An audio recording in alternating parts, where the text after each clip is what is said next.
bosses actually held the official title of manager rather than head coach. Man City's Pep Guardiola, David Moyes of Everton, Ipswich boss Kieran McKenna, Southampton's Ivan Juric, Oliver Glasner at Crystal Palace and Leicester's Ruud van Nistelrooy were the only actual managers of their respective teams. Everyone else?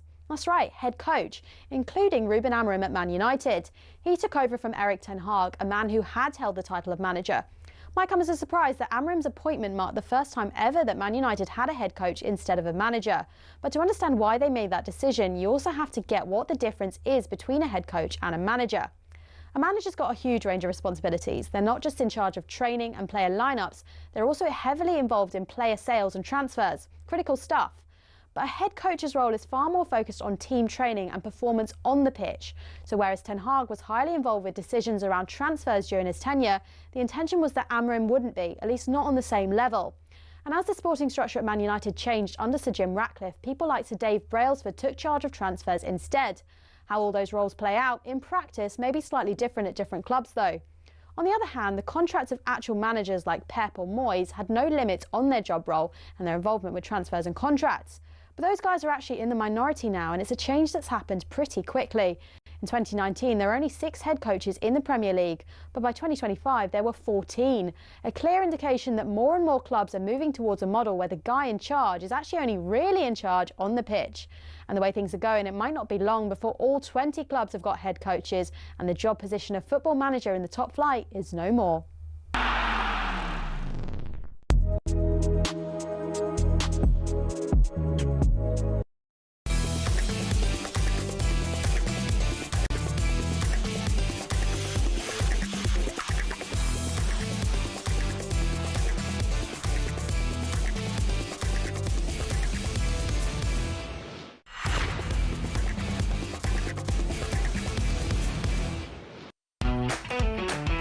A very good afternoon. It is indeed the Sunday session on talkSPORT. It's Sam Ellard and the title winner with Arsenal. Perry Groves with you until 5 o'clock this afternoon. Liverpool, Arsenal, Chelsea, Man City, all in pre-season action. Updates throughout the course of the afternoon. 4 games in the Scottish Premiership. Celtic, Rangers, Hearts, all in action. We'll keep you across all of those games. We've got the latest transfer news. We'll get Perry's thoughts on a busy week for Arsenal in the transfer window, plus all the usual features on the Sunday session. We got Sounds of the Weekend, Stranger Things, and Sunday Smiles. It is the Sunday session and we're on talkSPORT.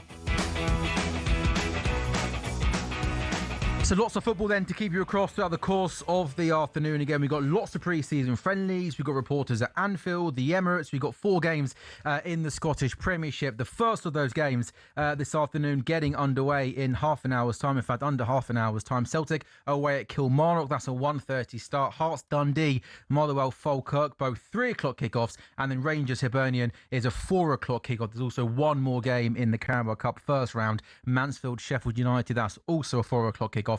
And there is live commentary of that on talkSPORT 2. Good afternoon, Perry. How are you? Afternoon, Sam. How are you, mate? I love the way that you actually gestured to me what a 3 o'clock kickoff is. You have your 3 fingers. Like, yes. It's a 3 o'clock kickoff. Yes. Just to emphasise. Yeah, so not that. Not 4 o'clock. Not that one. 3 o'clock. Just, yeah. Peace to you as well. Yeah. Did I do it directly to you? Yes, you do. Like 3 o'clock. Yes. Thanks for that. Also, and also I'm doing it to a man that is, you've kind of made the talkSPORT 2 Saturday 3 o'clock co-commentary your own. So if anyone knows about an old school 3 o'clock kickoff, it's Perry. You're not Groves. wrong, exactly. Yeah. Actually, talking about old school 3 o'clock kickoffs, it's a shame. This is like Carabao Cup weekend, isn't it? Sure. We're going to talk about it. I think this has been brilliant. Like brilliant attendances. Like stronger teams put out from the teams in the Championship, because this is the first proper game of the season. And I went proper. It is inverted commas. I've done your signals back there, haven't I? Yeah. So. But overall, though, just out of interest, did you like the fact? I thought it's been brilliant. I thought it was a really good idea as well. Like first game on Thursday, you had Friday, obviously. Yeah. The only thing I would say, being a bit picky, is there was 29 games yesterday. I think they could have had. Yeah, we could have had a few more today, couldn't we? The games today. Yeah. But then, because obviously the kudos of the competition has gone up, the awareness of it's gone up, because it has been Carabao Cup weekend.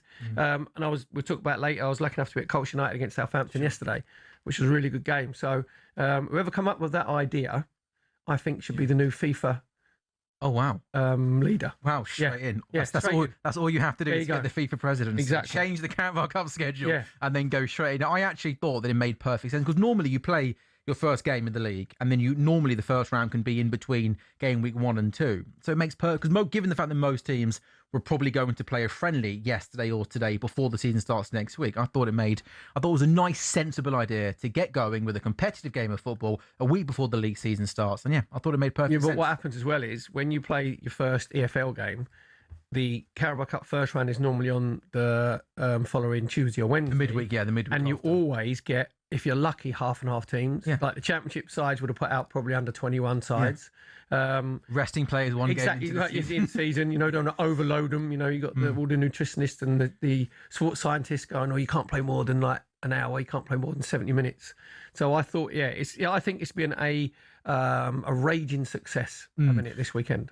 Perry, I'll get your thoughts on the game we were at yesterday shortly. Just some breaking news coming into us. Marcus Rashford is joining the Manchester United squad in Ireland today ahead of their friendly against Leeds on Wednesday. United also play AC Milan, now managed by Ruben Amorim, on Saturday in Poland. By the way, Ruben Amorim, just to troll everyone, should not play a back five for AC Milan in that game. He should play like a 4-3-3, fluid midfield three, just to almost put two fingers up to Man United, but I doubt we'll do that. talkSPORT also exclusively understands that Southampton midfielder Shay Charles is set to join Fulham in a £30 million deal with a significant sell-on too. Of course, Fulham have lost Sasa Lukic, haven't they? He's gone to Ipswich. So two bits there of news to bring us. Just confirmation Marcus Rashford is joining Manchester United in Ireland today. But I guess, Perry, the big question is, in 3 or 4 weeks' time, will he still be a Manchester United player, Marcus Rashford? Well, that'll be up to Michael Carrick.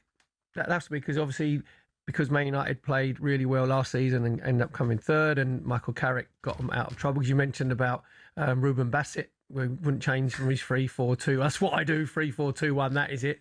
Doesn't work in the Premier League, Ruben. Just change it anyway. So Michael Carrick came in, and also given the fact that you're losing every single weekend, and the players that also might be another reason change. And also, there's this guy called Kobbie Mainoo, very good at football, who sat on the bench for a year. And Bruno Fernandes playing as one of the holding midfield alongside players. Casemiro, Luke Shaw as a centre half playing plays out. But anyway, let that go. But so Michael Carrick came in and he had like a football brain and just simplified it all.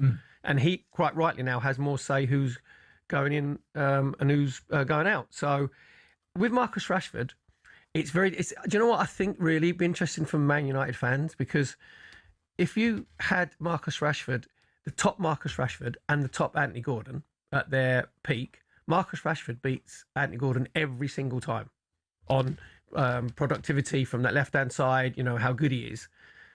But all that Man United fans have got to try and process is obviously the way that he left, and he played the don't have a go at me when he wasn't running about. You could tell his body language was awful, you know what I mean? And we don't know what was going on off the pitch rather than on it, because he didn't look like as a person that he was in the best space. No, sure. And he played the you shouldn't have a go at me because it really hurts me because I'm a product of the academy. He played that card, and you're like, well, if it means that much to you, run around and give it everything you've got.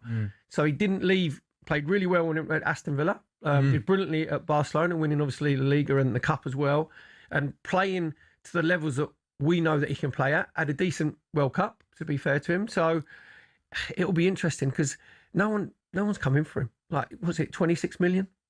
No one for a player of that quality. I think the wages might scare teams. Yeah, but then he's got to make a decision. He's on £325,000 a week, and he's got to make a decision whether he thinks, right, I'll have to take a pay cut because I want to go and play football every single week. Because he's at the peak age now. Do you know what I mean? This is where he's got experience. He knows how to handle the game. His fitness levels have been really good. In the Premier League then, Perry, if Michael Carrick and Man United decide it's best, because I think it's best for all parties if Marcus Rashford leaves Man United and goes and gets a new challenge, possibly away from the Premier League elsewhere. But let's just say the Premier League, what sort of level do you think he could play week in, week out at? Because, your team are looking for a left winger. Would you be interested in him? He's a Champions League player. And do you know what? Would you have him at Arsenal? What happens is I turn into Alex Crook. I go on the flip-flop. 1 minute I'm like, do you know what? A top like Marcus Rashford on the left-hand side is an upgrade. Arsenal got Solis, obviously, who's come in, did well at Club Brugge, and he's come in, and there's potential there. And then you think that, but then you've got to just that question mark about the attitude, about is he going to actually do his work off the ball as much as what he's good on the ball. So there's loads of different dilemmas as Arsenal.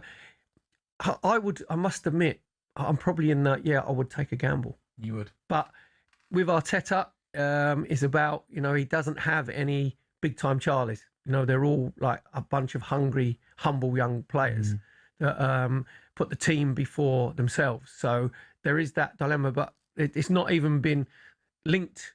No, of course. Arsenal. I was just going it your way because you're. I'll probably change my mind tomorrow. Yeah, tomorrow morning you'll wake up and think, okay. definitely not. No, just big don't touch wages, him. not good enough, not consistent enough. talkSPORT can also exclusively reveal that Southampton midfielder Shay Charles is set to join Fulham in a £30 million deal. You were at Southampton yesterday.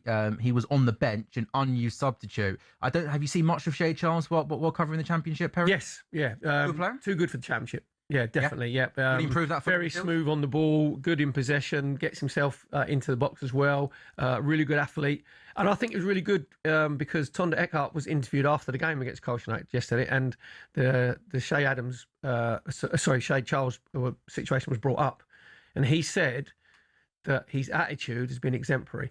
Because obviously, he's got his people who are looking after him, telling him about Fulham's interest, and it looks like he's going to go. But he said that his attitude in training around, the training ground at Marchwood has been absolutely spot on. And that's what you want to hear. And Southampton fans will get it because they'll think, yep, you want to go and play in the Premier League. We understand it. Obviously, Fulham is like a step up. Alvaro Arbeloa, the Fulham manager. I think Fulham made a few good signings, actually. So you got Gonzalo Garcia, haven't you, signed for Real Madrid for 34 million. Cesar Palacios, again, from Real Madrid. So Fulham are giving it a bit of a go. He's just gone back to all of his mates, hasn't he? He's gone back to all the players in Madrid that aren't playing football and thought, come to the Premier League, exactly, yeah. come to London, You'll be able to play kick the week ball. in, week out at the Craven Cottage. That sounds good. And you won't cause me as much hassle as what all the big-time Charlies did at Real just Madrid. don't be a pain in the backside as much as Vinicius Junior and some of the other lot. You were at that Colchester-Southampton game yesterday. Southampton left it late to get the victory and go through to the next round of the Carabao Cup. Saints boss Tonda Eckhart spoke to our commentator Joe Shannon after yesterday's game about the situation surrounding the club, of course, alluding to what happened at the back end of last season, Spygate being thrown out with the Championship playoff final. Here's Tonda Eckhart. I feel that we are as close as we can be, and then obviously we need to win some football games. The reality is there's one currency, and that's for us to win football games, and we'll do everything to continue doing that. And you want to win football games, you want to keep preparing to win football games, so how important is it that all the off-field stuff is sorted as soon as possible? I think we've set our bits. It's not in our hands at the very moment. A completely unique situation, Perry, that we obviously discussed in great detail, didn't we, towards the back end of last season in terms of what they did, spying on opposition, in terms of being thrown out of that Championship playoff final and not being allowed to, have a crack at that one game of going up to the Premier League, kind of being, in and around Southampton yesterday. I mean, did you kind of get the vibe that it is all now, we've moved on, we've forgotten about it, what happened has happened, we're all, going in on this season, or do you still think there could be some sort of hangover effect from last season coming into this season? Not what I saw yesterday. No. There was they play well? A total togetherness from Tonda Eckhart to the Southampton players, to the Southampton fans. You mentioned there was 1,500 that travelled yesterday. And it was a bit of a clapathon, to be fair, because clapathon? Yeah, because when... What's a clapathon? The Southampton players came out to warm up, right? So the Southampton fans clapped the players, then they clap the Southampton fans. Then when the warm-up finishes, Southampton players clap the Southampton fans. I like it. They clap them as they go off. Then they come off up for kick-off. Yeah. The Southampton players get in a huddle. Yeah. They clap the Southampton fans. They clap them back. Do you know what I mean? So too many claps in your opinion? No, I just thought it was actually a show was like we're all in this together. And okay. I like the fact as well that there was a couple of interviews with Jack Stevens and Flynn Downs where they said we're going to play with chip on our shoulders next season, right? Because they feel it's an injustice basically. So it's they can be well balanced to have a chip on both shoulders. Do you know what I mean? Not one, not one, exactly. Yeah. So I think you'll see a circle the wagons. It's us against the world. And what I saw yesterday was the players, they buy into Tonda Eckhart. And the only reason that Tonda Eckhart is still the manager is because he's a very good manager. Sure. Southampton fans, the Spygate, again, I'm in a minority. I think it's over-exaggerated. You don't get that much of an advantage by spying. Say 72, if they'd done it a day before, then it'd have been okay, apparently. So massive punishment where they got chucked out. Then they get a 4-point deduction as well. So then Tonda Eckhart is going to get another punishment, which is still not confirmed, is it yet? It's not yet. So whether it's going to be where you can't be in the technically area in the dugout, you have to be up in stands, or you're not allowed to go on the ground. That'll be 3 punishments they've had. For breaking. the rules where there were no guidelines, the EFL made it up as they went along.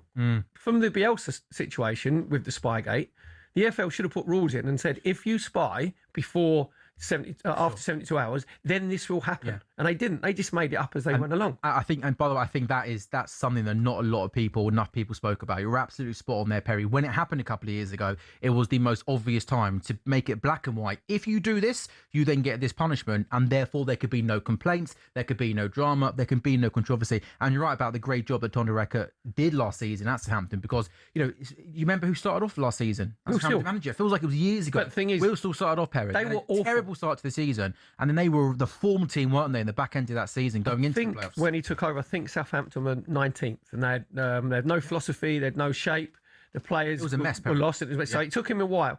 He has a 62% win rate now, right? So they ended the season unbeaten in 19. They've won yesterday. That takes their unbeaten run to 22, because obviously they won the playoff semi-final against Middlesbrough.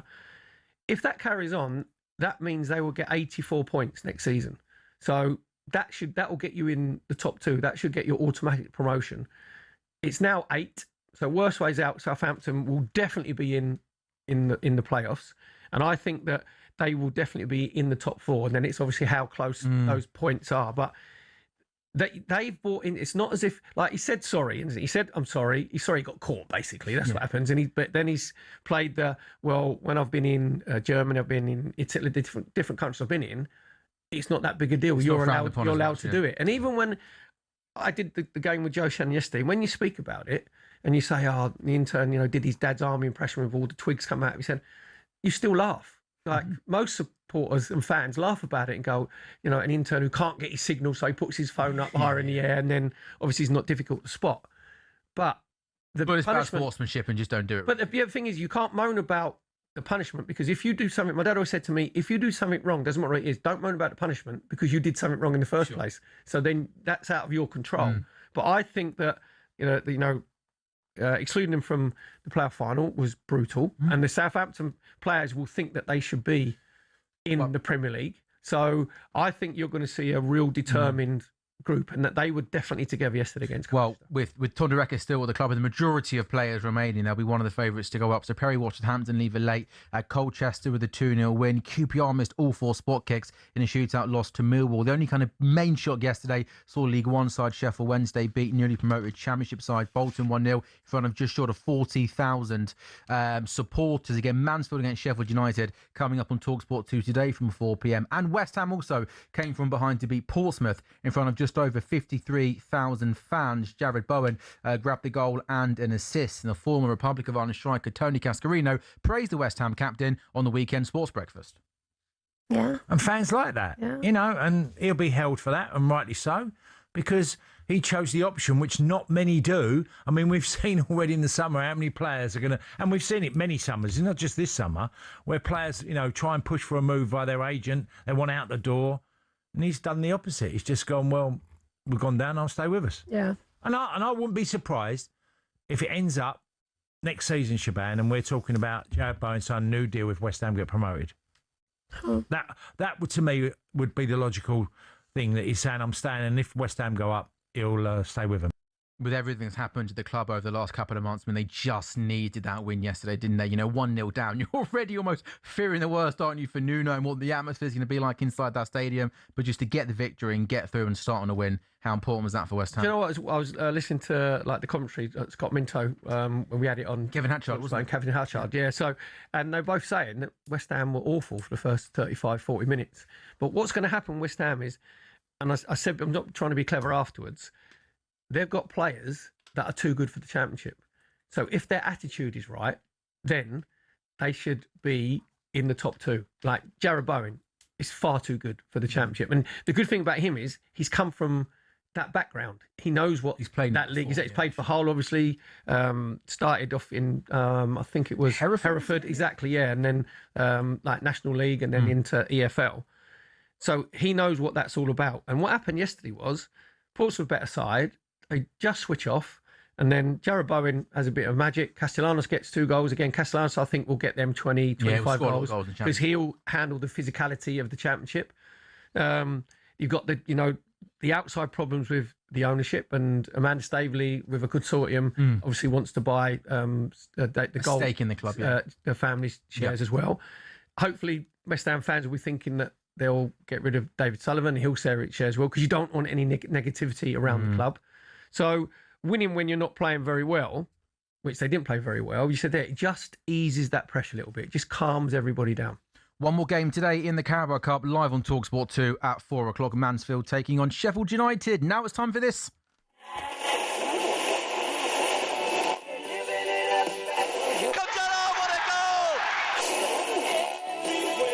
Sounds of the weekend. This is a journey into sound. On talkSPORT.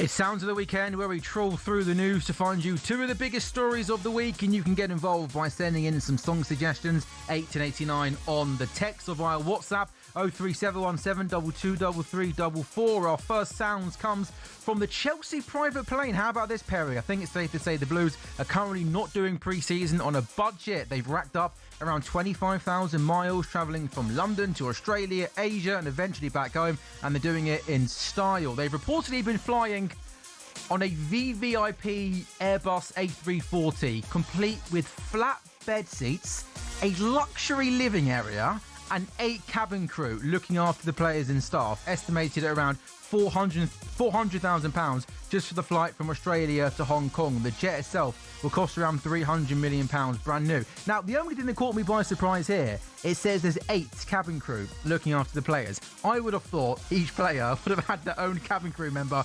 specifically looking after them. So 26 players travelling, I thought there'd have been 26 One each, cabin... serving up their meals. Oh, So just press the buzz up. Well, Any danger. If Cole Palmer wants to drink... Have some Perrier water in, mate. And Levi Colwill has one occupied. I mean, are you expecting Cole Palmer to wait? You don't want to keep them waiting. Perry? Well, I mean, come on, then, man. but the thing is, then what happens is it goes on the pay grade. Who's the most important? Yeah. So you go. Is that how it works first. in terms of? Did you say VVIP? Well, I don't very, know. very important person plane. Is that what it is? VVIP. Believe it or not, Perry, I've never travelled on one before, but it sounds good. It sounds big. A luxury living area.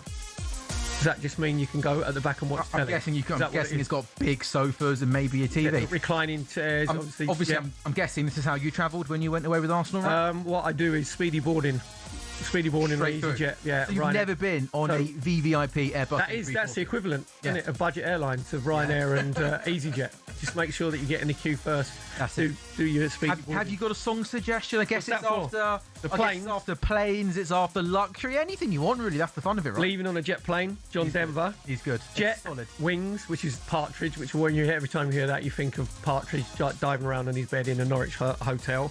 And one day I'll fly away for Randy Crawford. He's missed it. He's missed Sounds of the Weekend, hasn't he? I on love the Sunday Sound of the section? Weekend. And our second story, Jose Mourinho back at Real Madrid, wasting no time putting a stamp on the place. He's reportedly brought in new rules covering food, punctuality and recovery. The players now have to follow the club's nutritionist meal plans, while anyone turning up late to training gets punished by being sent to train on their own. And injuries, Mourinho wants all recovery work done in-house at Real's training ground, so he knows exactly what is going on. The fun police, Perry, have arrived at the Bernabeu. Thing is, we know that Real Madrid's going to be a massive story. We talked about the egos, didn't we, in the big time Charlies. What you do is put probably the world's biggest ego, maybe Ronaldo and Jose Mourinho, and you go on then, have a bit of that. All they need, So it's not going to be that explosive, is it? all they need is Infantino running Real Madrid, and What? then you've literally Taken over. Then you've literally got Infantino running it, Jose as manager, and then it's like, good luck. And then dealing with Mbappe. Yeah.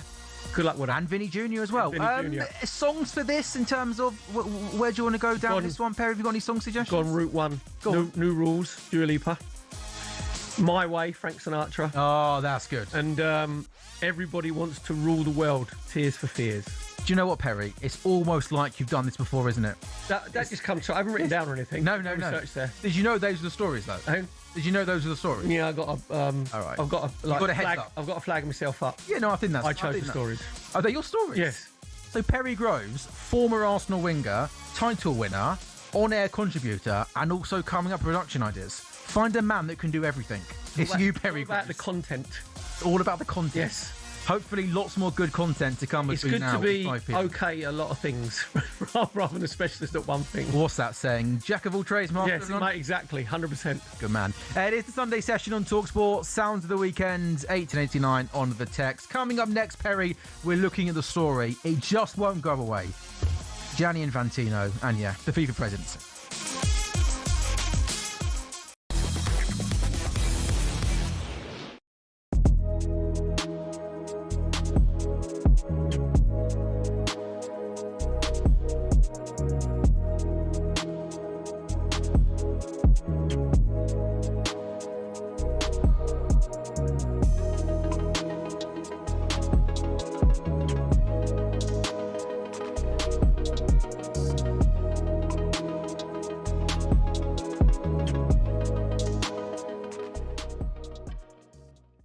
But the Vinny Jr. one was a audacious attempt, to say the least. Big word for you. I've been learning this You book that I've been reading. I've got these big words in. I'm trying to keep them in my brain.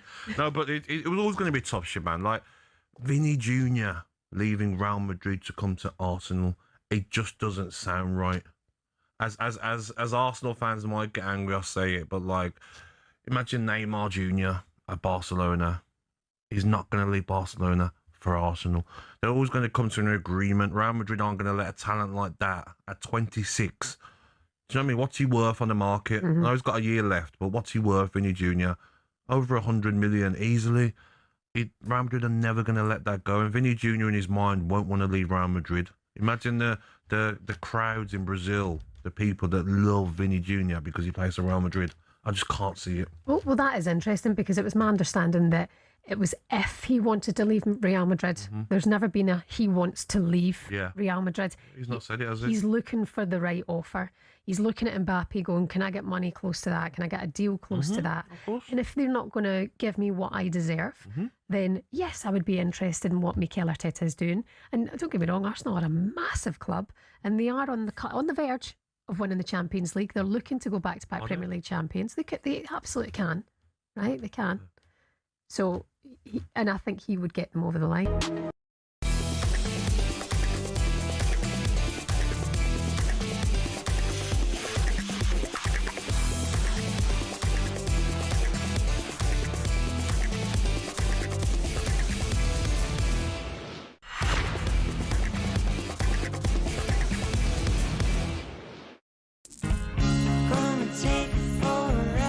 Sounds of the weekend on the Sunday session on talkSPORT. Good afternoon, it is the Sunday session on talkSPORT. Sam Ellard, Perry Groves with you until 5. Sounds of the weekend, you lucky people, is back. Our two stories today, all about Chelsea's pricey private jet and Jose laying down the rules. Return to the Mac. Mark Morrison. Oh, yeah. Thank you for Lucy, the Spurs fan, who's texted that in. Jose returning. Exactly, yeah. And we also had there the first song, Big Jet Plane. You said that, didn't you, as well? That was sent in by Terry from Birmingham. And Tezza.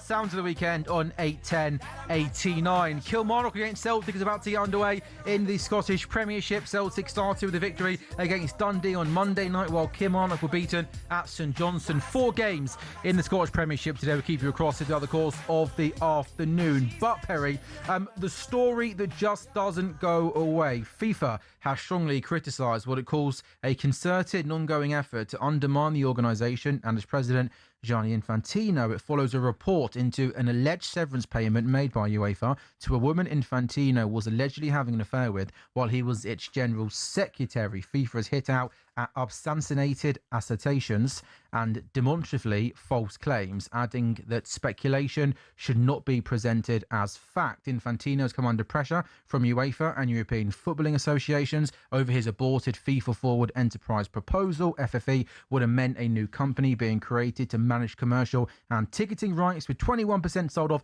to private investment. Of course, UEFA says the threat to boycott FIFA event remains, adding that assurances the FFE plan cannot be revived have not been received. Perry, it is the story that does not go away, and I feel like this story is not going to go away, and we are not going to stop talking about it until Infantino is not still the FIFA president. Is that fair? Yeah, but the thing is, who's going to be brave enough on the FIFA board? Obviously, because they're basically all of his lackeys, and every time FIFA released a statement. We know full well it's Infantino who has written the statement out because he is FIFA. And that is the problem you have. No one has stood up to him in whole of his reign. And the more and more he got away with, the more and more power that he abused, basically. It was a bit me. I said it before, which was quite funny when he said about they was going to sell off the arm of it for the commercial side. Was it to Donald Trump's son-in-law's brother or whatever, wasn't it? Yeah, Kushner, I think. And then afterwards, he goes, "Well, it's only an idea. I just thought I'd put it to you." Do you know what I mean? Where nobody around him on that FIFA board has said to him, "Gianni, mate, football's not for sale. Doesn't work." And they're incompetent. They're not doing their jobs properly. The people around him. And because he has so much power, all this, the state, whether it's true, about the payoff for someone that was working there, that he was they deny it, don't they? He's supposed to have a relationship with, but he's going to deny everything. So he is the real life Dr. Evil, isn't he, of Austin Powers? That's basically what he is. So every time a statement's released, anybody who knows football listen to it and go, "Oh, have a day off, mate. That's not FIFA releasing it. That's you." And his position is untenable. He's got no chance, and because he's a despot dictator, he will cling on as long as he possibly can until. And you know what it'll be? It'll be UEFA.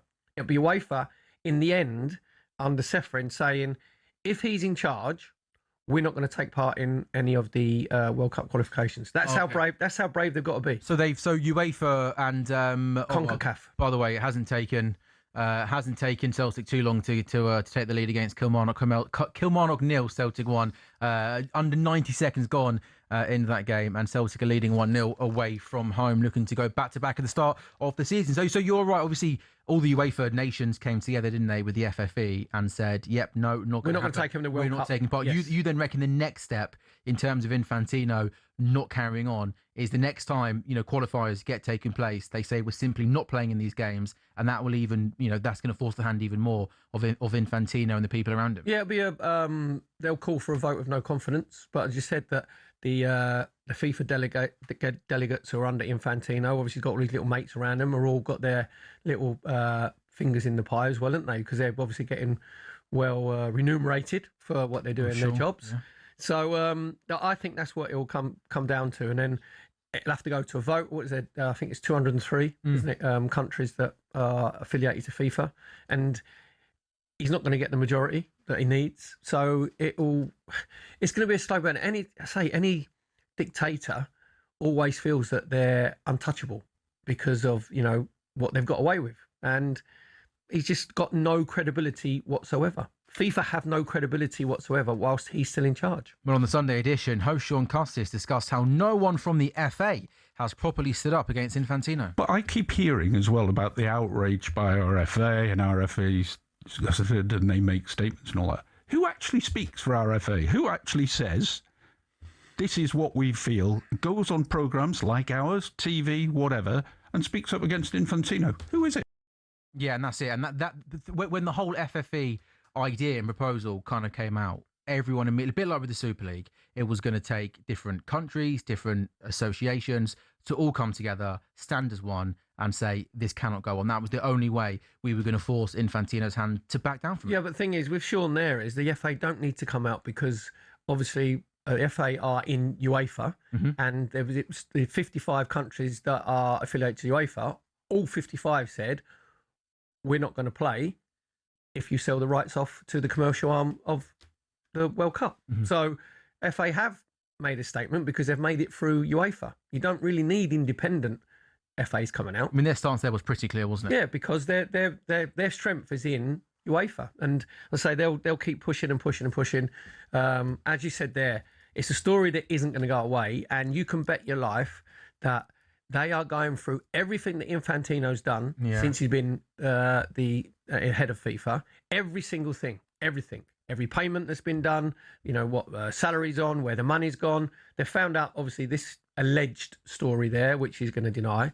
So it's going to be like a slow drip, drip, drip, drip. Do you know what I mean? Until the dam breaks, and then it'll be gone. And if there are any more further developments, oh goodness me, Kilmarnock, how on earth have Kilmarnock scored there? Really, really good chance. Ball got played across the face of goal. It was clear. There was a shot from outside the box and it was cleared off the line and it goes out for a Kilmarnock corner. 5 minutes gone in that game. Kilmarnock 0, Celtic 1. This is the Sunday session on talkSPORT. Coming up next, we'll look ahead to Arsenal's pre-season match against Borussia Dortmund, which gets underway at 2 o'clock this afternoon.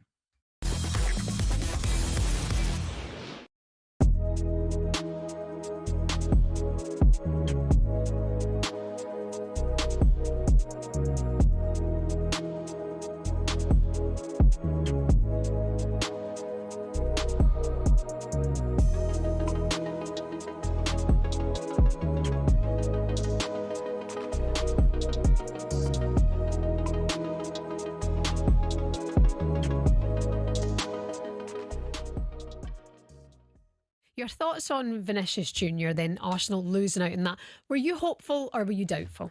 Do you know what?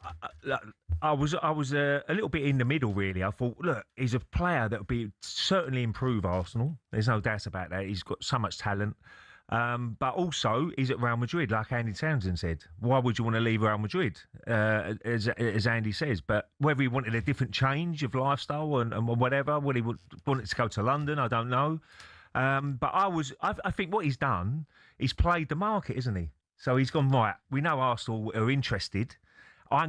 His agent's probably going to Real Madrid. Well, Arsenal, we're thinking about going to Arsenal, and they've panicked a little bit, probably got an unbelievable deal now, 6-year contract. And he's gone, right, okay, yeah, I'll stay then. Yeah. Done. And so he's played both sides, really, which a lot of agents do, a lot of players do as well. But I was always 50-50, really. If he come to the club, great. But if he doesn't, it's not the end of the world. Absolutely, you move on from it. I mean, it's absolutely dead now. He is staying at Real Madrid for 6 years, as you mentioned. But, you know, how important was that to get that idea that Arsenal were starting to flirt with world-class players, with somebody who would be a marquee signing? You've got to do that. You've got to do that. Why wouldn't you? Yeah, no, you've got to do that. They've done it. The champions got a final. You know, why wouldn't you? And the club's in a really good position at the moment with finances and whatever. I mean, Josh Kroenke's really, really...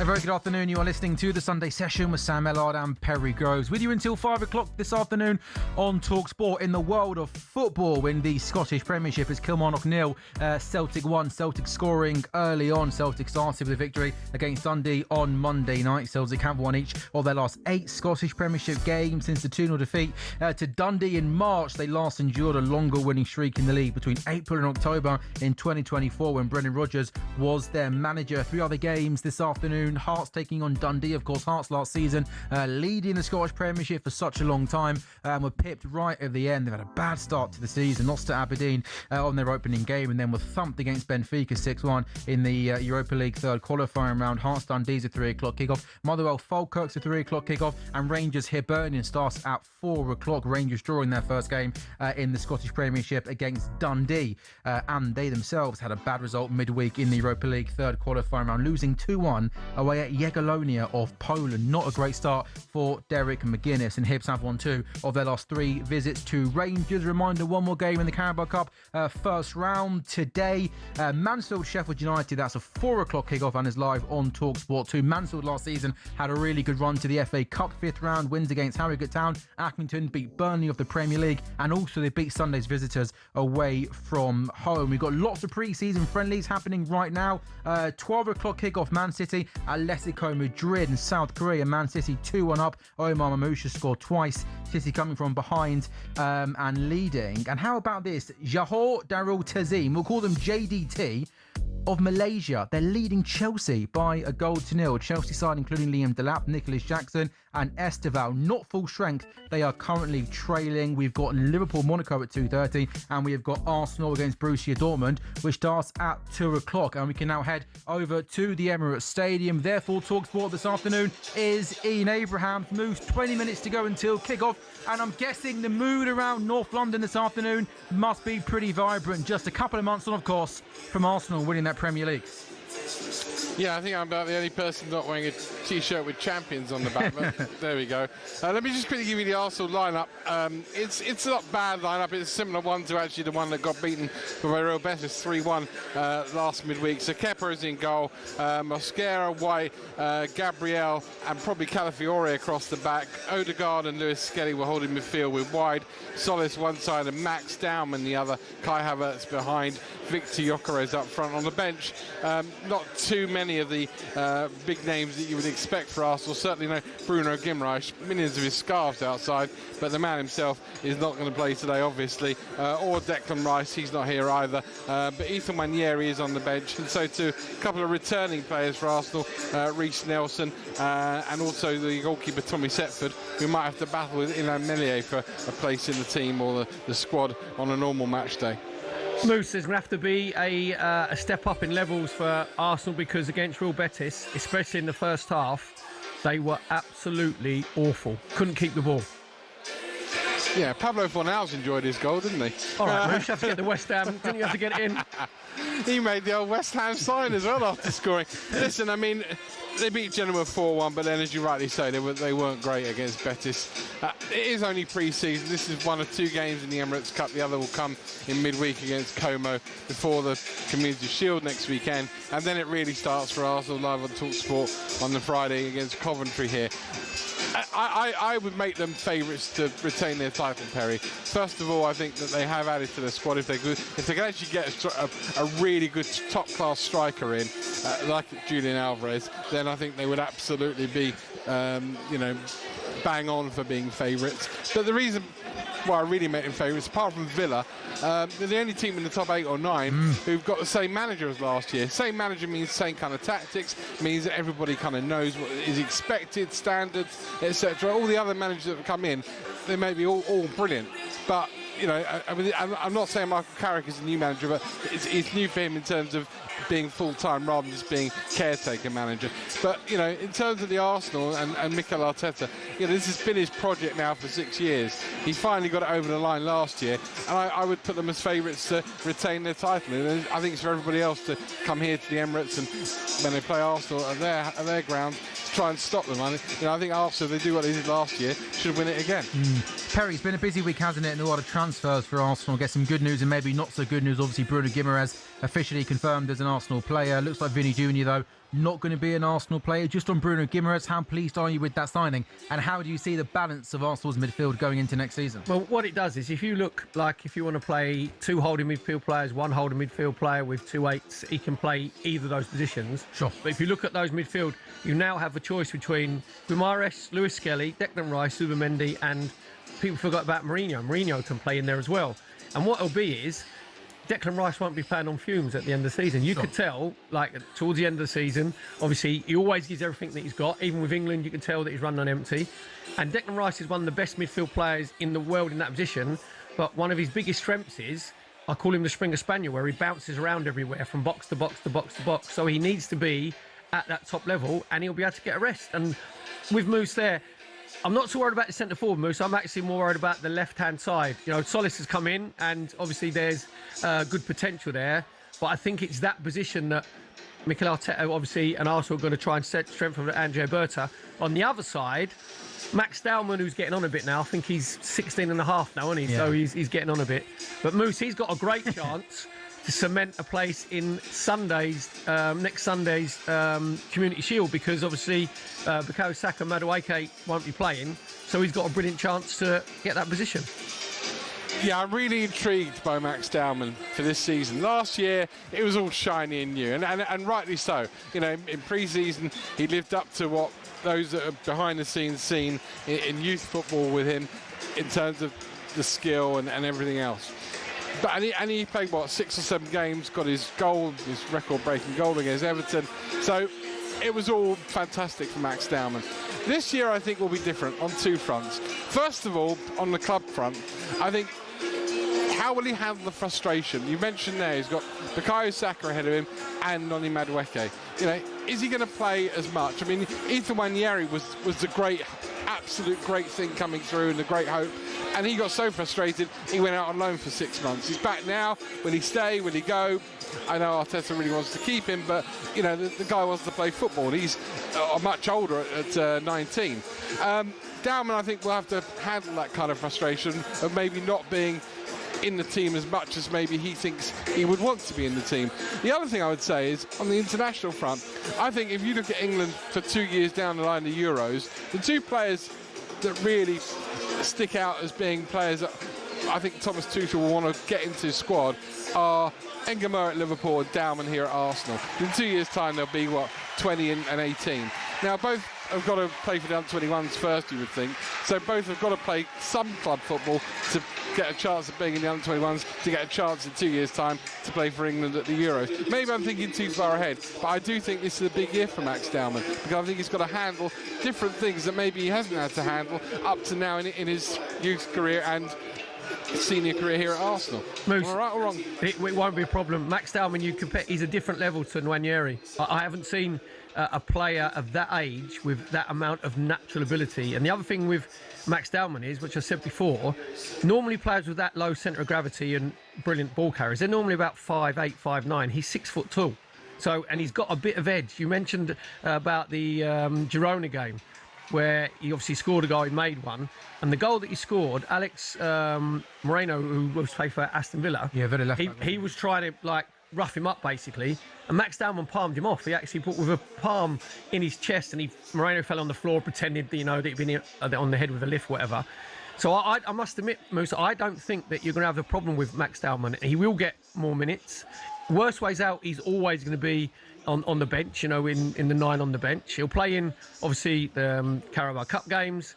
So I can't see a problem with him this season at all. I hope you're right. And this, probably I will be proved wrong in having any concerns about him. But I've done this job for 35 years. I've seen so many really good, unbelievable prospects. This guy is the best that this club's ever produced, or this country's ever produced, come through. And for one reason or another, some of them may be footballing reasons, some of them may not be footballing reasons. It may not quite have happened for them, right? I hope this happens for him. I hope he becomes a Ballon d'Or winner in 4 or 5 years' time. I hope he goes on to dominate for club and country, because, like you, I could then say, right, I saw him right at the beginning, and actually, I agree with you. I think he has got pretty much everything, but he is only 16 and a half. He's still got to do several things which he hasn't even thought about yet. Growing, girls, cars, things like that, money. All those sort of things don't matter to him at the moment, because all that matters to him is football and maybe his education up till now. But, all those life things will come into play later on. How will he deal with those, Perry? And I'm hoping that he'll be able to deal with them so we can all say that this is the best player that England's ever produced. Buy yourself a car, Max, when you can. Don't worry about the girls. Deal with that when you're older. You can't even drive yet. He's got another year to go, hasn't he, Moose? I think he might have someone who can drive him, Moose. I was at a training ground last year for a Arteta press conference. Walked back out to my car, and I actually saw him walking towards in the car park. And he got into this car. It wasn't a special car. I don't know what car it was, but it wasn't like an absolutely enormously expensive car. And in the front seat was his mum. His mum picks him up from training. Nothing wrong with that, Moose. Nothing wrong with that. At 16, my mum was taking me everywhere as well. Exactly. But as someone who's had kids who tried to pass their theory test and driving theory test and driving practical test, that can take a lot of time on your hands. Moose, so what you're saying is, Moose, he's Timothy out of Sorry. He's Ronnie Corbett. Is that what you're saying? He's going to be at home when he's like 32. Is that what it is? Language, Timothy. By the way, the first Moose screech of the Premier League season goes to Perry Groves. Well done, Perry. By the way, on the...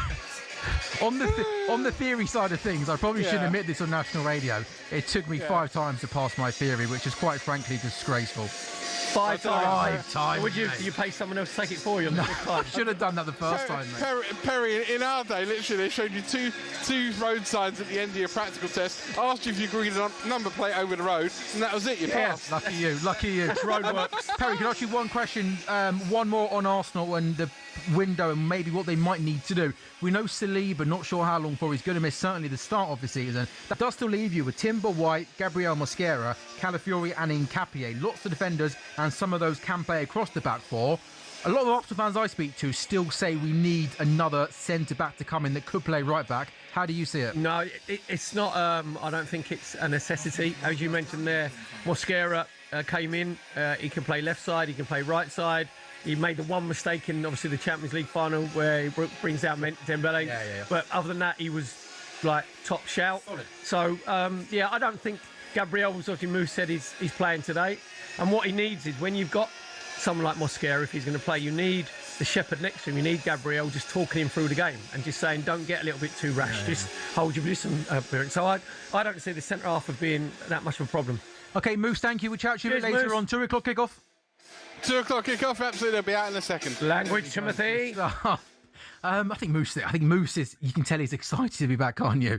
He's excited to be back at games on a weekend. Yeah, well, he got the 4-0s that little bit in, didn't he? Like the ex-West Ham, obviously. I know. Putting us to the sword. Yeah, a real Betis. 5 minutes. It was 5 seconds into the chat, and he's mentioning West Ham. Yeah, unbelievable. It is the Sunday session. The Arsenal game starting at 2 o'clock this afternoon. Ian Abrahams will have updates throughout the course of the afternoon. Up next, though, we're doing Sunday Smiles.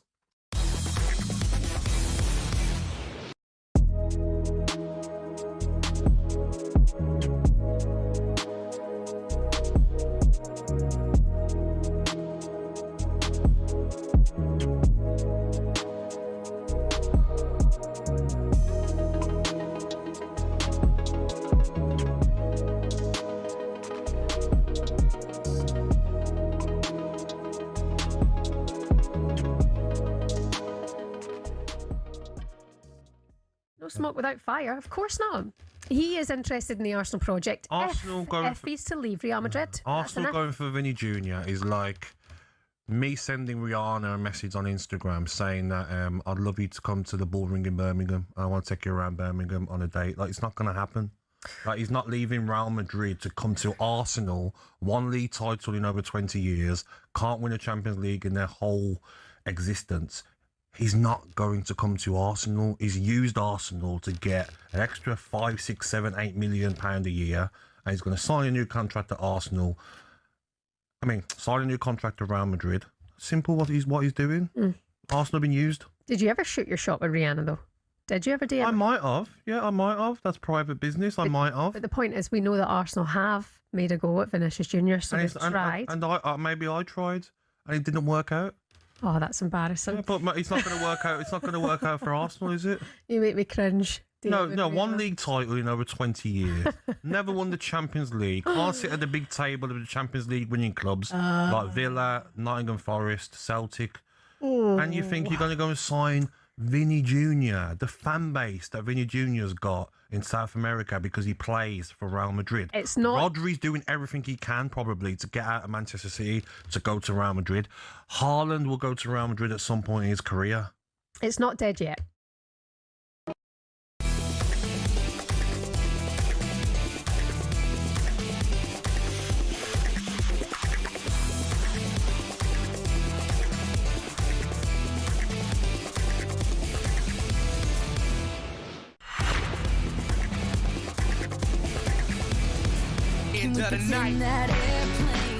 Sounds of the weekend on the Sunday session on talkSPORT. Right now, right now, right now. Sunday session on talkSPORT, sounds of the weekend. Thank you all for your texts on 81089. Our 2 stories are about Chelsea's pricey private jet taking them on their pre-season tours and Jose laying down the rules on his return to Real Madrid. The song you can hear now was I Follow. For the Jose story, got to follow Jose Mourinho. Those rules, of course. We follow. we follow. That's what Jose wants. We all have to follow Mr. Mourinho. And Aeroplanes there. That's an absolute. That's a tune, isn't it, Yeah, Perry? superb. Thank you, Jenny from Norwich. Theo, the Arsenal fan, for those song suggestions on 81089. Bit of who? Theo Walcott. Theo Walcott. I thought Theo Walcott was a Liverpool fan growing up, wasn't he? No, he's a Gooner now. Is he a Gooner Once now? you put the shirt on, you're a Gooner. Once you put on the Arsenal shirt, you are a Gooner for life, aren't you? Osmosis, it goes into your skin and into your blood. And that's it. You can't possibly look back from that, can you? 1889 on the text. We've got some live football going on right now in the Scottish Premiership. Celtic leading Kilmarnock by a goal to nil. Celtic looking to win their opening 2 Scottish Premiership matches for the 5th season. There's no Martin O'Neill today on the touchline, having a procedure this week. We hope he is okay and back sooner rather than later. Hearts Dundee, Motherwell Falkirk at 3. Rangers Hibernian is a 4 o'clock kick-off in some pre-season friendlies.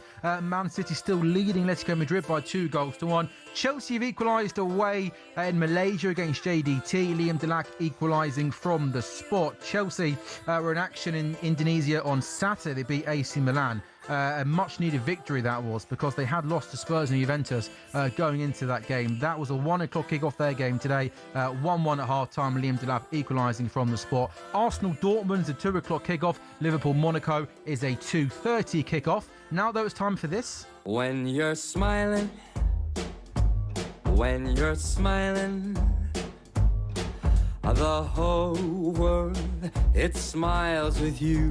Sunday Smiles, where we take a look at some of the lighter and more positive stories that have been making the news this week. In a story certainly will get Perry Grove smiling. Arsenal's new signing, Christos Solis, is already proving he's a bit of a machine. He's been given a very fitting nickname by the Gunners coaching staff. He, of course, signed from Club Brugge for £34 million in the summer. He smashed Arsenal's pre-season fitness test so much that one coach has started calling him Leonidas, after the legendary Spartan King made famous by Gerard Butler. The Solis says the test involves sprinting 20, 40 and 60 metres repeatedly, covering around 1.2 kilometres as quickly as possible. And the Greek international admits he was delighted to come out on top. He'd already been training for 2 weeks with Bruges before joining Arsenal, and says he is working hard to stay fit over the summer. So, Perry, while Arsenal fans will want goals, they'll want assists, some silky wing play. They've also got a Spartan warrior ready to run through walls for the badge, which is good news. Basically means that he'll track back.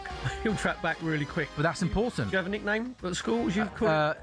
Sam Ellard, so I got called Smellard. Oh, right, okay. Yeah, not great, is it, really? No. So, what, a bit of personal hygiene thing going on? No, I think I smell really nice. It was all right, I just think it kind of, Sam Ellard into Smellard. Bit of mum roll on, was it? And then just, he was okay. Oh, I don't do roll on. No? No. Like, just too sticky. Yeah, I think so. Yeah. Were you just Grovesy back in the day, or I was something ginger related? I was Tintin. Yeah, because I did have that little ginger fringe at the top. Fringe. Yeah. And I was the Gooners called me Percy or Purse. Because there was a character on Coronation Street called Percy Sugden who knew a lot about nothing. So I used to come and pretend that I knew what was going on. Can I start calling you Percy, or was that retired many years ago? No, it's Purse. If you see writing now, it's always Purse. Purse. All the time, exactly, right. Yeah. Perry Purse Groves. Yeah, so... well, seeing as we're smiling, why don't we make the Gooners smile even more? It's a Gooner grin now. That's what they got all summer. Just the only thing we smile about was Arsenal, right? Bruno Guimaraes has officially completed his £75 million move from Newcastle to Arsenal, and it looks like his new midfield partner Declan Rice already laid down the ground rules. Rice messaged Bruno, "Come here and please, no more fights. Now we're friends." As if to say, you ain't going to be able to boot me anymore. No more kicking me all over the place. And that bit of edge, exactly. These two certainly had their moments on the pitch. Now they're on the same side. Arsenal fans will be hoping that all midfield aggression is aimed at the opposition. Guimaraes is in, Rice is waiting, and Arsenal midfield just got a whole lot scarier. What's not to grin about? Well, this is supposed to be the Sunday Smiles, where I thought the purpose of this is that everybody listening gets a smile. I guess there's only Arsenal fans. By the way, this has nothing to do with me. No, you pick the stories. No, not all you these. You said that earlier. No, I did the sounds. No, the sounds. Oh, not for Smiles? Yes. All right. And the thing is, if it's not going well, it's nothing to do with me. I knew nothing about it. I've turned into Infantino. Yeah, no. Oh, sorry, that's a line. I never want you to say it. It was only an idea. Yeah, just an idea. I didn't mean it. Did you, when any kind of players stand out when you were playing that joined the team you were at, and you and the rest of the lads were a bit like, oh, goodness me, no, not him, and then they come in and kind of prove you wrong, or nothing really jumps out? Nobody knew anything about Anders Limpar when he came from Cremonese for 1.3 million. We signed 3 that summer. Andy Lindinger from Norwich, Dave Seaman, obviously from QPR, and no one knew anything about him. And Anders was unreal in training. Unreal. You tell straight away when he comes in. Right foot, left foot. And I asked him where he played. He went, I want to play as a 10. And we're like, no, we don't play 10s. And George Graham put him on the left wing. And I'd been playing left wing the whole season before. Oh, and you're like, really? Does he really need to be Play there? as a 10. He was George, play him as a 10. He was that good. Honestly, he was that good. I was his stump man all that season. A good one, though. Yes. Now, where do you want your statue, Marcelo Bielsa? Well, not quite a statue. The famous former Leeds manager had his time at the club remembered, but not by the conventional statue or mural. Instead, the famous bucket he used to sit on has been made into a statue and is on display outside Ellen Road. talkSPORT reporter Tom Clayton passed it on to Henry Winter, and the famous bucket which went viral. Perry, what memorabilia from your career would grab the headlines? They would say that if it was me, it would be a bench. Because, by the way, they're not subs anymore. Impactors. Impact and finishers, yeah. Exactly, yeah. So I can't believe there's not... He loved that bucket, though, didn't he, Marcelo Bielsa? Shouldn't there be binoculars as well for Bielsa? No? Maybe they could place the binoculars Is that what on top of the bucket. For Tonderek? Yeah, I think so, Southampton. Yeah. And our final smile is thanks to Cristiano Ronaldo. Well, sort of. The Portuguese goat caused absolute chaos at a wedding in Madeira, obviously, where he comes from, without even being there. More than 2,000 fans packed the streets outside Funchal Cathedral after becoming convinced Cristiano and Georgina Rodriguez were secretly getting married. Well, they weren't secretly getting married. Everybody knew they was getting married. It's the worst secret of all time. Exactly. Then a Rolls Royce suddenly pulled up carrying the bride, and the place erupted. Thousands of phones went straight into the air as everyone thought they were about to witness the wedding of the year, probably the wedding of like the 2000s. There was just one tiny problem. It wasn't Georgina, and the groom wasn't Cristiano Ronaldo. Imagine trying to enjoy your wedding while 2,000 people stand outside waiting for CR7. That is remarkable. Firstly, get a life. Will they look alike then? Yeah, well, they might be, yeah. I mean, imagine looking like Cristiano Ronaldo. That would. By the way, they're not coming in Rolls Royces, they're coming in helicopters, without a shadow of a doubt. A private jet. Yeah. A luxury, the same one Chelsea were using. Exactly, yeah. The VVIP private jet. You've got a good memory, haven't you? But yeah, also, that's a good point. Imagine like getting married, your big day, and you're thinking, why are there 2,000 people screaming? But you'd milk it. Would you milk it? Oh, yeah. absolutely. Give you one of those ones. Yeah. Of course you would. Yeah, thanks. One of those ones. We see it at the reception. Yeah. Those were Sunday Smiles, and it was a particularly good Sunday Smile session if you're an Arsenal fan. It's 2 o'clock. It's Sunday, August the 9th on the Sunday session. Up next, all the latest transfer news.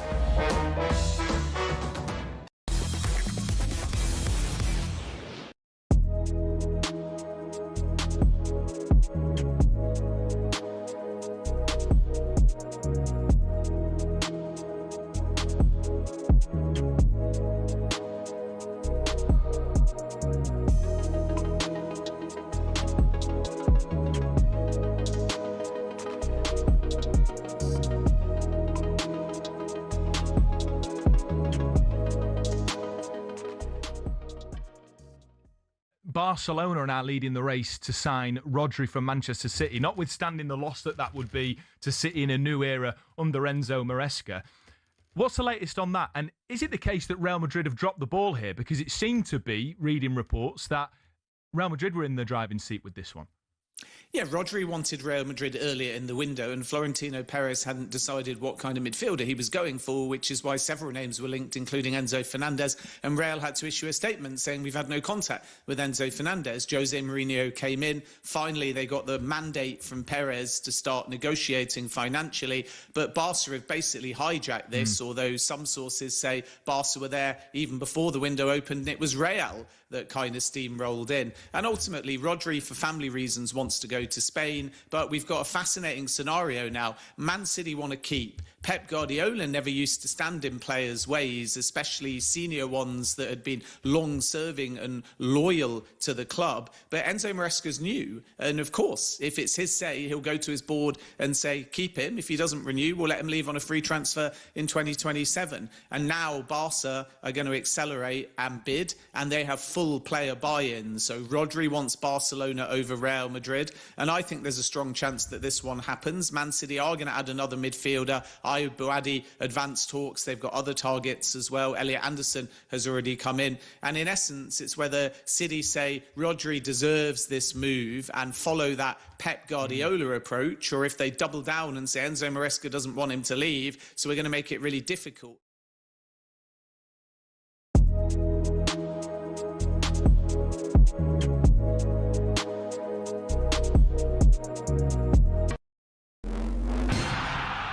Monaco, Singapore, Las Vegas. What do they all have in common? Well, they're all F1 street circuits. 20 years ago, the sports only visited 3 a year. From 2026, there'll be 10, despite the actual racing often being worse. So why? Why are there so many street circuits? Cars racing past the Casino Monte Carlo is one of the iconic images in all of sport. But in the last few years, it's been joined in the Street Circuit Club by the dazzling Grand Prix on the Las Vegas Strip, in Miami, Azerbaijan and others. And there's no sign of the trend slowing down. The streets of Madrid have also gotten involved, and there are conversations about Grand Prix in the capitals of Thailand and Rwanda. But fitting them in means we said goodbye to classic circuits like Hockenheim and Imola, angering fans who are still packing out the European tracks like Spa, the Hungaroring and Monza. And these generally produce more wheel-to-wheel action than street circuits too. At Silverstone in 2025, there were a total of 26 on-track overtakes. At Monaco, 4. I'm an F1 enthusiast. Even I struggle with that. But it appears to be a good step. In 2025, there was a record 2.3 million strong viewership for the Monaco Grand Prix in the US alone. Meanwhile, for the British Grand Prix several weeks later, 1.5 million tuned in. So why are we seeing this drive towards street circuits? Well, no prizes for guessing. Money. Formula One demands a fee of between $20 and $60 million for the rights to even hold an event. In total, including sponsorships, it's believed officials in Saudi Arabia pay almost $100 million for their race. The huge fees are possible because of the street track's city centre locations, as people staying at hotels at inflated prices and tourist sites brimming with visitors mean the cities rake the cash back in when the race comes to town.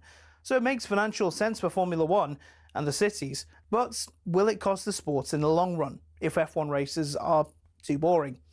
After all, nothing beats the roar of an F1 car as it flies through the forests of Europe, or mechanics watching a storm coming across.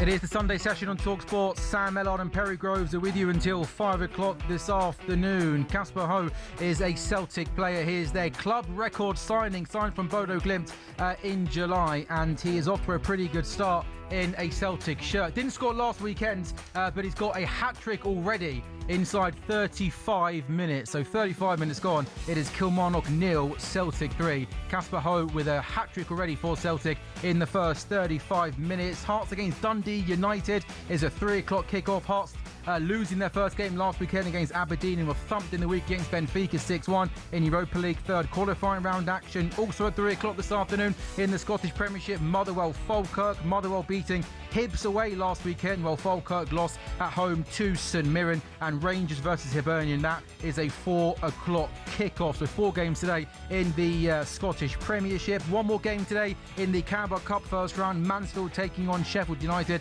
It's a 4 o'clock kickoff. There is live commentary on talkSPORT 2 with Ian Danter and Courtney Sweetman-Kirk. Lots of pre-season friendly actions going on. Man City beating Atletico Madrid 3-1. Chelsea are drawing 1-1 in Malaysia. Liam Delap equalising from the penalty spot. Liverpool Monaco is the 2:30 kickoff, and Arsenal taking on Borussia Dortmund. That started 7 minutes ago at the Emirates Stadium, and we have an early goal for talkSPORT. Ian Abrahams. Arsenal 0, Borussia Dortmund 1. Their first attack produced a corner, and their second attack down the right-hand side, little slide rule pass in for Ignacio, in on Kepa, and just slipped it past him easy as you like in front of the Arsenal fans to give the German side the lead. Arsenal had started brightly, but now they're going to have to come from behind. Arsenal 0, Borussia Dortmund 1. Pressure's on Perry, isn't it? Title winners, lots of still Bruno Guimaraes there, coming out, and is the pressure getting to Arsenal? It's more expansive now, is what it is. Yeah. Honestly, it's pre-season. You look a bit worried, Perry. So, yeah, really? But what it is, Mikel Arteta, because he is such a control freak, whatever, he will be so disappointed of how many goals Arsenal given away. You said about Real Betis, they went 3 down, didn't they? And then 2 down and then lost 3-1, giving a goal away early there, because you don't want those little bad habits like creeping in. So it's pre-season and it's right, it's not that bad, and don't get too carried away. But Mikel Arteta will be fuming. I thought Bruno Guimaraes maybe could have done a bit better in midfield there. To be fair, he lost his run. He's got to track back. Bruno Guimaraes not playing for Arsenal today, but he got what looked like a lovely ovation, didn't he, Perry, when he came out before the game? Yeah, he was really upset when he left Newcastle. Apparently, went and saw his ex-teammates and had a few tears. When you heard that, you think, "I'll do one, mate." No, don't give me. You're upset. You're not upset. Just stay. You're not upset. You're not upset. Don't pretend. It's been a real wrench that I've got to leave. And the players that you're leaving, they don't care. They're like, right, you're no good to us anymore. Just get gone. Yeah, we don't. I've got to go and say my goodbyes. And give everybody like a box of chocolates as I leave or whatever. Just get out. It's a good segue, because talking of transfers, talkSPORT reporter Anil Kondola is with us in the studio. You enjoyed your trip to Ellen Road yesterday? Yeah, I did. Obviously, happy Sunday. Hydration breaks? Yeah, hydration breaks. 2 1-hour halves as well. So it's 2 60 minutes in that 120. Do you get paid extra for that? No, I don't. I do it for the love of the game. I do time and a half if I was you. Yeah, well, I'll be speaking to the bosses about that, Sam. No, just when did you find out that it was 2 hour halves? Just as I set my equipment up at Ellen Road, Perry. So nice. Were you delighted that you're going to see even more football? I could not believe my luck. So just to confirm, you didn't know until you got there. I had a feeling. You had a feeling? I had a feeling, but wasn't confirmed until I got there. You not do your preps before the game? I do. I focus so much on, of course, the transfers. Good, man. On the drive up, you were too busy thinking about transfers, not Leeds. I needed to be right across, absolutely. Good man, good man. Where do you want to start, mate? Well, I think it's only right if we start with newly promoted side Coventry City. Good man. Of course, the big news coming out. It's been an incredible week for them. They've smashed their transfer record just in this transfer window alone, 3 separate occasions. This one isn't a record breaker, but it's a real big story for the Sky Blues. Gustavo Hamer is, of course, set to rejoin the club with a deal agreed with Sheffield United. 6 million plus add-ons for the 29-year-old. The medical is scheduled this afternoon to this evening. And this is a really, really exciting story for Coventry. Of course, it's been a real feel-good factor across the club and within the city, but a player of this calibre returning, he had so many good memories. Of course, the final game he did play for Coventry was that playoff championship loss against Luton a few years ago. That's when, of course, he made the move up north to Sheffield. But I think, of course, with the little experience he has in the Premier League, he's still going to be welcomed at Coventry City.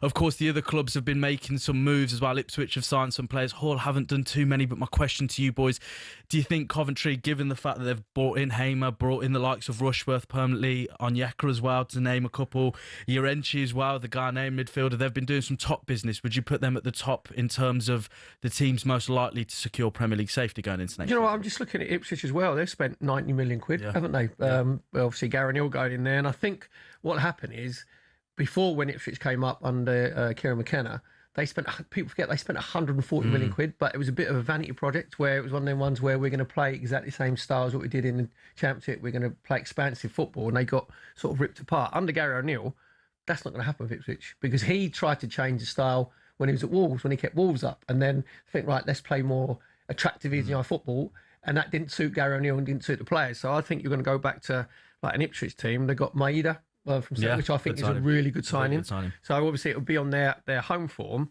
And Coventry, you're interested in Gomez as well, aren't they? Midfield player. Yeah, Angel Gomez. I think this again highlights probably 2 factors. One, where I think Coventry City will now sort of lean towards in regards to potentially the loan market, because with Frank Lampard's connections, we've seen it throughout his career. You know, he has got some very strong connections. So I think with nearly £100 million spent already for Coventry City, I think the loans will be something to look at. And of course, in the midfield, like we've said, you know, Onyeka in there permanently, Caleb Yorenchi, really, really exciting young player there going into the midfield. And look, that's where Lampard's specialties are. So I think he's understood that the midfield is going to be a real place to sort of focus on. Talk about midfield, I was lucky enough to do Championship, mentioned about the 3 o'clock kickoffs. Obviously, talkSPORT 2 on a Saturday is all EFL, isn't it? Yeah, so box to box. Jack Rudoni. I think that the Premier League will suit him more than the Championship because it isn't as physical. And I think he's going to get a little bit more space to play. And when you watch him play, he's one that you think someone is naturally gifted. You know, just carries the ball really well. You know, he's got brilliant technique. So I reckon if you were Jack Woodoney, obviously excited playing in Premier League, but Coventry fans must be excited as well. Your question for you, Neil. You're based up in that part of the world, aren't you? You covered lots of Coventry in the Championship last season. Obviously, a few new players coming in, but the core of the team that took them up last season, do you think they're good enough to make that step up? Well, it's a difficult one. I actually, of course, spoke to Matt Grimes at the start of this week at the CBS Arena, and I asked the same question, even from him individually. He had so much of the ball, but he was so good for Coventry, dictating play, turning in midfield, allowing his attackers to come in with his passes. But how is he going to transition? Because he's not going to get as much of the ball. And he said, look, we're going to have to suffer. The famous Ruben Amorim quote, that didn't, of course, go too well for him in that particular moment. But they are going to have to change. A lot what you were saying earlier, Perry, they're going to have to try and accommodate. And I think with the players they've brought in, of course, now with Hamer inbound, a bit of Premier League experience, I think they understand the challenge ahead. And I think with these signings, probably with one or two more coming in, I think they've put themselves in a real good position to do so. Okay, good stuff. Let's talk Liverpool and Bradley Barcola, of course, a PSG player, but Liverpool very much interested in signing him, trying to get that deal done. French football journalist Eric Bilderman was on Weekend Sports Breakfast. He believes Barcola could very much still join Liverpool. I do believe it so. We have to be patient. It seems that Paris Saint-Germain is keen to let him go, but they want big money. Barcola has refused to make a new deal after 2028, so this is the perfect window to sell him. The fixed price given by Paris Saint-Germain is £135 million, and it seems the offer of Liverpool so far is around 100 million. So I guess within the next 2 or 3 weeks, an agreement might be settled. The player is definitely willing to play for Liverpool. This is quite obvious. Then he's not a free transfer, so the question mark is still there between the two clubs. So as Eric says there, he wants to play for Liverpool. The key part of this transfer story as well is that he doesn't want to sign a new deal with PSG. He's got 2 years left on his deal. So he wants Liverpool. Liverpool want Bradley Barcola. And you'd imagine that given the attacking options that PSG have got, and with that player only having 2 years left on his deal, this feels like a deal, Neil, that would suit all parties. And you'd imagine sooner rather than later, the two clubs can come to some sort of fee. Yeah, I think so. Look, at the end of the day, when it comes to massive signings and transfers like this, patience is required, when we're talking about the real high end of transfers, of price tags, of potential wages and an overall deal. It will take a bit of time. And you've also, I think, got to factor in as well the potential incomings for PSG. Now, Ferran Torres is a name that's being linked with a move to PSG. Personal terms don't seem to be an issue on that particular front. And then I think once they do have players in, not just necessarily to balance the books, but also if they look at a sellable asset like Barcola, they are going to probably try and move a lot quicker than what they are at the moment. PSG do hold all the cards. They've got the player, they've got him under contract. I know he doesn't want to be there anymore, but they've got time in this transfer window to get a deal that does suit all parties. But I just wanted to ask, I think it's the perfect panel for this, really. Look, he's heavily linked with... The perfect panel. I like that, Perry. Sam and Perry, the perfect panel. I've described a lot of things in my time, but the perfect panel. Yeah, exactly. I'm going to put that in my Instagram bio. Perfect one half of the perfect panel on the Sunday session. Exactly. But look, with Barcola, look, heavily linked with Liverpool, I do think, in my personal opinion, he will end up at Liverpool, of course, coming off on that left-hand side. But look, Arsenal weren't successful. Well, it's funny to say that. I've got a source that says that he wants to live in London. Well, there you go. You know what I mean? Well, there we go. No, I can't tell you. I can't divulge my sources. No, I'm not. I'm not asking that. No. But are you on the wind-up then? No, I've got a source. Yeah, I've got a mole. You got a mole. Yeah, I've got a French you got mole. a mole and a sauce. A mole. You got a French mole, a mole, a sauce, and a French mole. Exactly. Yeah. All right. So are you trying to imply then? Is this a talkSPORT Sunday session exclusive that Arsenal could gate crash the party and try and sign Bradley Barcola? Breaking news. Are you being serious? Barcola wants to live in London. Yeah. Right. What's wrong, Liverpool? Liverpool's a beautiful city. It's my second favourite city. Same as Barcola, isn't it? Exactly, yeah, there you go. Exactly that. So, yeah, the question I was going to ask, do you think with both projects, with game time, the way he plays, which club do you think Barcola would be more suited to and why? I've got no dog in the fight, but I would say the Gooners, because if you're looking, Liverpool are a team that is in transition. Obviously, Andoni Iraola going in there, imposing his own philosophy, his own style, with all new signings coming in. If you was Barcola and you thought, what out of those two sides have got most chance of winning the Premier League or Champions League at the moment, you'd say it was Arsenal. Yeah. So it's whether Arsenal want to go in And put it this way, if they go in for him, then there'd have been advances being made to his people because they don't want to be seen losing out on Vinicius Junior, obviously being played like a little kitten with a ball to wall. But Arsenal have to be in for those sort of players. That's the level that Arsenal are at now. So, well, he was living in London, apparently, doesn't he? So Arsenal can't not get this deal done from this position. It's a bit of Shoreditch. And we're going to finish off with Marcus Rashford. Is that right? Yeah, of course. We can do. If you want to cover that. Rodri? It's up to you. Up to you. Marcus Rashford, Rodri, whatever you pick. You're the man in control here, Anil. Got to be Rodri. Adios, amigos. Yeah, we can. Of course, you've already touched on Marcus Rashford. Yeah. You know, I think it's going to be very interesting, especially ahead of the rest of the pre-season.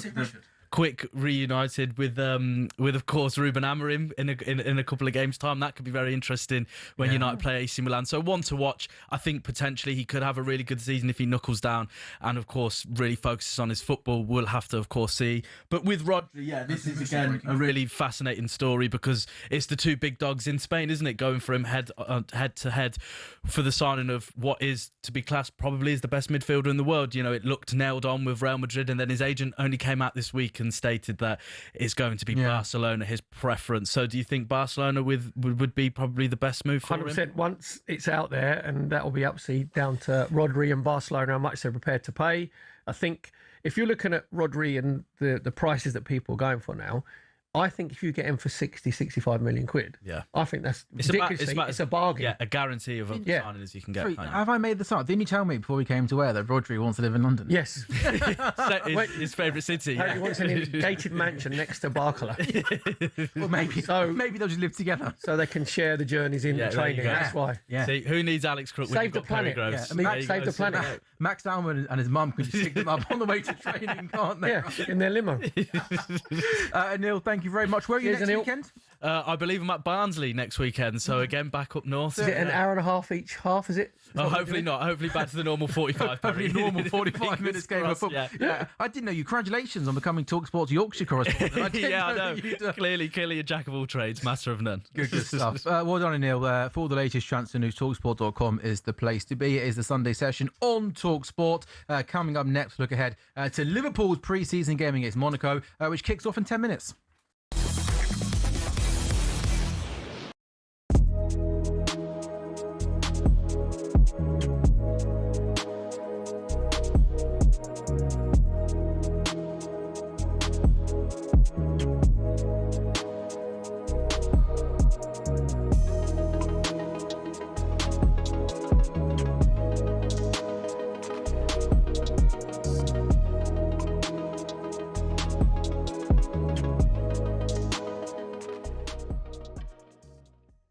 I anticipate Arsenal to absolutely go again and just be as good as they've been this season. The key element for me on the title this year is Rodri. If Rodri's a Manchester City player throughout the whole course of the season, Manchester City will win the league. That's a shouting off, that isn't it? Do you disagree? If Manchester City lose Rodri and he goes to Real Madrid, they will not win the league. I know what you're saying, but I look at it as well from because Anderson's coming, isn't he? Yeah. So he's not Rodri. I know he's not Rodri. But he'll benefit from playing alongside him. Yeah, that would happen. But if you leave him on his own in there, I think you've got carnage. I do know what you're saying, but I think there's more of a factor that Maresca might not be up for it either. You don't know yet. I think he's up for it. You reckon he's up for it? I think he's up for it. We'll see. He knows that club. He's been at that club. He understands how that club you're works. You're talking like a real Manchester City supporter. He went to Chelsea. He did. Are you Blackburn? You're a Blackburn fan, yeah? Yeah, hold on a minute. We'll talk about their dismal summer in a minute. What about the other teams? Why are you doing this? Why are you deflecting? Well, I'm just trying to say. All I was doing was talking about the Premier League title race. That's all I was saying. And I was just saying that the big impact, the key piece of information for me is Rodri being a Man City player throughout the whole course of the season. And if he is, Manchester City will win the league. Cool, but that's a shout. Do you not think so? So where was he last season? Getting back from his ACL, mate. Do you not think so? No, listen, mate.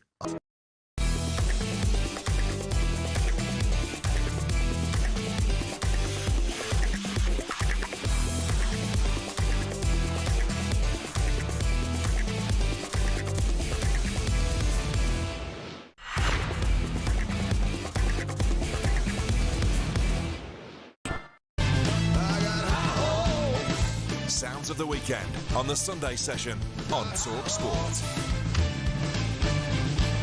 The boss. Yeah. The boss for the boss, is the it? main man, right? Yep.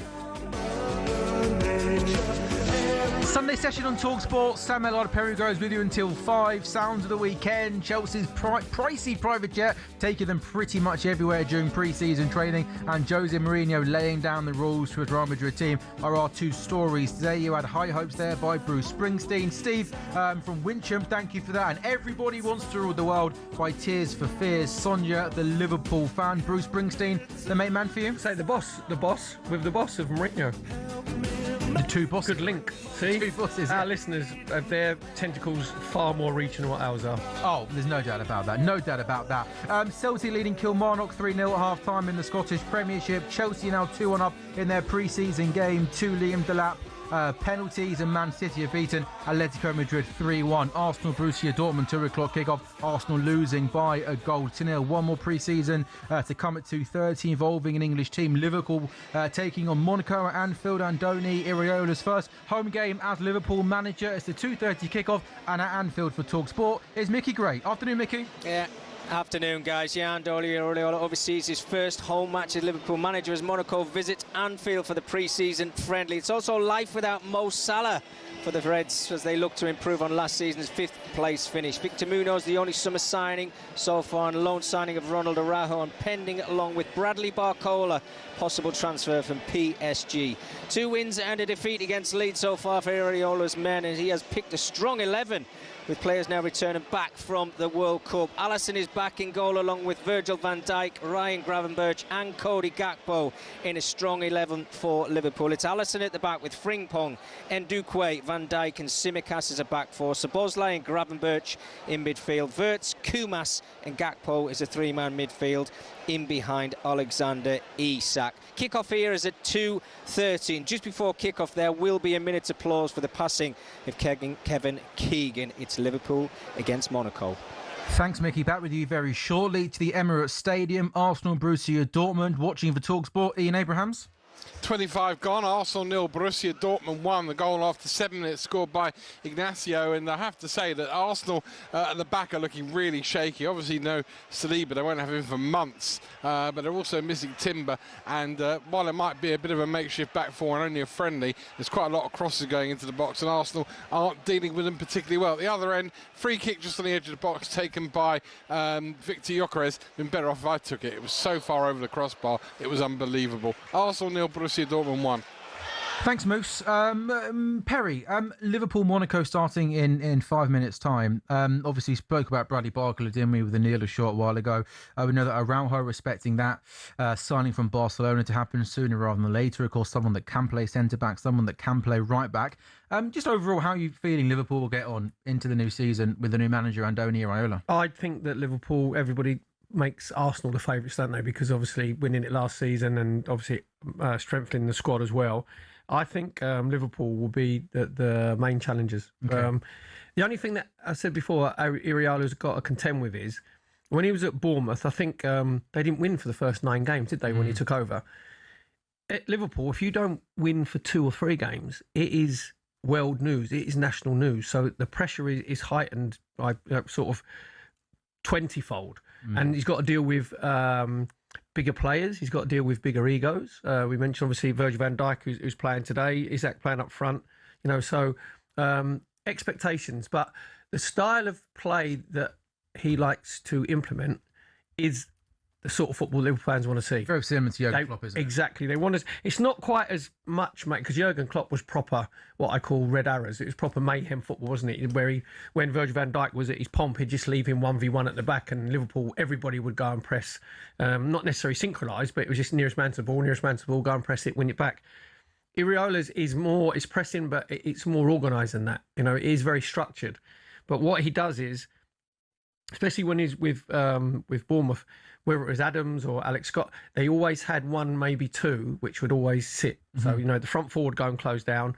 And if Scott was playing, then he might go and roam and Adams would sit a little bit deeper. Do you know what I mean? So there's a bit more structure to it. The thing that I'm looking forward to, if you look at Iraola at Bournemouth, the team were unreal when you watch them play. They would give anybody a game, but he improved individual players. And if you look, he likes, which he's playing today, the 4-2-3-1 system. When he was at Bournemouth, you had Krupi, Tavernier and Rian. One of those would play in the 10, normally Krupi. And it was just the way that those players improved in those 4 positions. So if you was Florian Wirtz, he showed flashes last season, but didn't have any consistency. You'd be thinking, yes, this is the sort of manager that's going to suit the way that I want to play. I think Liverpool's business this summer, it's been relatively quiet. Victor Munoz is the only player that's come in from this summer. There was Xhaka as well, who was signed in January to come in this summer. Obviously, Barkley's been linked. I think it was clear and obvious Liverpool needed to replace Mo Salah. I think there was an argument that even last season with Diaz and Nunez leaving, Liverpool needed another attacker. So Bradley Barkley is wanted. I find the midfield Liverpool really, really fascinating because that midfield last season was completely overrun.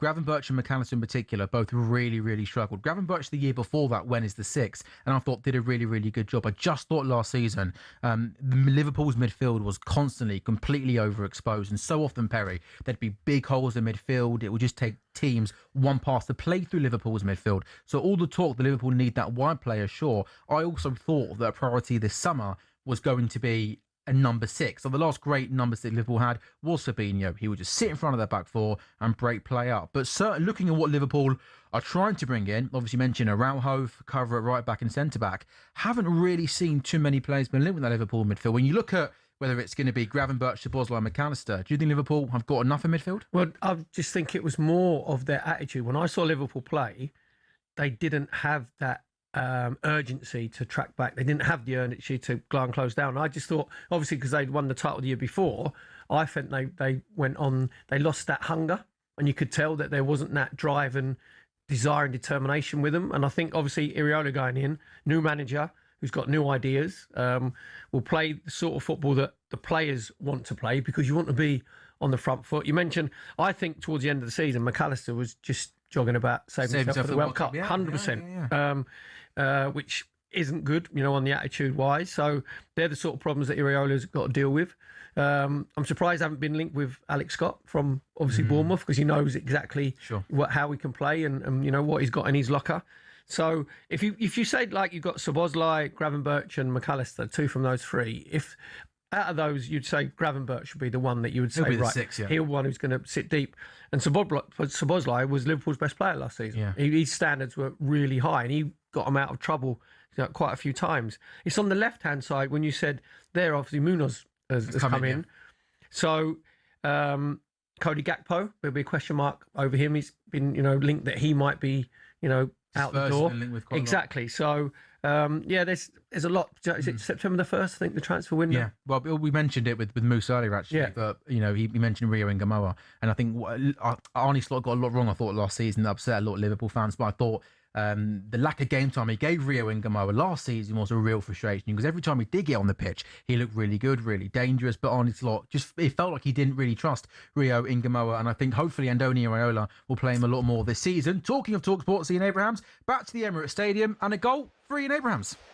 Arsenal 0, Borussia Dortmund 2. This is an absolute cracking goal as well. Scored by Constantino Caretsas. He picked up the ball probably just under the halfway line and ran towards the edge of the penalty area, drove at the box, and then inside it, just from the edge of the penalty area, left-footed curler. No chance for Kepa, who was grasping a thin air. Arsenal, maybe they're not such favourites for the title, but it is only pre-season. Arsenal 0, Borussia Dortmund 2. Perry, Arsenal are in trouble. Arteta out. Hashtag Arteta out. Gotta go. Flash in the pan. 03. Is he all that? 03717223344. I mean, you relax. As Ian said, it's only pre-season. Yeah, but you're portraying like something to me that isn't. I'm just like, it's pre-season. But as I said before, it's pre-season, and you can say you can't, sort of gauge too much on it. But I will guarantee you that at half-time, Arteta will quite rightly lose his head, because you want momentum. You still want to get confidence. So some of the players, obviously, coming back different game times. Sometimes in pre-season, you don't go in for the tackles that you should be going into because you want to keep yourself fit. But you still want that momentum. And it ain't going to be good. You lose 3-1 against Real Betis. And then, obviously, 60,000 Arsenal fans. I think there's probably about 1,500, 2,000 Dortmund fans there as well. But you don't want that because, as you said there, when you're league champions, then that would be big news. If that stays the way, it'll be big news. I'm going to make a big thing about it over the next 2 hours. Yeah, 27 minutes. You can keep going as much as you like, but all the Arsenal fans have still got Champions 26 on their shirts. That don't matter. I know. I'm just jesting with you, mate. Bruno Guimaraes, is he already panicking, wondering what on earth?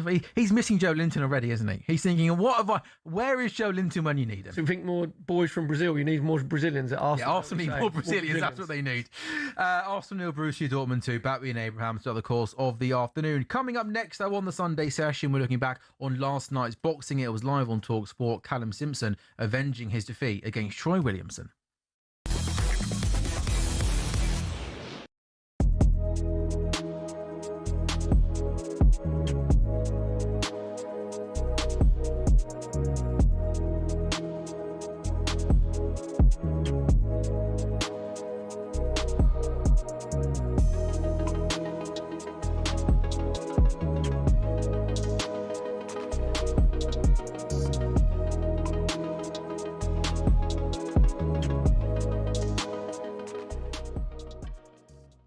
Look at Real Madrid. Go and look at this is the point that I think Gabby was making this morning. I know that he was making it regarding trophies and what have you, but look at the brand value. 180 million. There you go. Right, that's how big that football club is. Right, that's a lot. That's how big that is as a worldwide entity. 180 million, and you're talking about him coming to a club that has 32 million followers on Instagram. Again, these are very basic metrics. Very basic metrics. But Vinicius Junior is in a completely different stratosphere. All this talk about him coming to Arsenal throughout the whole course of the summer has just been manipulation from an agent trying to get the dude a few more quid. That's what it is. He was never in a million years going to be an Arsenal player this summer. That's what it is. It's just manipulating the market. Let's see if I can get some more money for my guy. Yeah. Why would he come to Arsenal? I said that was the agent talk. Just using Arsenal as a leverage. A tool. Yeah. Arsenal are interested. Oh, right, wicked. Brilliant. Arsenal, champions of England. Right, well, let's use them. Yeah. Let's use them. Go back to the table with the Real Madrid lads. Forward. Yeah, he's coming out of contract. You know what I mean? He needs a few more zeros on this contract. Yeah. Okay. We're going to sign Yandy Mande. Let's put some pressure on you. No, don't worry about that. Vinny Jr. ain't going nowhere. Yeah. Is it? Come on. You can't leave. I just don't see leaving Real Madrid as a... you don't leave Real Madrid unless Real Madrid leaves you. That's it. That's it, mate. Unless you come to the end of your time on your way, son. Can't have a supermodel girlfriend and you leaving your supermodel girlfriend. She leaves you. For the dinner lady.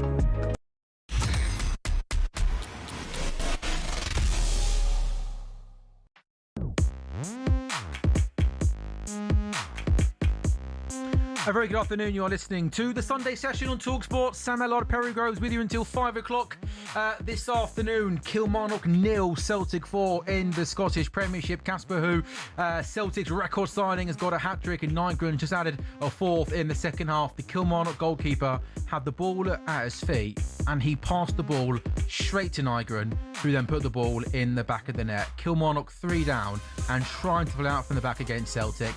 Not working. Kilmarnock 0, Celtic 4. Celtic have won each of their last 8 Scottish Premiership games, and that is set to be 9, and they're set to start the season, the defending champions, with 2 wins from 2. We got 2 games at 3 o'clock in the Scottish Premiership. Hearts taking on Dundee United. Dundee United are unbeaten in 3 away games against Hearts, who started their campaign with a defeat last weekend. Motherwell Falkirk is a 3 o'clock kickoff, and Rangers against Hibernian is a 4 o'clock kickoff this afternoon. Hibernian have won 2 of their last 3 league visits to Rangers. Mansfield taking on Sheffield United. Carabao Cup first round action is a 4 o'clock kickoff. Live commentary on talkSPORT 2. We got some pre-season friendly actions. Man City beating Atletico Madrid by 3-1. JDT 2, Chelsea 2 over in Malaysia. Arsenal 0, Borussia Dortmund 2 at the Emirates Stadium. That game a 2 o'clock kickoff, and Anfield a 2:30 kickoff for Liverpool against Monaco. That currently is goalless in the early stages at Anfield. Back to our reporters very, very soon. But to the world of boxing, Callum Simpson reclaimed the British and Commonwealth Super Middleweight titles after earning a unanimous decision in his rematch with Troy Williamson. We had live commentary last night on talkSPORT. He avenged the only loss of his career when Williamson stopped him in the 10th round. The English pair put on a thrilling contest in Leeds, which the judges scored 116, 112, 117, 112 and 115, 113 in Simpson's favour. Delighted to say John Rawling, talkSPORT's boxing commentator, joins us on the Sunday session. Hey John, how are you? Very well, thank you. Thoroughly enjoyed last John. night, by the way. Great fight. Talk us through it. How great was it? Well, I thought it was terrific. You know, it was so much on the line. It was either going to be revenge or confirmation. And really, had he lost last night, I think he'd have found it difficult to come back from it. Sure. You know, he was looking to regain his title, Callum Simpson, and he came back and he produced a terrific performance. He did clearly improved tactically in his preparations with Robert McCracken at the Olympic Centre in Sheffield, and he fought a great fight. He was never behind. He got his head in front in the early stages, had a very big third round where Troy Williamson, he looked in a very dodgy state at one point, but he managed to survive, and he's one of the real hard men of British boxing, Williamson, and he was a proud champion for the months that he remained the champion. But now, you know, where does he go from here? He's going to find it difficult, I think, to get back up to that level again. Although there is the possibility, I suppose, that Ben Shalom, one of the options open to him, would be to stage a third fight between the two of them, because they've all two so far have been very dramatic. And, that makes a lot of sense, really, to have a third. You mentioned there, John, about Rob McCracken, his new trainer, and you mentioned about tactics. Obviously, Rob McCracken's been in Carl Froch's corner, in Anthony Joshua's corner. On the tactical side, just give us sort of an insight of what was different. Well, he used his physical strength, Simpson, but he didn't engage as much inside as he did in the first fight, because that clearly was where they reckoned that the strength of Williamson lay. And he unravelled, if you remember, in the 10th round and suffered a pretty bad knockout. He was down 4 times in that round. And there were people, myself included, who wondered whether he could be the same fighter again. But he'd prepared long and hard in the Sheffield Gym of Excellence, where they prepared the Olympic fighters. He'd been taken on the pads and worked extensively with Richie Woodall as well as Robert McCracken. And I think Robert just kept him concentrating through the fight. I think that was the biggest thing that he did for him. He looked as though he was more aware of what was needed to win the fight, and he got himself in front. And although typically Troy Williamson, strong, determined man that he is, came roaring back in the latter stages, by that point he was too far behind and wasn't able to narrow the gap. You mentioned the scores there, and I had it the same as Phil Edwards, who had it 117 112 in Callum's favour. I thought he won quite clearly, but where he goes from here, well, that's an interesting one, because obviously, as well as the possibility of a third fight against Williamson, there might be talk of a world championship fight as well, because Callum is a very big ticket seller. There were a lot of fans who'd made their way up to Leeds from Barnsley yesterday. And if they put him into a world title shot, then I'm sure the Barnsley public would support him big time. I think he'd want to go for a world title, John, wouldn't he? Like the trilogy can always be in the background. You know what I mean? If you need a big earner again. What about Aaron McKenna? He had a really good win. I didn't see that one. I can't talk about that. I'm sorry. Fair enough. You were locked in on the main event, John. Locked in on the main event. When you're commentating on a big fight, it's difficult to be watching two at once. Yeah, no, absolutely. Just in terms of what's to come then, John, over the next couple of weeks in the world of boxing, obviously Conor Benn taking on Ryan Garcia next month. Moses Itoma is back in the ring. What's catching your eye in the next month or so in the world of boxing? Well, Moses is the one that we're really looking forward to, fighting against Ergovic up in Manchester on the 29th of August. That's the next big one that we're going to be doing for you on talkSPORT, and you can watch it live, of course, well on DAZN. That's a big one, and I think that it's a fight where people will actually finally have to sit up and take notice and realise that this is a very, very talented young heavyweight indeed. You know, there's still the possibility or maybe likelihood of Fury and Joshua meeting at some stage, but Itama is all about the next generation, exciting young fighter. And if he beats Hrgovic, who's a big, tough, granite-jawed fighter himself, if he looks good in winning that, then people really will start to sit up and take notice and say, yeah, this guy can be a world champion and be a unified world champion fairly soon. Well, speaking of AJ Fury, last night the founder of Boxer, Ben Shalom, spoke to us here at talkSPORT, and he told us that AJ Fury fight, it just has to take place in the UK. What a risk, a calculated gamble there, but it paid off for Callum Simpson. What a fight. Unbelievable fight, and yeah, unbelievable. It was a hard 12 rounds to watch. I thought he was going to get him out of there. I think it was the third or fourth. I can't quite remember which round, but my God, Troy Williamson kept coming, and what a fight. But for Callum, after all the he was putting, boxing fans so quick to write someone off and tell them, oh, that's his level, or he should never fight at the weight again, or I don't think the rematch. The amount of people that told me in boxing, I want to just say to you, so many WhatsApps saying, do not take that rematch from the other side. We took it, he did it, and I'm so excited. I'm so happy for him. John, he then did go on and he did say that fight has got to happen in the United Kingdom. What are you hearing then with AJ Fury? Are you confident it could happen in these shores? Yeah, I mean, they're talking now about Madison Square Garden, aren't they, as the most likely location for it.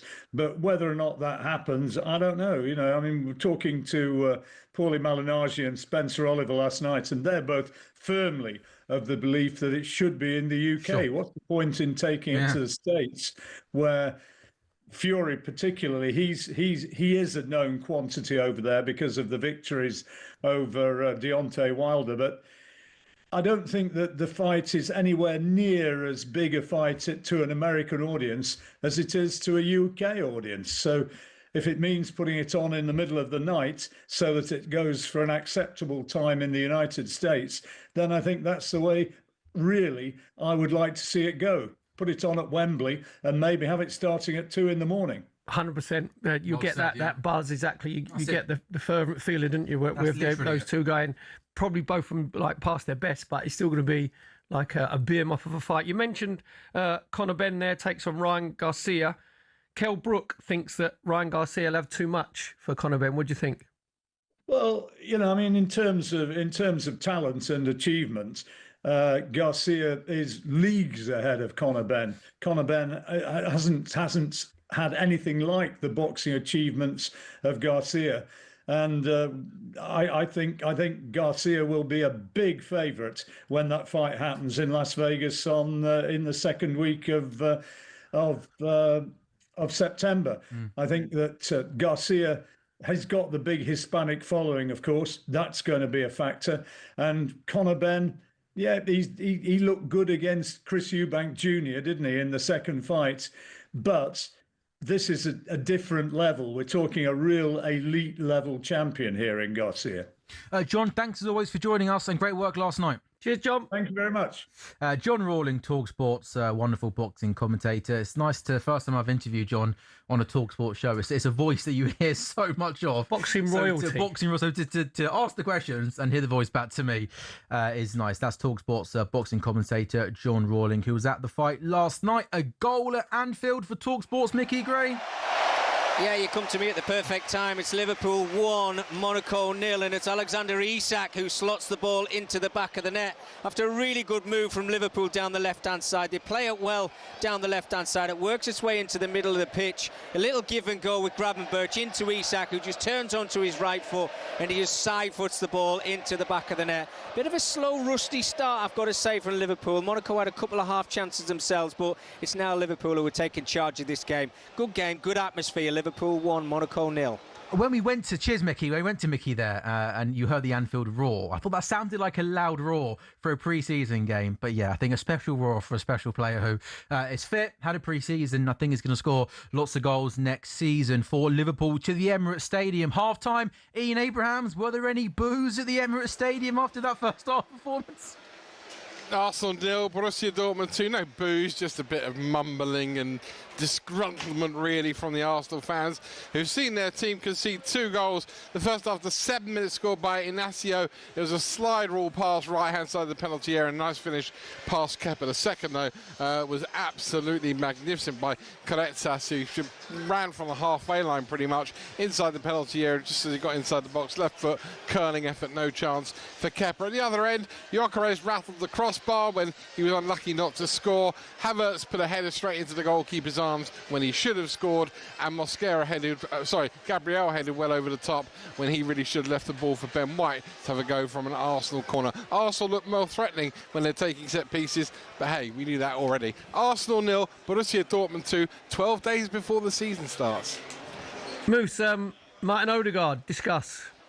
Yeah, it came off after half an hour. They waited till a half-hour mark to have the hydration break, and Odegaard was brought off after half an hour, and Wanyeri came on for him. I'm going to find out if it's an injury or tactical. I did speak to a couple of the press guys who were watching the Arsenal game midweek against Real Betis. Apparently that's what Arteta did then, was give players half an hour here and half an hour there. But what's the point in managing minutes when the season's Community Shield's next weekend and the season starts the weekend after? Either they're fit or they're not. Either they're ready to go or they're not. And as you pointed out to me when I texted you about it, if you're only going to give him half an hour, bring him on after an hour to give him half an hour. Why start him? I mean, there's no point in the guy getting changed if he's only going to play the first half hour. Yeah, I'd have gone last half hour when the game's a little bit spread. You know what I mean? It's not as... And it also stops all the Arsenal fans panicking when they see Martin Odegaard substituted after half an hour. He's in the red zone after half an hour of the first home pre-season fixture.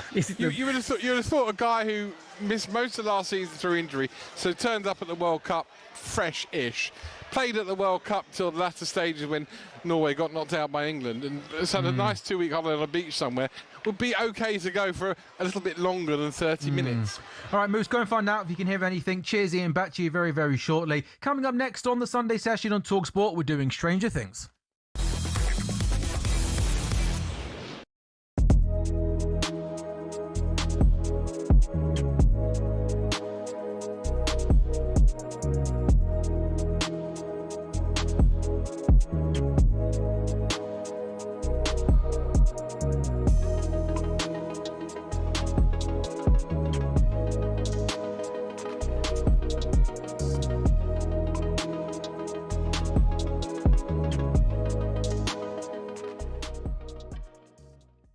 Chris, what about Man U? I fancy United have a much better season. I think Michael deserves this job, and I do think they're going to be up there. I think they're going to push. I think they're going to be strong. No, I do. I think I'm so happy to see Carragher's just thriving. I think, obviously, having played with him, you know what kind of character he is. He's that composed and he's intelligent, and he's obviously bringing that into one of the biggest jobs in world football. And I think the run they obviously had at the end of last season, obviously in 2026, I think they were like #1 in points taken. So for him to be able to have a full pre-season, bring in whoever he likes in terms of players and just have that belief, I think there's no one better steering that ship really. And no, I'm excited to see what the season brings for them. I think it's going to be an interesting season, Chris, all round, because so many new managers. You don't know what to expect. Liverpool, Chelsea, Spurs have spent big money as well. Whether they can try and get into that top four. And obviously, the only one with a little bit of stability is probably Arsenal. But, it's always hard to retain that title, isn't it? 100%. I think everyone's going to be hungrier than ever, and it is hard to kind of maintain that. You're now the golden ones that everyone wants to compete and to fight against. So, I'm happy for you.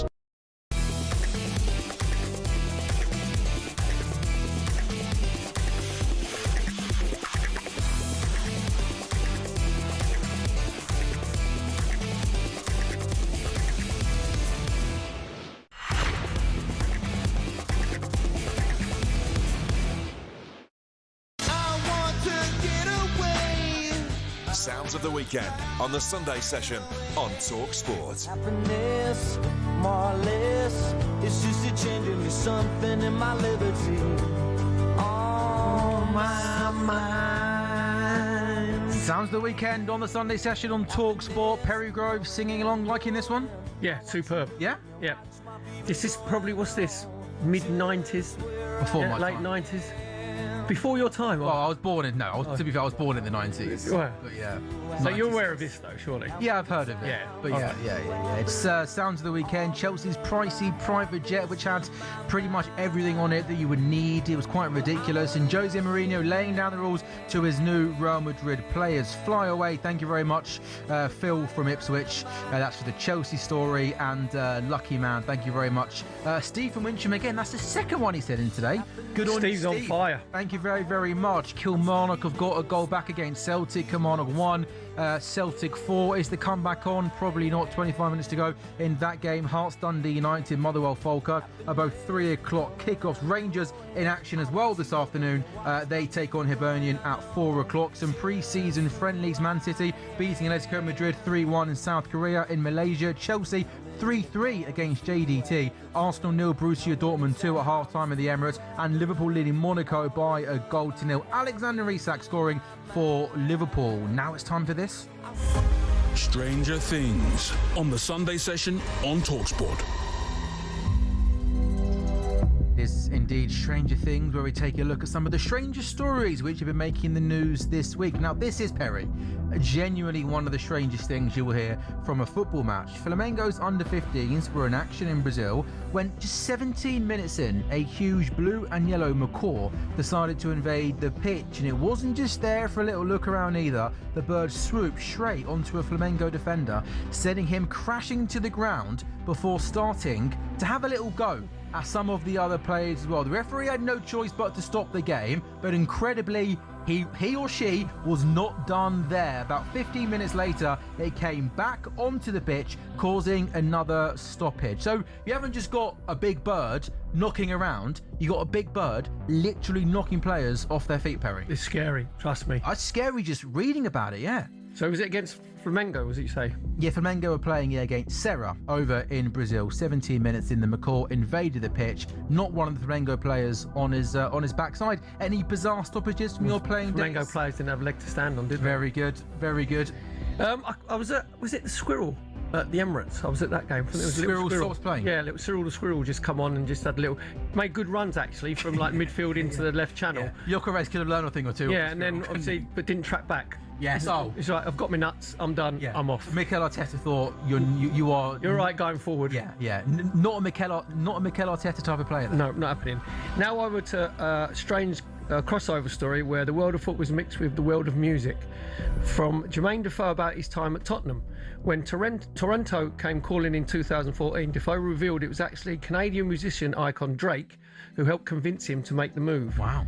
But there was just one problem. When Defoe answered the phone and heard a Canadian accent, he generally thought it was his Spurs mate Aaron Lennon playing a prank on him. Do you know what I mean? Going all sort of Mike Yarwood. That's one for the teenagers. Harry, every time a player signs for a new club or gets an international call-up, the first thing they always say is, "Oh, I thought it was a joke. Yeah. I thought it was one of my teammates taking the pic." Messing around. Yeah. But the only thing is, doesn't their name come up? The number on your phone? up I don't know. Maybe. Yeah, exactly. He soon realised it was Drake. though, and the rapper talked him through what it was like in Toronto, the city, the fans and the football club. Defoe says that conversation helped convince him to make the move, and it worked pretty well. Defoe scored 12 goals in just 21 appearances for Toronto before eventually returning to the Premier League with Sunderland.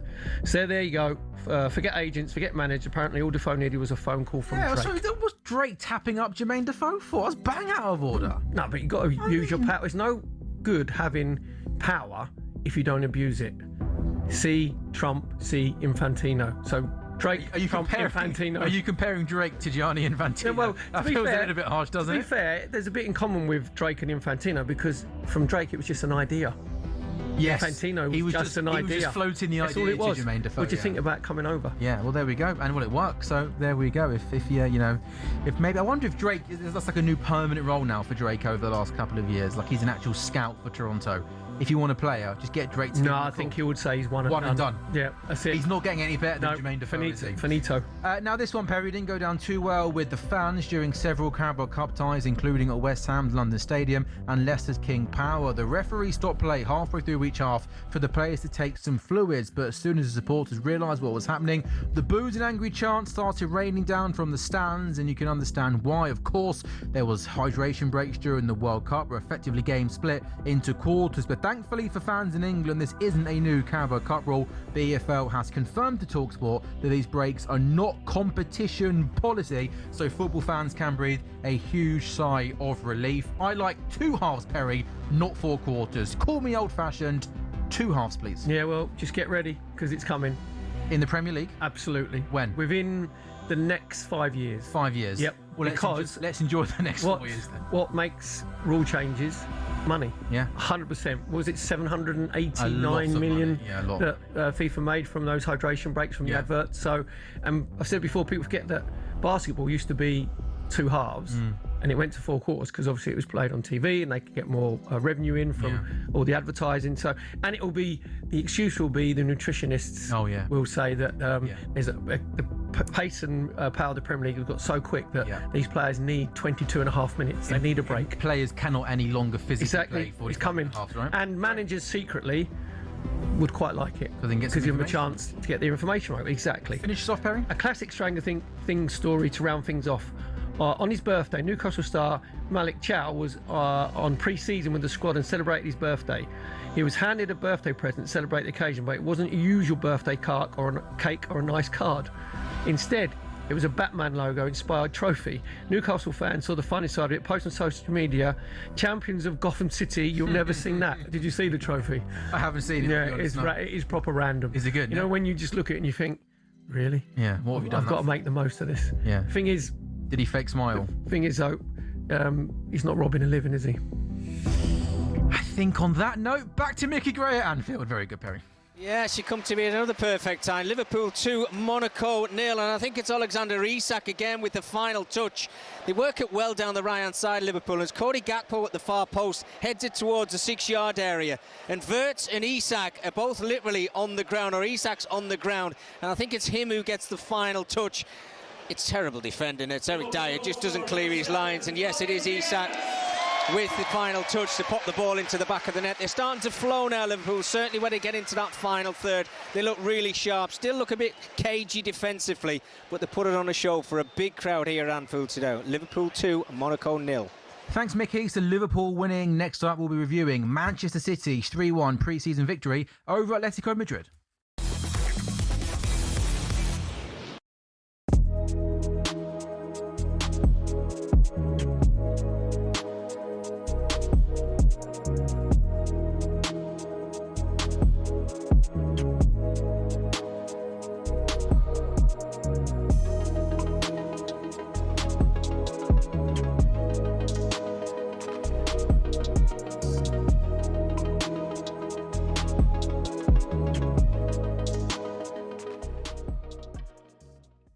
Hussein, good morning. Good morning, Shaban.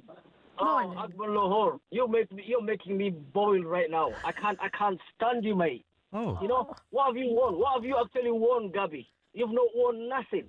Yeah. All you keep doing is just criticize Arsenal. What have you actually won? Nothing, mate. You know, it's actually funny that I used to like you as a striker. But now, I don't know what I used to see in you, because you won absolutely nothing. And Arsenal are going to win stuff. They're going to win. like me, you said. Yeah, I used to. But now... What did you like about me, though, before? Now he's your big gob. Sorry to say that. He's just criticizing Arsenal. But you just don't see how Arsenal are actually making... They're going places right now. We've just won the Premier League. You just even don't appreciate that we did that, because you just don't hate Arsenal. That's your issue. I love Arsenal. No, you don't. I do. What do you get when some of the most individual sports stars club together? Well, a melting pot of history, tension, rivalry, friendship and elite stories. Here are some of the best off-camera anecdotes from the Ryder Cup. Number 1, Tiger's loo roll. The protagonist, Lee Westwood's former caddy, Billy Foster, set in a toilet cubicle at the Belfry. As he went to relieve his first morning nerves, Foster noticed only one of the 2 cubicles had loo roll, and while he was seated, in came a tiger into the empty cubicle, and he realised his mistake all too late. So Foster took some paper, reached under the cubicle with a rescue offering, and as Tiger went to take it, Foster uttered the words, "Europe, 1 up." As it happened, Europe did go on to win. Fast forward 10 years to the miraculous Medina, when, after a gruelling Saturday, Rory McIlroy overslept on the Sunday and was in danger of missing his tee time. Thankfully for him, the person booking player transport was Erica Stoll. She sorted him a police escort to the course. 3 years later, McIlroy proposed in Paris. The next story is told by Scottish legend Sam Torrance about the great Seve, who apparently despised the Americans mainly because of a diminutive US reporter who kept calling him Steve. Hey, my name is Severiano or Seve. It's no Steve, it's no Steve. Next day, Steve. Torrance also tells of how Seve regularly gave coaching clinics to his European teammates, but a week later at the Italian Open, when the same players asked for advice, Seve would tell them to and see you next year.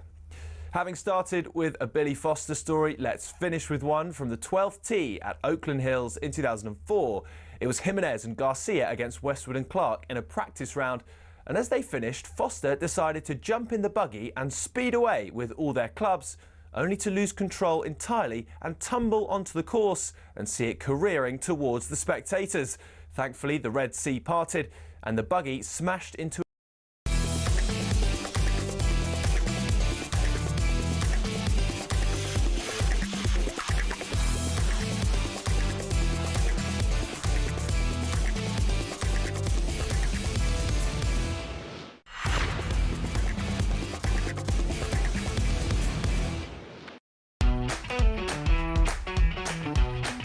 Very good afternoon. You are listening to the Sunday Session. It's Sam Ellard and Perry Groves with you until 5 o'clock on talkSPORT. In the world of football in the Scottish Premiership, Celtic are 5-1 up against Kilmarnock. Casper Hu has got a hat-trick. Celtic's club record signing signed from Bodo Glimt in the summer. Luke McGowan has just added 5th for Celtic, looking to make it back-to-back wins to start the defence of their Scottish Premiership title. Hearts against Dundee United has just kicked off at 3 o'clock. Hearts already a goal up against Dundee United. Hearts losing their first game of the season last weekend against Aberdeen, then were thumped by Benfica 6-1 in the week in the Europa League third qualifying round.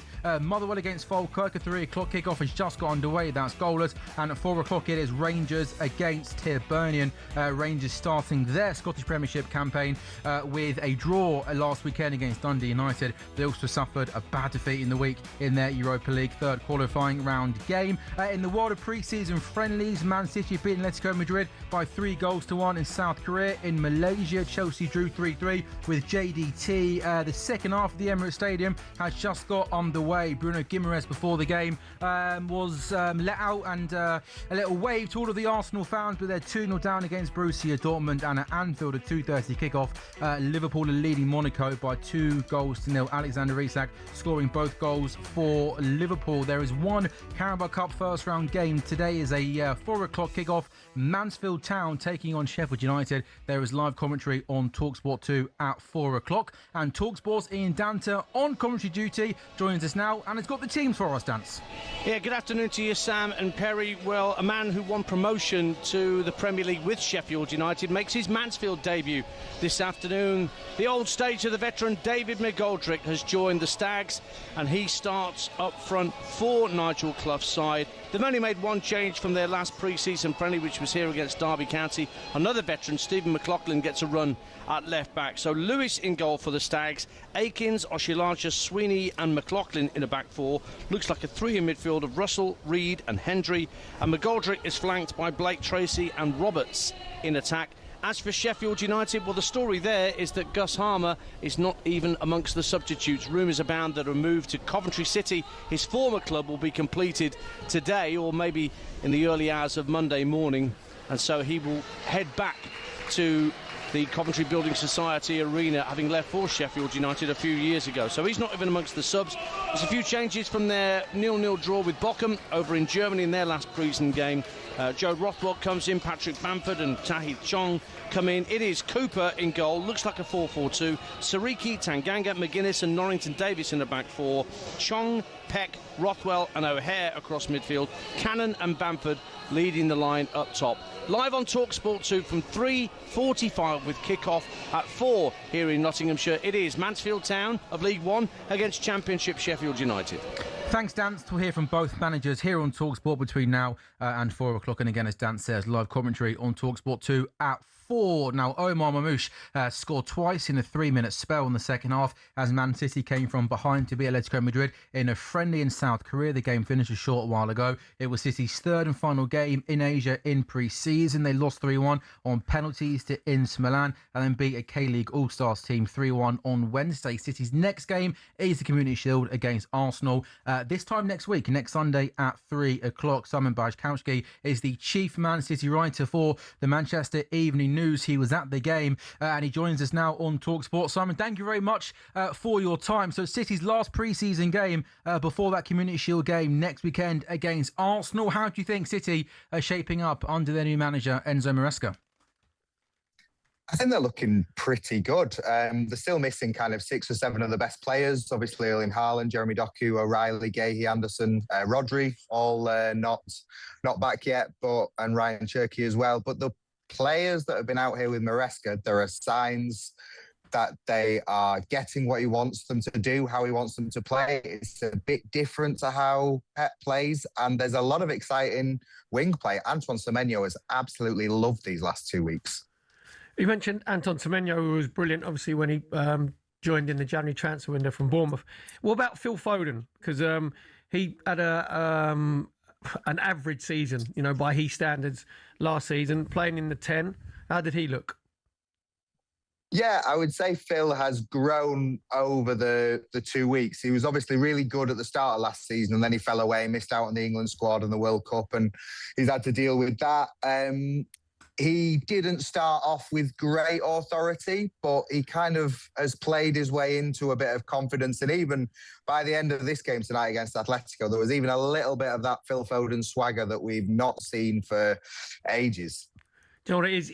When you see Phil Foden at his best, he doesn't overthink stuff. He's on the half turn. I say he's got the owl's head where you can see what's going on sort of around him. So it's when you see him play free that you know that his confidence is back. Yeah, definitely. And I think, he's only known Pep Guardiola as a manager, and that can be brilliant. Pep is, such an incredible manager, but sometimes it doesn't work for everyone all the time. And I think Phil Foden is someone more than anyone who needed a change this summer, needed a new challenge and needed just a new voice in his head. And he knows Enzo Maresca from the treble season.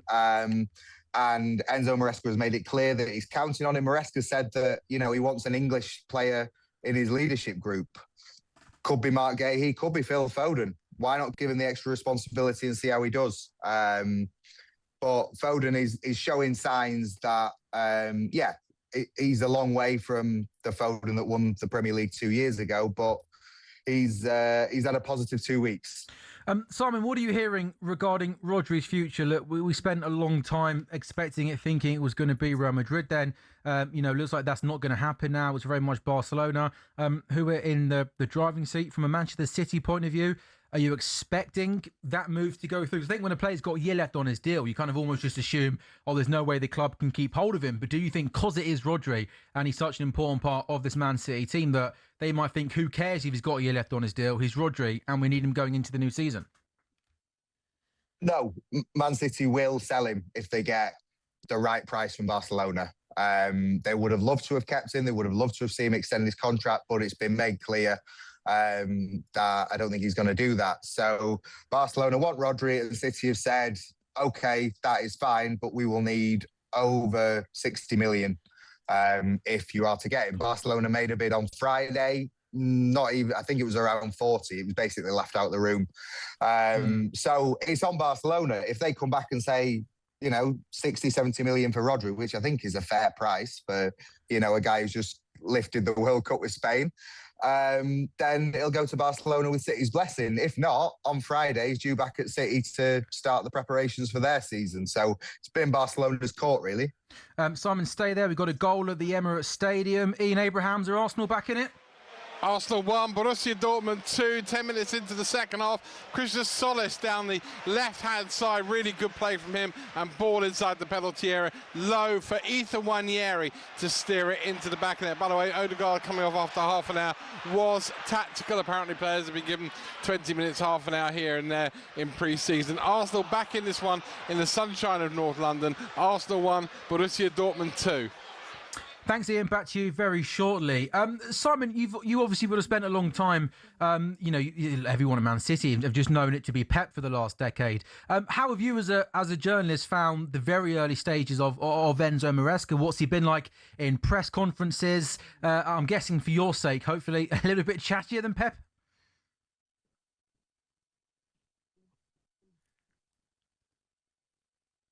Sorry, I lost a bit of your question, but I think I got most of it. Enzo Maresca has been very good, I would say. He's been very positive with the players, but kind of very intense. He's been in the thick of the training sessions. He's been getting a sweat on with everyone else in terms of leading them, physically running to show them exactly what he wants to do. He's been very good with us, the few travelling journalists who are out here.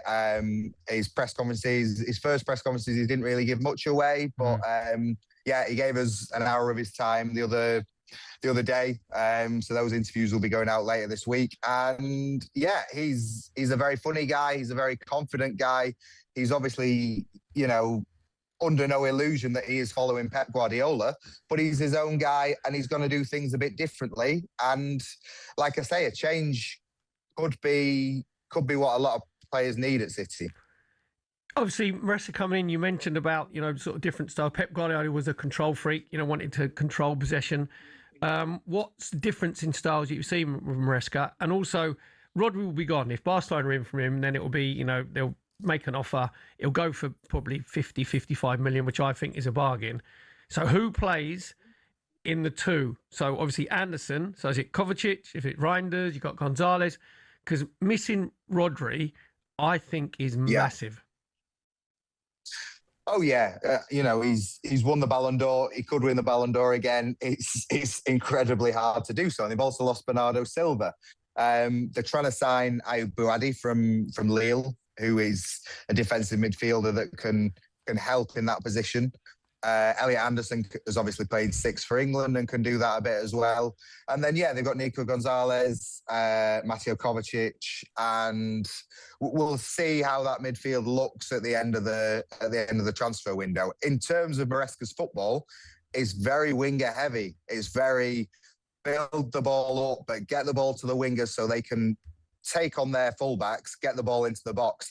I mean, City scored 2 tonight, 3 against Atletico, but they could have scored 6 or 7. And you thought, well, if they had a striker who is pretty good at his movement in the box, someone like, I don't know, Erling Haaland, then he is going to eat that up every single game. Maresca kind of not known for particularly exciting football at Leicester and Chelsea, but it's been really good to watch at City so far. Simon, thank you very much for joining us. Cheers, Safe journey home. That's Simon Bajkowski, the chief Man City writer for the Manchester Evening News. Another goal at Anfield, Liverpool-Monaco pre-season friendly for Mickey Gray. Yeah, we've got a bit of a game on. It's Liverpool 2, Monaco 1, and Monaco have just slotted the ball home from the penalty spot. Alexander Golovin was the player who put the ball into the back of the net. Wonderful penalty. Alisson dove the right way, but it was too high for him to get any hand on it. But it was Virgil van Dijk who made the foul on Golovin.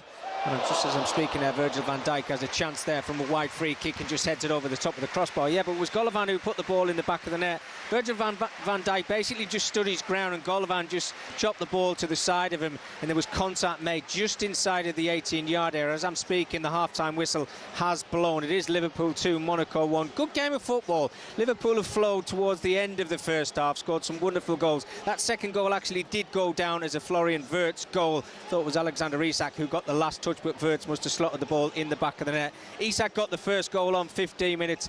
A nice finish from him, and lovely little turn on the edge of the 18-yard area, and slotted the ball home to give Liverpool the lead. And Wirtz with that second goal on 28 minutes. But we have got a good game coming up in the second half, because Monaco have come to play. They've got themselves back into the game on 43 minutes with that penalty. I will say a standout player for Monaco, Lamine Camara, who did play for Senegal in the World Cup, has been absolutely outstanding for Monaco in that central midfield. If anybody's looking for somebody, he's 22 years old. He's a very good player. But Liverpool in those final third positions look pretty sharp, but look shaky defensively. At the break, Liverpool 2, Monaco 1. Thanks, Mickey. Back with you for the second half. There's another goal at the Emirates for talkSPORT. Ian Abrahams. Arsenal 1, Borussia Dortmund 3. Borussia Dortmund bringing back their 2-goal advantage thanks to Gadou. It was a corner on the near side which Arsenal again failed to deal with, and Gadou, who was around about 8 yards out, fired it goalwards. It went in via kind of Mellier's foot, and I think it was defender online, might have been Ben White as well, but it doesn't really matter. Arsenal briefly had reduced the arrears by 1, but now they're still 2 behind, and they've taken off a couple of players as well due to this tactical managing minutes. So Gabriel and Calafiori have made way for Nkape and also Marley Salmon. But Arsenal with it all to do here in the last half hour. It's Arsenal 1, Borussia Dortmund 3. Offside. Oh, VAR, yeah, we need VAR. yeah. Mile offside. How do you know? What? How do you know? I've got my sources there. The same source telling you that Bradley Barker has just loves London. He Yeah. does, yeah. Loves the gentrified area of Shoreditch around that. Who doesn't love that part of Shoreditch, right? You see, you go there for your little cup of coffee, do you? A mocha chocolate. A mocha chocolate? Yeah. No. A mocha chocolate? That sounds a mouthful, doesn't it? What are you then? I just keep it nice and simple. Just go with What, latte. just British tea? Yeah, no, I have a latte. But yeah, not a mocha chocolate. Is that even a real thing if you made that up? What, mocha chocolate? Yeah. I think it's a real thing. You think it's a real thing? I think it is, yeah. Right, there you go. That's your favourite. Ice latte. Yeah, I know an iced latte is definitely real. There we go. More transfer insight from Perry Gross between now and 5 o'clock on the Sunday session on talkSPORT. Coming up next, we'll be hearing from the managers ahead of Mansfield against Sheffield United in the Carabao Cup first round. It's a 4 o'clock kickoff and it's live on talkSPORT too.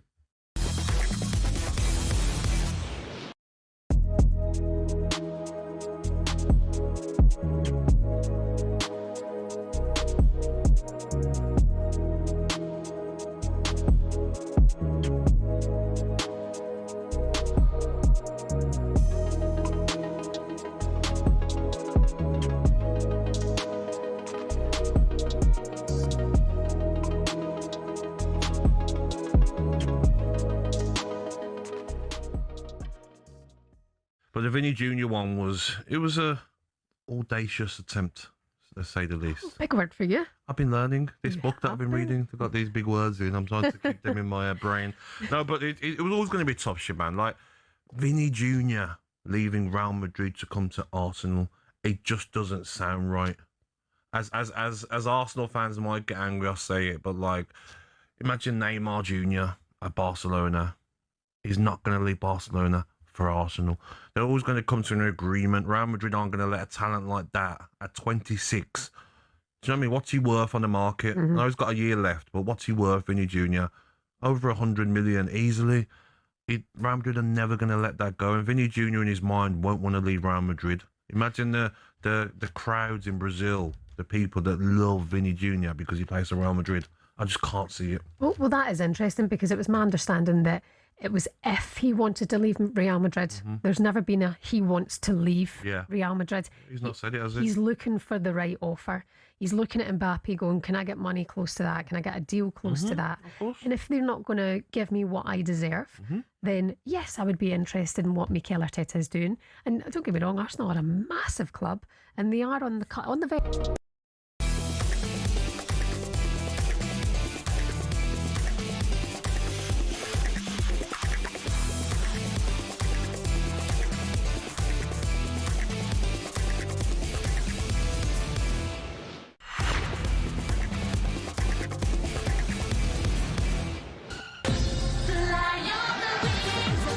Sounds of the weekend on the Sunday session on talkSPORT.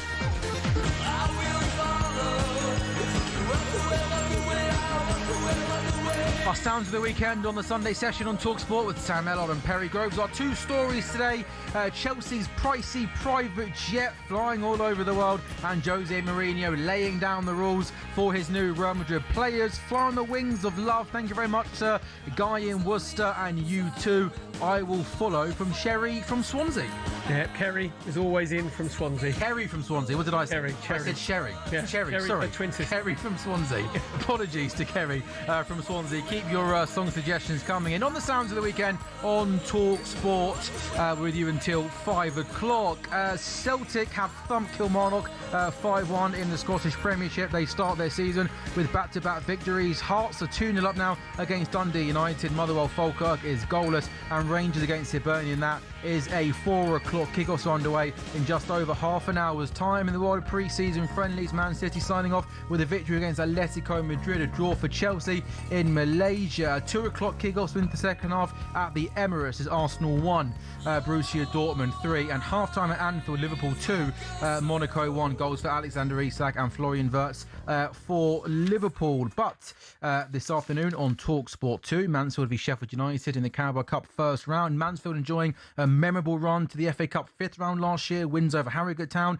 Accrington, top flight Burnley, and even today's visitors away from home. Sheffield United go into the season, I think it's fair to say, on the back of a pretty underwhelming championship campaign, having failed to follow up the prior year's third place finish and playoff semi-final defeat in their bid to return to the Premier League. They went back to Chris Wilder very early on in the season, finishing 13th in the second tier. Only Sheffield Wednesday, though, suffering more than their 22 defeats. Our match commentator on talkSPORT 2 this afternoon, Ian Danta, he's been speaking to the Sheffield United boss Chris Wilder ahead of today's game, and I think it's safe to say he's a huge fan of the League Cup starting before the league does. I wasn't against it at all. I think it's a great idea. I think a lot of people sometimes get criticised for decisions. I'm still not a massive fan of the transfer window being open. It's absolutely chaotic out there at the moment, and I think all the managers right the way through the country know that their group isn't set. They could lose players at any time. We might be losing one today or over the weekend, and we know there's work to be done. So I'm not a fan of that, but I was a fan of this fixture. Mansfield will go strong, we'll go strong. Looking at all the teams over the weekend, especially concentrating in the Championship, everybody's put a really strong side out, and do you want to go into the first game of the season on the front foot? It is largely the same group of players as last season at the moment, as things stand. Have you learnt anything different about the lads from the pre-season you've had with them? Well, there's a lot of work from a mentality point of view, getting the culture back to where it wanted to be or needed to be. It was more of a streamlining object. I think we've moved on about 14 or 15 players. That includes loan players. I think my biggest challenge in pre-season, what I set myself and the coaches, was getting the best out of those players the year before got to 92 points because it was an uncomfortable season for us. We threatened a few times. We had good runs, we had not so good runs, and it wasn't like us. So we had to reset a lot of things physically. We had to reset a lot of things as well. So the boys will know it's been a pretty demanding pre-season. That's the Sheffield United manager, Chris Wilder, speaking with talkSPORT's Ian Danta. And Danta has also been speaking to the Mansfield manager, Nigel Clough, and asked him what the Carabao Cup means to him personally. It's a good cup competition, that's it. And any competition that, first of all, you get a few quid for the club, and the finals at Wembley. Yeah. For a League One club, I think to have a run in it, you can do it early season in association with a good start in the league, we hope. what I've noticed from the times that we've had already before today is that teams are generally putting out strong lineups with a week to go until the league campaign gets underway. Have you noticed that? Definitely. Well, that was always, I think, the intention, because last season it was between the first 2 Saturdays of the season. Everybody had a few knocks from the first league game, then you're looking ahead to the second one. You don't want to lose that one. So I think inevitably the bigger teams will put lesser sides out, because it is the week before the first league game. If you had a pre-season game, you'd want your team that are going to start next week out there and play them as long as possible. So I think you'll get less shocks. Somebody said to me yesterday, well, it still feels like a pre-season game. It doesn't to me. It doesn't to me. It's first round of the League Cup. We're chatting with Ian Danter and Corners Room in Kirk very shortly, but back to the Emirates Stadium, another goal for Ian Abrahams. Another goal for Arsenal. Arsenal 2, Borussia Dortmund 3. Penalty given by the referee. Victor Gyökeres stepped up right-footed, sent the goalkeeper the wrong way and steered it into the bottom left-hand corner of the net. Arsenal 2, Borussia Dortmund 3. Entertaining pre-season friendly. Thanks, Moose. Back to you very, very shortly. So Mansfield, Sheffield United, 4 o'clock kick-off on talkSPORT 2. Ian Danter and Cornish Woodman Kirk on commentary duty, and join us on the Sunday session. Afternoon to both of you guys. Just on, I'll come to you first, Courtney. Are you a fan of the Carabao Cup starting a week before the Championship, League 1 and League 2 seasons? Yeah, I think I'm going from maybe a player perspective, and obviously I've finished playing now, but I think I would like it better, because you think how it used to be in terms of you get the league season underway. I think it used to be in midweek, didn't it, in terms of then the next fixture with the Carabao, and that means that you lose a bit of rhythm because the manager wants to change it, especially early on in the season, and you've got sports scientists and everything else in the ears of the manager going, you don't want that person in the red zone and doing that too quickly. So I think from a player perspective it's a lot easier, I suppose. From maybe a perspective of sort of the lower league teams, you know, you look at Mansfield in this particular situation, there's less room, I think, maybe for shock and upsets, and I know we've seen a couple so far already, but those midweek fixtures when a lot of players get changed around and you're trying to give people minutes, and it's normally, I'd say, the team that's higher up in the table change more players, so there's maybe more of a chance, but it's still, I think, first game of the season, anything can happen, so it's always an opportunity, and I like it. It's a wonderful sunny Sunday in Mansfield, so what could be better? Do you know what it is, Connie? It's a proper game. You know, both managers have put out like their strongest 11s, so fans are all excited. You know what they're like, get that butterflies, that little feeling in. You know you're coming to a proper game. I was lucky enough to be at the Colchester United Southampton game yesterday, and Southampton took 1,500 fans. That doesn't happen if they're played in that midweek game. Yeah, exactly, and it's one of those as well that I've spent the summer doing some of the World Cup and then had a bit of time off, and I've really enjoyed myself in July. And the start of the week I was a little bit could I do with a bit more time off, but I woke up today and I'm the same. I'm excited for the game, knowing that no disrespect to it in a midweek, but this is, like you say, it's going to be a proper game. You hit the ground running, first game of the season.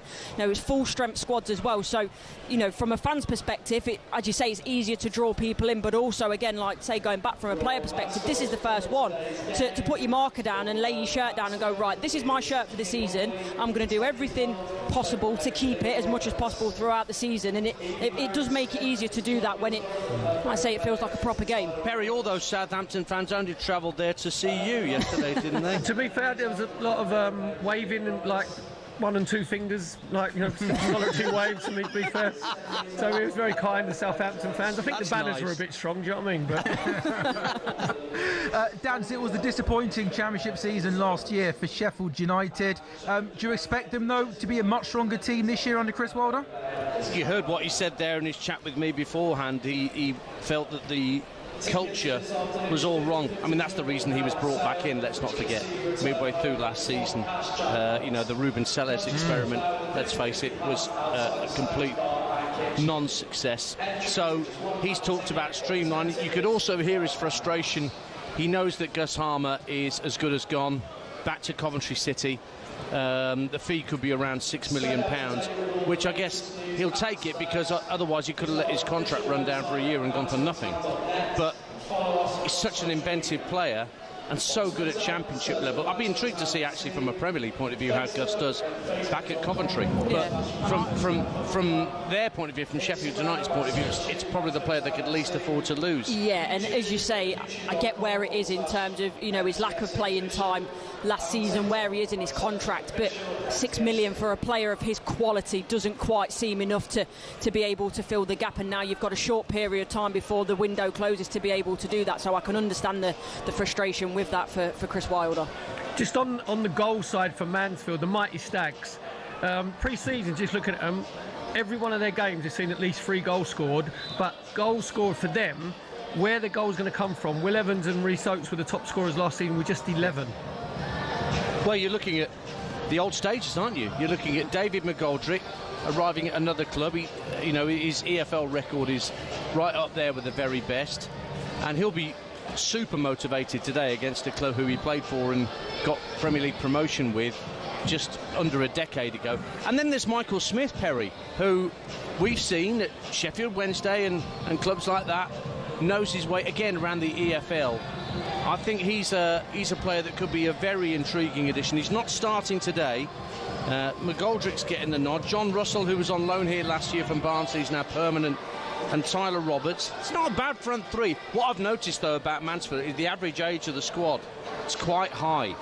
You are looking towards nearer 30 than 25, I would say. But I think that the addition I like most of all that Nigel Clough has made is bringing in Liam Thompson from Derby County.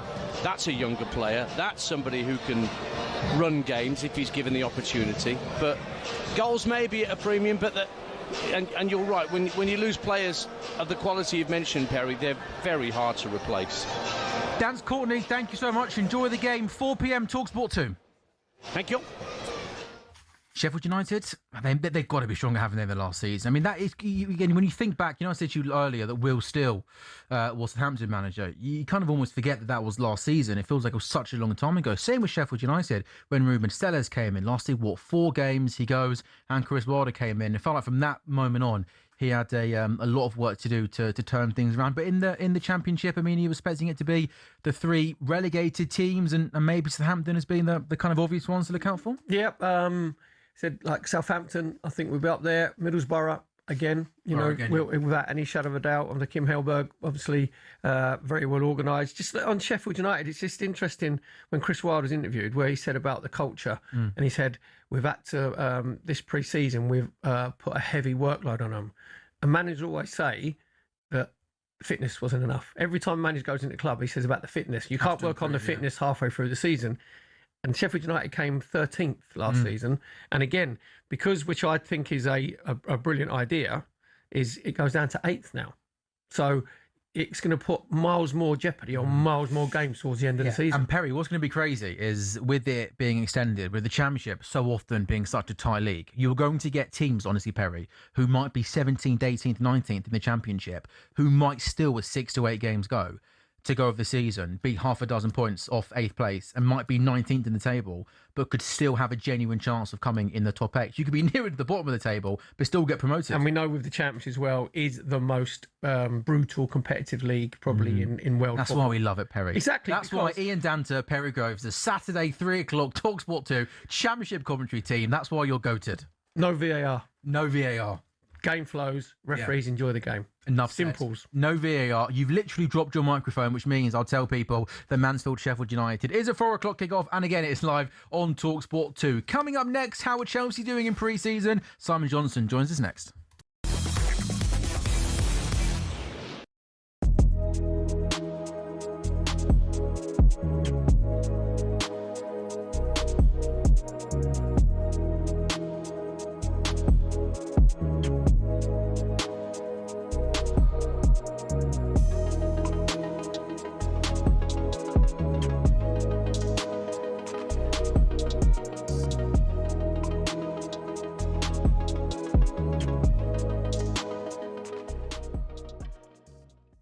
Your thoughts on Vinicius Junior, then Arsenal losing out in that?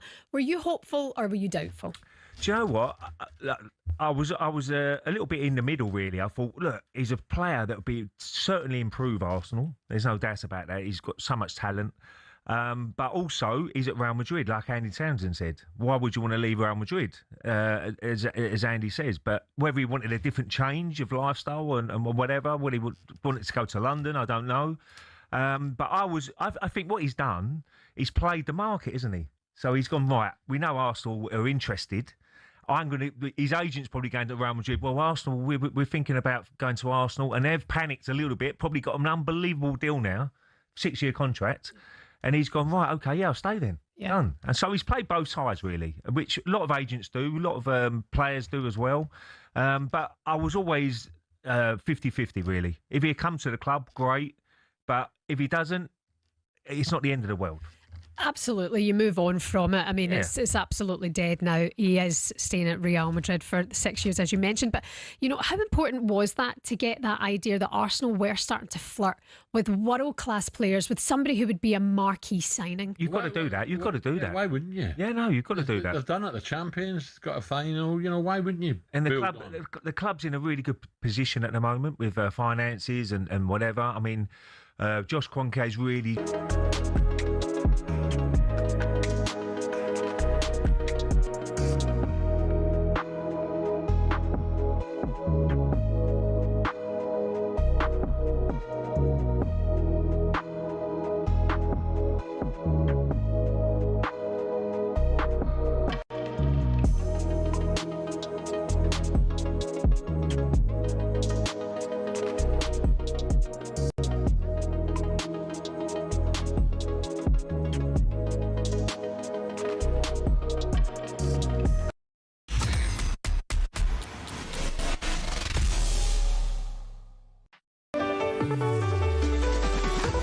Yeah, very good afternoon. It is indeed the Sunday session. We are live on talkSPORT. Sam Ellard and Perry Groves with you until 5 o'clock this afternoon. In the world of football, a comfortable win for the champion Celtic. Casper Hoof's first half hat-trick, adding to goals from Nygren and McCowan. They win 5-1 away at Kilmarnock. No points so far for Kilmarnock, and 9 goals conceded after 2 Scottish Premiership games. Celtic win at 3 o'clock. Hearts 2, Dundee United 0. Approaching half-time, it's Motherwell 0, Falkirk 0. In the world of pre-season friendlies, Man City beat Atletico Madrid by 3-1. Approaching the end of the game at the Emirates Stadium, Arsenal 2, Borussia Dortmund 3. Just getting underway in the second half at Anfield, Liverpool leading Monaco by 2-1. Goals for Alexander Isak and Florian Wirtz. Let's now talk Chelsea though. Liam Delap scored 2 penalties, but Chelsea drew with Johor Darul Tazim, JDT, over in Malaysia. The Blues were 3-2 down in the 86th minute for a late own goal. Saw them drew 3-3. Tosin, Gittins, Estefan Jackson and Delap all featured in a youthful Chelsea side. Chelsea will host Real Sociedad in their final pre-season game next Saturday at Stamford Bridge. So just how has Chelsea's pre-season gone? How are they shaping up going into the new season under the new manager, Xavi Alonso? Simon Johnston, of course, a familiar voice here on talkSPORT. The Athletics Chelsea writer is with us on the Sunday session. Afternoon, Simon. How are you? I'm very well, chaps. Hello, Simon. Good, man. We're doing okay, thank you. Good to have you on. Just on the game this afternoon, for Chelsea fans that maybe didn't catch too much of it or any of it, what were the main sort of takeaways from the game? Well, Liam Delap, I think, got a very important couple of goals, albeit from the penalty spot, but also picked up a booking, which is kind of in keeping with Liam Delap in a Chelsea shirt, I'm afraid. A needless one just before half-time. Got involved in an altercation that he didn't really need to do, and he just sort of he just sort of felt with Liam, he really needs to learn if he's going to sort of make a difference. I have to say that with Delap and Jackson was classic Nicholas Jackson. There were good things, and then there were bad things, particularly in front of goal. But essentially, you're watching 2 strikers that I don't think really have a future at Chelsea, or certainly they're two of the forwards that are on the market with a few weeks to go. And hopefully, certainly for Liam's sake, I think he is a player with talent and potential, but it's just not worked out for him at Chelsea, and perhaps the best thing is for him to move on. That basically was Chelsea reserve, wasn't it? That was the second 11. Esteval obviously playing. How was he on the right hand side? Quite quiet, Perry, because Chelsea just didn't have a stranglehold of the game for long periods, and I think there's obviously reasons for that. The kind of midfield they had with Darius Hugo, who was signed over a year ago, but spent most of the last season on the treatment table. And next to him was a very talented, highly rated 16-year-old academy player, Maddie Nicole Jesus. I can't even say his surname. But he's just signed a long-term deal, and he's very much tipped for the future. But of course, is asking a lot for him to sort of dominate a game of football. So the sort of the patchy nature of Chelsea's team, I think, had an impact on their possession at times, and Esteval was a bit quiet. They're also playing with wing backs. This is something that Xabi Alonso he played with a 3 against AC Milan on Saturday, and it worked to great effect. But on this occasion, he had Gittins on one side and Quenda on the other. And it's early days for those two in that position, and it showed at times. And they're often sort of caught out of position on the flanks, and the Malaysian champions took advantage on a number of occasions. Well, you mentioned he played obviously 3 at the back against AC Milan in the big boys game yesterday, and it's been pretty well documented that it very rarely works in the Premier League, playing like 3 centre halves. There's not many managers. I think Antonio Conte probably one that just springs straightly to mind. Yeah. So obviously Ruben Amorim tried it with his 3-4 2-1 system. Do you think because Xabi Alonso had the success at Bayer Leverkusen with playing like the 3 centre halves, do you think that's how he's going to start? Well, he's played a 4 as well on this pre-season tour, so I think he's going to be adaptable, Perry, quite frankly. Also, the problem is that he's yet to sort of have players such as Morgan Rogers, Reece James.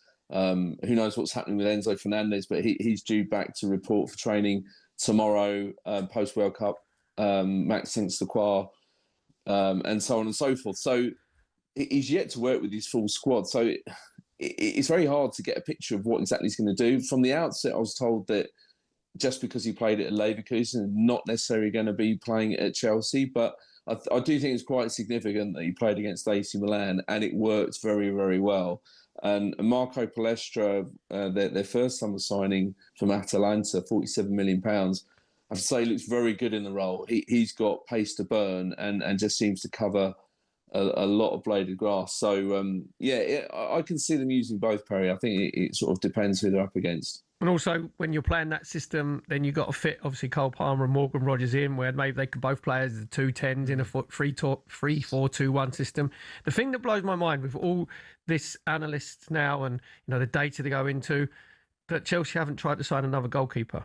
Because Sanchez, you've seen him more often than me. He can be brilliant for 20, 25 minutes, and then he'll lose concentration. He'll come for a cross. He's 6'6". He ends up about 5'4". Or, he'll let one go through his hands, which he should be saving. Why do you think they haven't gone for a goalkeeper? I think because of Mike Penders, Perry. So he is tipped as the next great thing, right? Back in Belgium, he's been labelled the next Thibaut Courtois for a number of years. He's already a Belgium international. Had a great loan. Of course, Chelsea bought him a couple of years ago, but he spent the year at Genk, which also was where Courtois made his name.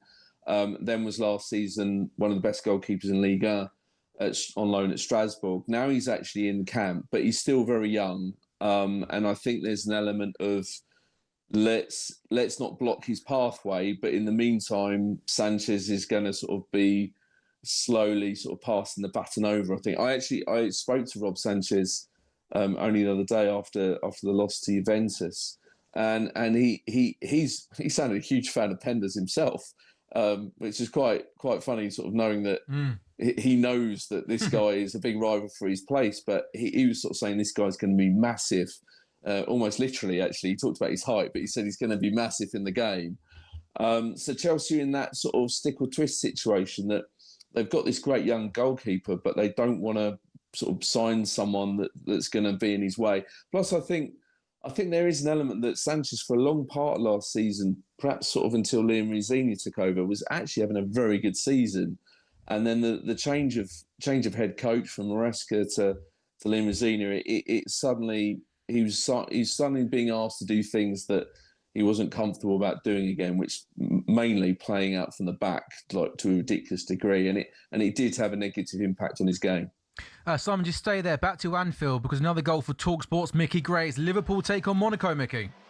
Yeah, and it's gone Monaco's way. Liverpool 2, Monaco 2. Liverpool have come out in the second half and they look really sloppy, I have to say, as if the energy level's just been sapped out of them. They have made a couple of changes. Mabadashvili's come into goal for Alisson, and he's looked really shaky. Tried to play out from the back on a couple of occasions and given the ball away. But it was sloppy from Liverpool at the back, and the goal's been put in the back of the net by Mika Bereth, who maybe people might remember actually was at Arsenal, Perry, when he started his career as well, playing for the under-21s and under-23s. He looks lively up front, actually, but he won the ball back at the edge of the 18-yard area, and he just swiveled on the edge of the box and fired it low into the bottom corner, and kind of wrong-footed Mabadashvili as he was on the turn.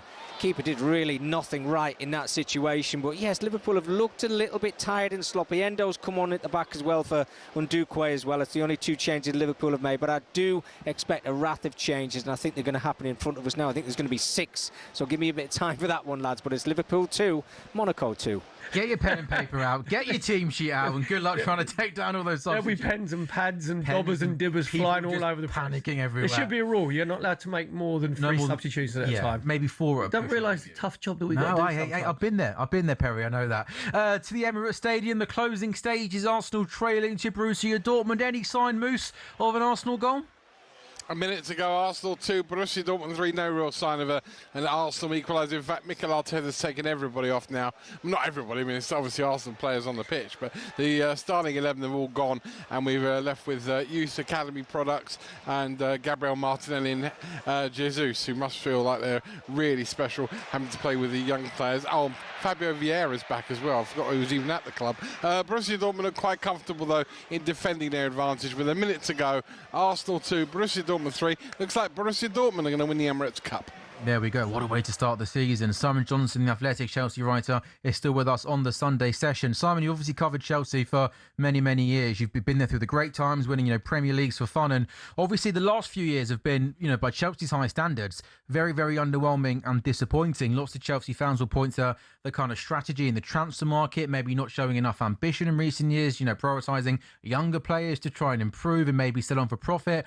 Has there felt like a shift in mentality at the club over the last couple of months? Obviously spending big money on Morgan Rodgers and even just going out and bringing in a manager of Xavi Alonso's, class. It's Alonso that's really shifted the mood from what I can tell so far. Early days, of course, but of all the signings they've made, he feels like the most significant because you sort of look at the managers that or the head coaches that Chelsea have hired under this ownership, and even Enzo Maresca, whilst he won a Conference League and a Club World Cup, they weren't sort of challenging for the title under him either. I mean, before he left, they'd won one of the last 7 league games. So he wasn't exactly the answer they were looking for either, and quite raw himself in terms of his managerial experience. Alonso just has an aura. You talk, one, I've talked to him personally, sort of sit down on the tour, but also when you speak to players and people around the camp, that there's just a sort of a complete sort of everyone's in agreement that this guy is an X factor. Now, of course, if Chelsea get off to a bad start, throw this all out the window, and you'll be calling me saying what's going wrong. But so far, it just feels like Chelsea have, after 4 years, they finally hired a guy that is going to unify everybody and get everyone pulling in the same direction. And even speaking to sort of a few sort of people around the club, they talk about, one, how he was a major draw in terms of the transfer market, the players they're trying to attract, but also just his presence has lifted everybody that's around the camp. And like Cole Palmer, he has come back as sort of a man reborn in terms of his mood. Perhaps sort of his first long summer break for probably his whole pro career has made a difference. It's made a difference, guys. Simon, thanks as always for joining us. And I'm sure we'll chat to you over the next couple of days for the season. No worries. Simon Johnson, the Chelsea's athletic correspondent. Do you know what the difference is? Go on, mate. Xavi Alonso was stung when he went to Real Madrid because he had no control over the dressing room whatsoever with the big time Charlies, big stars. Welbeck and Henderson have been brought in as prefects. They've been brought in, obviously, you've still got younger players at Chelsea.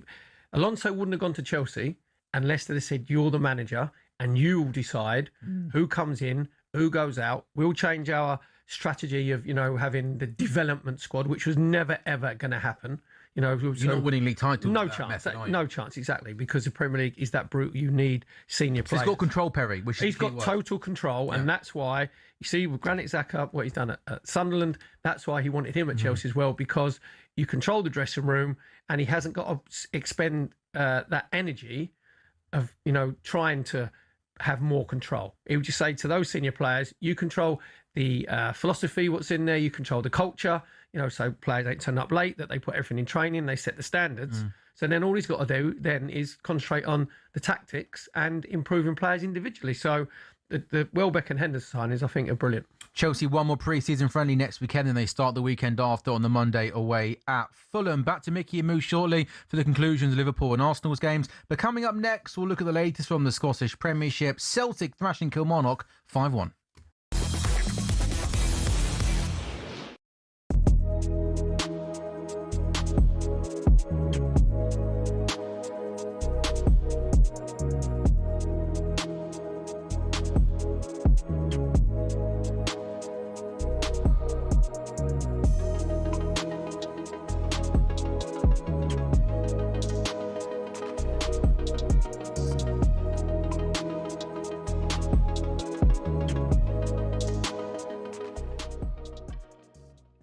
Smoke without fire, of course not. He is interested in the Arsenal project. Arsenal if he's to leave Real Madrid. Arsenal going for Vinny Jr. is like me sending Rihanna a message on Instagram saying that I'd love you to come to the Bull Ring in Birmingham. I want to take you around Birmingham on a date. Like, it's not going to happen. Like, he's not leaving Real Madrid to come to Arsenal. One league title in over 20 years. Can't win a Champions League in their whole existence. He's not going to come to Arsenal. He's used Arsenal to get an extra 5, 6, 7, 8 million pound a year, and he's going to sign a new contract at Arsenal. Sign a new contract at Real Madrid. Simple. What he's doing. Arsenal have been used. Did you ever shoot your shot with Rihanna though? Did you ever do it? I might have. Yeah, I might have. That's private business. I might have. But the point is, we know that Arsenal have made a go at Vinicius Junior, so they've tried. And maybe I tried, and it didn't work out. Oh, that's embarrassing. Yeah, but it's not going to work out. It's not going to work out for Arsenal, is it? You make me cringe. No, one league title in over 20 years. Never won the Champions League. Can't sit at the big table of the Champions League winning clubs like Villa, Nottingham Forest, Celtic. And you think you're going to go and sign Vinny Jr., the fan base that Vinny Jr.'s got in South America because he plays for Real Madrid. It's not. Rodri's doing everything he can probably to get out of Manchester City to go to Real Madrid. Haaland will go to Real Madrid at some point in his career. It's not dead yet.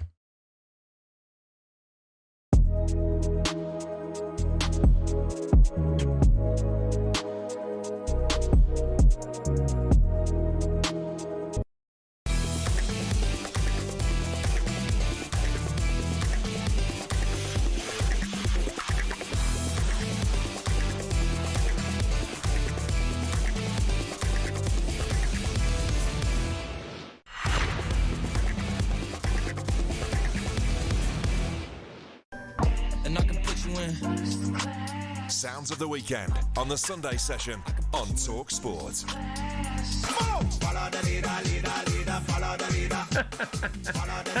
How was it taken to 3:54 for somebody to send in follow the leader? Thank you, Yvonne from London. Well played, Yvonne. Sounds of the weekend on the Sunday session. She's going to be Barclay's new neighbour living in London. Oh, give her a rest. Leave that stuff to Alex Crook and Ben Jacobs, Perry. Bang out of order. Sounds of the weekend. Chelsea's pricey private jet and Jose laying down the rules. First class. Thank you to Ken, the Liverpool fan, and follow the leader, Yvonne from London. Keep your song suggestions coming in on 81089. A reminder, getting underway in 5 minutes' time on talkSPORT 2, the Carabao Cup first round. Mansfield against Sheffield United. A result to bring you in the Scottish Premiership. Celtic winning 5-1 at Kilmarnock. 2 games at 3 o'clock. Hearts 2, Dundee United 0, Motherwell 0, Falkirk 0, and Rangers Hibernian getting underway at a couple of minutes' time at Ibrox. A 4 o'clock kick-off. Liverpool 2, Monaco 2, the latest score at Anfield in a pre-season friendly, and it's full time at the Emirates. Ian Abrahams. Arsenal 2, Borussia Dortmund 3, so the German side win the Emirates Cup. Arsenal behind from the off, really, when Inacio scored after 7 minutes. The second goal, Caretas curling in beautifully. So Arsenal trailed 2 at the break. It was 2-1 when the Solis set up one back for Wanyeri, but almost immediately up the other end, another goal for Dortmund scored by Gadu before a penalty by Victor Gyökeres meant it finished 3-2. We're now going to get a penalty shootout. Arsenal always do this after the Emirates Cup, whatever the score. But the point of this is completely beyond me, because it's only the two teams that finish the game that will be allowed to take the penalty shootout. The average age of the Arsenal team, I guess, is somewhere just around about the 19, 20-year-old mark. There isn't a senior pro on the pitch to take one, and they won't be taking penalties at any stage this season. But anyway, it's fun for the Arsenal fans, I suppose, those that are remaining in the sunshine. The Emirates Cup, though, has been won by Borussia Dortmund. Arsenal 2, Borussia Dortmund 3. Such a killjoy move, isn't it? And also, I'm not being funny, but after, we all know what happened the last time Arsenal were involved in a penalty shootout, right? So it's quite important that Arsenal get the penalties in nice and early, just in case they have to take them. So you're saying the Arsenal fans at the clock end have or the North Bank have their tin hats on? Is that what you're saying? Depends. Gabriel's not playing his. You see. Yeah, they should be all right, shouldn't they? Even though the younger players, trust me, they will still be nervous.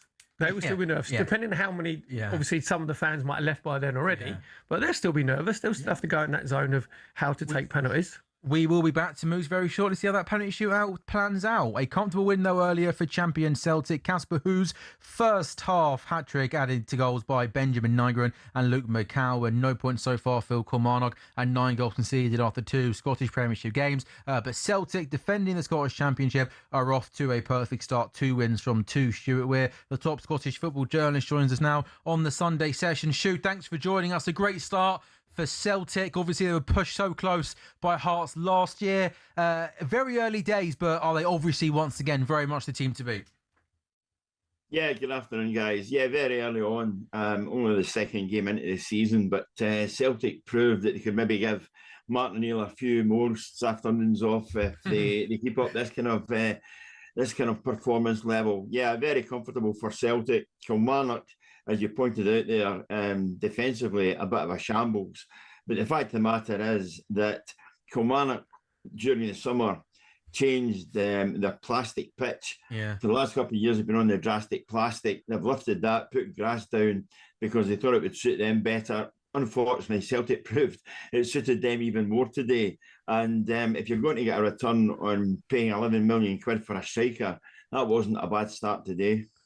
You just said there about the first couple of games of the season. Obviously, Celtic have won their first 2. Yeah. Rangers drew their first 1. So Derek McInnes at Rangers is finding the difference in pressure from Hearts to Rangers number 1. And also, every game now for Rangers is a must-win. They can't afford to draw. But it's a good point because, Stu, Rangers are playing in a minute. They go into today's game. They have 5 points behind Celtic. So it's like, you don't want that gap to get bigger and bigger. I love that. August the 9th, the must-win for Rangers or the title's over. Cut the season off for Rangers. It's a fascinating dynamic in Scotland where, depending, over the years, who played first, Celtic or Rangers, whether one was playing catch-up or one was actually trying to get a few points ahead of the other. As Walter Smith famously said, you're only 2 games away from a crisis being the Rangers manager. And I think Derek McInnes is maybe finding that out already with a draw against Dundee United and then losing the European tie in midweek. But big game for Rangers, first game at home, a bit of reshuffling of the pack already from Derek McInnes. I still think he's struggling to find his best team and his best formation, actually. But today will be a real test because Hibs won't make it easy. Hearts are playing now. They are leading 2-0 against Dundee United. They lost their first game. It was smashed in the week against Benfica. Obviously, Stu, so much of last season was Hearts leading all the way. Lots of, non-Celtic and Rangers fans were rooting for Hearts to go on and win it. Obviously, a tough summer for them, losing their manager, losing their best player. What sort of threat do you think Hearts will be to the Celtic and Rangers again this season? The only thing they haven't lost is their mascot and the guy that sings the Hearts song at the start of the game. I don't think that would fit in particularly well at Rangers. But the fact of the matter is, you're right. Hearts were the leaders for so long last season. But as somebody said on talkSPORT, it might have been me, it was 40 years that we'd waited for Hearts to get into that position. And if they didn't do it last season, it might be another 40 years before we see it again. Going on to the national side, obviously Steve Clarke going. You've got Stephen Naismith, looks like he's going to be the next cab on the rank. And the bit of advice you give to Naismith would be play John McGinn in his proper position. Yeah, and also if he can double up as goalkeeper, centre back, left back, maybe a Can we have striker. 11 John McGinn, please? We might have a chance. Well, listen, Scotland were they were the nation, of course, that managed to, develop the science behind Dolly the sheep. So maybe we went 90 to clone another couple of players. I'm surprised nobody's actually tried it. But the fact of the matter is, it doesn't really matter who the manager is. I'd really look for something a bit different rather than somebody who's been in the building before. Personally, I would like Darren Fletcher or somebody like that to get a chance at it. But the fact is that it doesn't matter who the manager is; they're still going in with the same raw materials. And to be honest, they're trying to make a silk purse out of a sow's ear. Scotland don't have the players that they once had, and those that they do have are not recognised as being top starters at the big clubs in England. So it's going to be a difficult one. I think Steve Clarke, in terms of qualification, yeah, he did particularly well. Once we actually got to finals tournaments, we stunk the place out. But I think now we're looking for a bit of a change. But the SFA are a bit, stuck in the past in some respects, and I think they might go with just the same pair of hands again. Stuart, push for time, but thank you very much for joining us. Enjoy the rest of the football this afternoon, mate. Cheers, Stu. All right, guys. Cheers. So Stuart Weir, the top Scottish football journalist. Celtic winning earlier on, Hearts winning at half-time, and Rangers about to get underway. Back to Anfield, Liverpool, Monaco in front of talkSPORT's Mickey Gray. Mickey, did you manage to get a note of those substitutions, or are you still scribbling through, my friend? No, I've got them all written down. Basically, there's only Szoboszlai and Frimpong who were left from the start of the game. Liverpool have made that many changes, but it's a very young 11 that are out there now. They're playing their part. They're trying to enjoy themselves, certainly playing at Anfield. There's no question of that. But Monaco are certainly playing their part as well. They've made some changes themselves and look very lively, albeit they should have actually taken the lead. I think Koulibaly, one of the substitutions, he had a super shot saved by Mamadashvili in that Liverpool goal. Also Konate, who came onto the pitch as well just moments before you came to me, had a good chance as well. So they're causing problems, Monaco, but I think again this is just a run out for Liverpool, there's no question. As I look down into the technical areas, I actually think there's going to be more changes as well. So yeah, this is just it's not nice, lads, is it, when they make this many changes? You've got to write them all down. But one player I would mention is Ifeanyi Nkukwe. He is the centre-half who played the first half for Liverpool, and Ndukwe, sorry, I'll say his name properly, played the first half. Now, there's a problem with him about getting a work permit at Liverpool. Played really well in that first 45 minutes, but I think it's because he hasn't played enough international football that they're struggling to get a work permit for him. So I think he's going to have to go out on loan. We know the problems that Liverpool have got in those centre-half positions. So that's really unfortunate for him, but I think it's a story that might linger on a little bit, lads. I don't know what you think about that. Should he be given his opportunity? Yeah, of course, 100%. We're signing from Ostervienne. Was he 18 years of age? Young boy, yeah. So, not being funny, if Liverpool, you're at a club standing of Liverpool and they've taken, and that means that you are an elite player at 18, Mickey, doesn't it? Yeah, absolutely. Yeah, I think it's really unfortunate. I mean, it is very hard if you haven't got. It used to be that way, Perry. I'm sure it's still the same way now. If you haven't got enough international experience, then it's very difficult to get those work permits. So that's really unfortunate. You can hear a big cheer behind me there. The forgotten man, Harvey Elliott, has just come onto the pitch as well to a rapturous applause as well. It'd be nice to see him playing some football after what happened at Aston Villa last season. But you think they've got problems, Liverpool, but they stack up, don't they? Mickey, thank you. Back to you very, very shortly in the Carabao Cup first round. Live commentary right now on talkSPORT 2. Sheffield United have taken an early lead away at Mansfield. Patrick Bamford scoring the goal. There was a shot from outside the box, which was blocked. Another shot came in, blocked again, and then another shot comes into the box, and Patrick Bamford, I think that right leg might just be offside, but he does really well to direct the ball into the back of the net. Onside. Did you say onside? Onside, yep. There's a defender playing him in the sort of right back position that's played him onside. And then just as the shot comes in, it's a good finish. Good striker's finish, right place, right time. Because what he's done, he's got happy feet. As it's come to him, he's made sure he's sorts that quickly, doesn't he? Exactly. Yeah. Patrick Bamford scoring for Sheffield United. Live commentary of Mansfield, Sheffield United right now on talkSPORT 2. It is the Sunday session. Up next, we'll be taking a look at the spiralling cost of football shirts.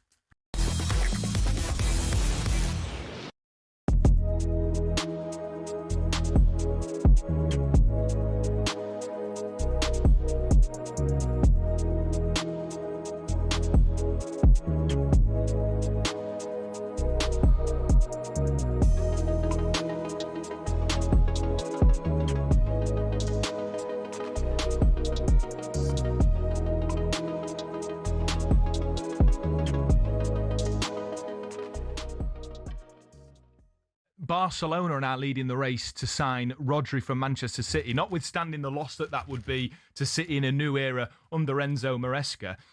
What's the latest on that? And is it the case that Real Madrid have dropped the ball here? Because it seemed to be, reading reports, that Real Madrid were in the driving seat with this one.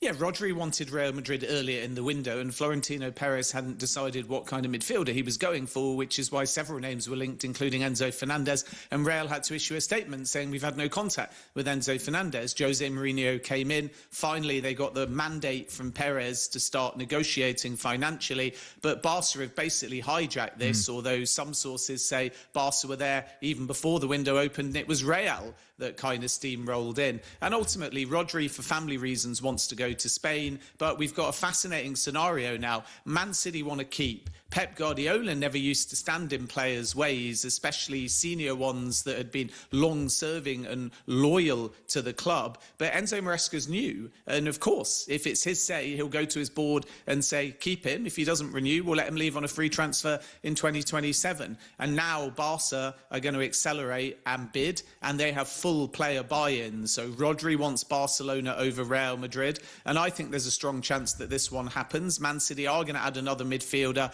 Ayoub Boadi, advanced talks. They've got other targets as well. Elliot Anderson has already come in. And in essence, it's whether City say...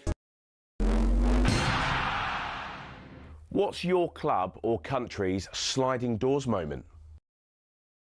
Its meaning originating from the 1998 rom-com of the same name, a sliding doors moment in football terms is simply a question of what might have been.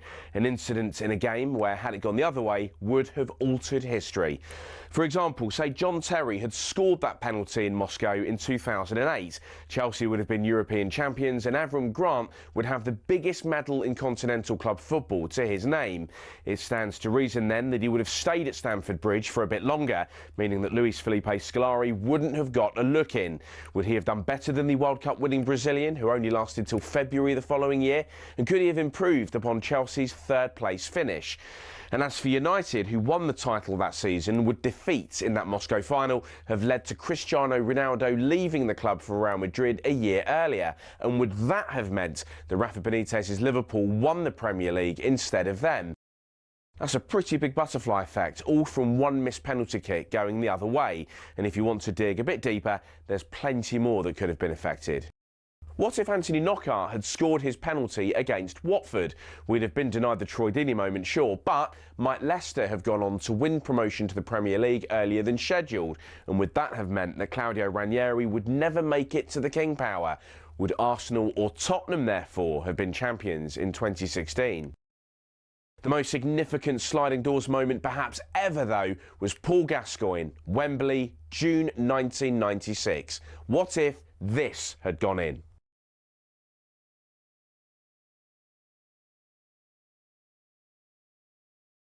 That golden goal would have sent England to the Euro 96 final against Czech Republic. 30 years of hurt could well have come to an end. There's so many of these moments that could have altered destiny forever. What if Shearer had signed for United? Would Lampard's ghost goal against Germany have kick-started England's World Cup back in 2010?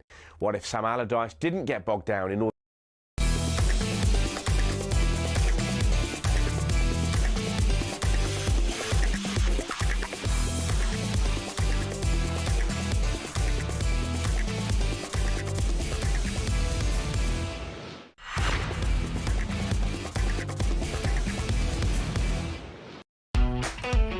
A very good afternoon. It is the Sunday session on talkSPORT. Sam Ellard and Perry Groves with you until 5 o'clock. In the world of football, Celtic make it 2 wins from 2 in the Scottish Premiership. Their title defence is off to the perfect start. They thump Kilmarnock 5-1. We got half times in our 2-3 o'clock games. Hearts 2, Dundee United 0, Motherwell 0, Falkirk 0. Rangers, after drawing last weekend, they go into their game against Hibernian 5 points behind Celtic. Welcome to the big time, Derek McGuinness. Must win.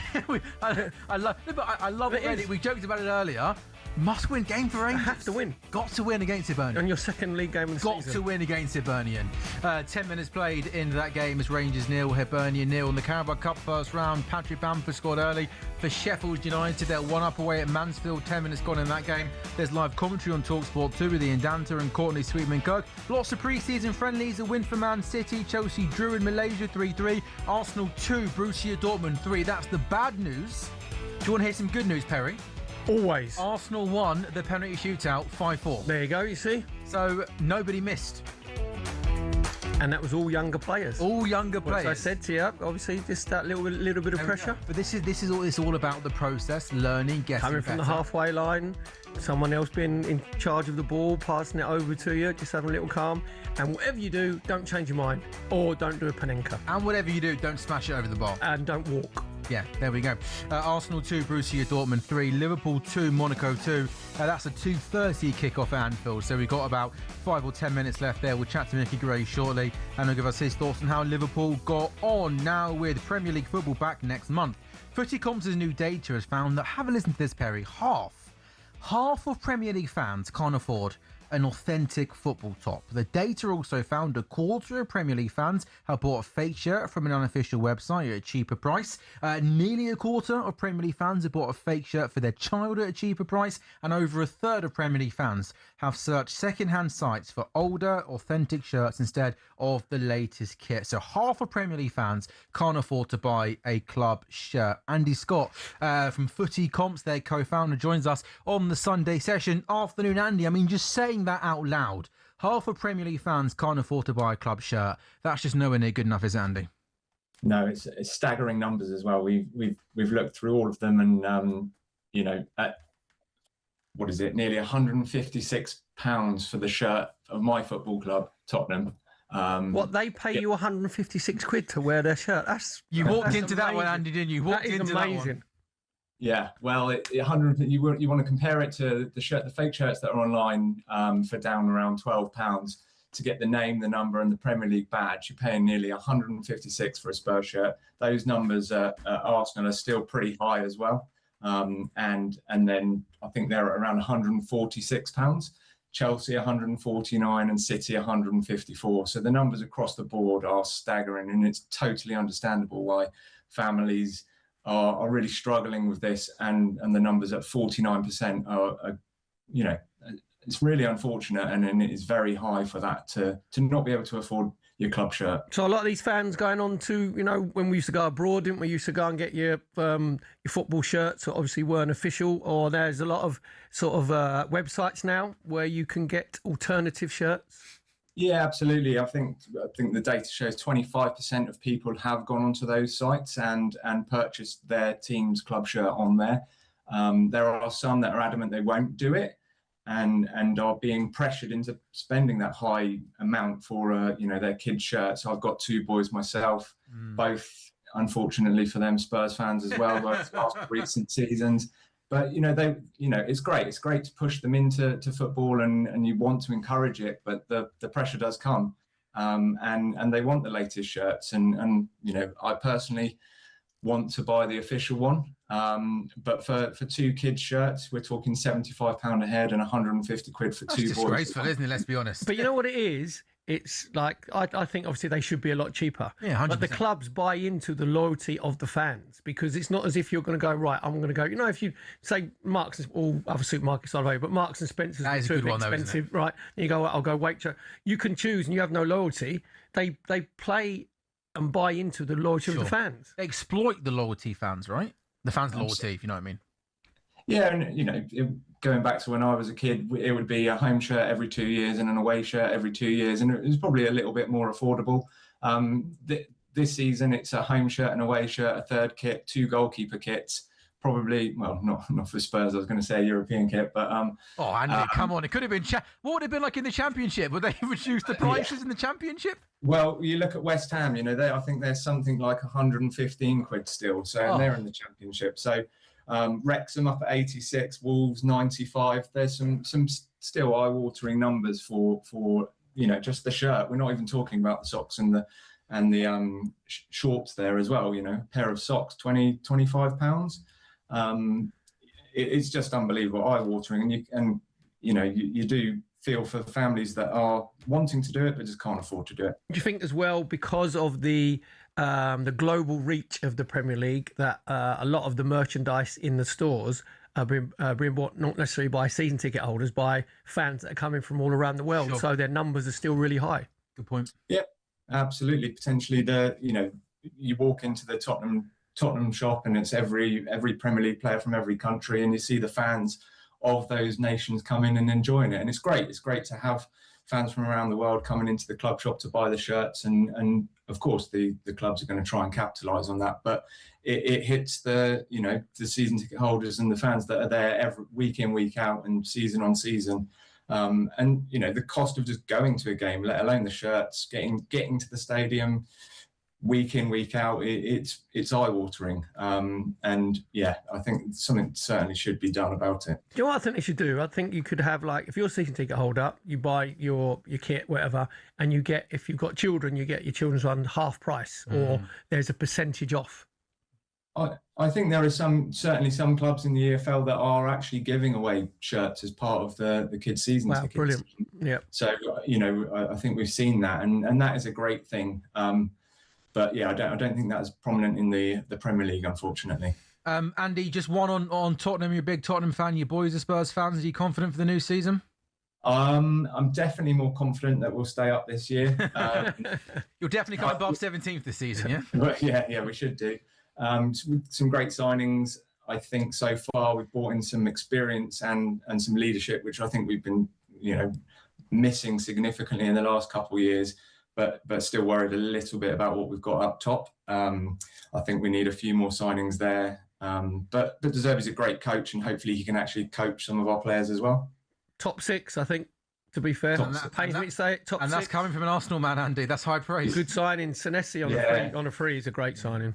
Senesi's a great signing. Yeah, I think Van Heck is a great signing. Yep. Robertson would definitely add some experience and some leadership to that squad. Andy, thank you for joining us. Andy. And hopefully, Andy, maybe next time we speak, all being well, we'll be having a very, very different conversation, and these sort of price changes can change sooner rather than later, mate. Excellent. Appreciate you having me on. That's Andy Scott, the Footy Comps co-founder. Being an Arsenal man and obviously working for the club, playing for the club, do you get a little freebies, or do you have to pay the money? I get a cheeky little discount, for my services to the club. You'd think they'd charge me 110% rather than, do you know what I mean? So, but the thing is, I said about the supply and demand, and there's one thing, obviously I'm a gooner, so I'm biased, but a lot of the Arsenal, what they call merchandise, the merch these days, is very good and it's very high quality. Every time there's a new kit, obviously the blue away kits come out, there are queues which you would not believe, because I go every Friday and do my tours around the Emirates. Not on my own, I take people around there. I just walk around the Emirates by yourself with a name board up. You right? Someone please talk to me. Yeah, exactly. But I had to get 2 kits for my grandchildren who live in Sydney, Australia. Right, so Sophie's 5, Samuel's 2, so go and get the kits and get the numbers on the back, and then just for my tour, I thought what I'll do is I'll queue up to get the numbers put on the back. It was an hour and a half wait with that on Friday. You had to wait an hour and a half? No, I said I've got a tour. No, I just left it there hoping that it'll be done by the time I come back. But it was. But it just shows, obviously, it's different as well because, winning the Premier League. So, again, there's a lot more buzz about. But every time, if anything's launched, it virtually sells out in the club shop. So it's supply and demand. So because of that, the prices aren't going to come down. I love how you speaking about Arsenal, you said my services to the club, like you were the groundsman or something like that. I mean, you won 2 league titles. No, what it is. No, it is Come services. on, pick yourself up. No, you're honoured to put on that shirt. That's what it is. What a good man. What a humble man. Humble man, Perry Groves. 2-time, not 1, 2-time league title winner. Be my agent. A goal for Mickey Gray at Anfield. Mickey, which way has it gone?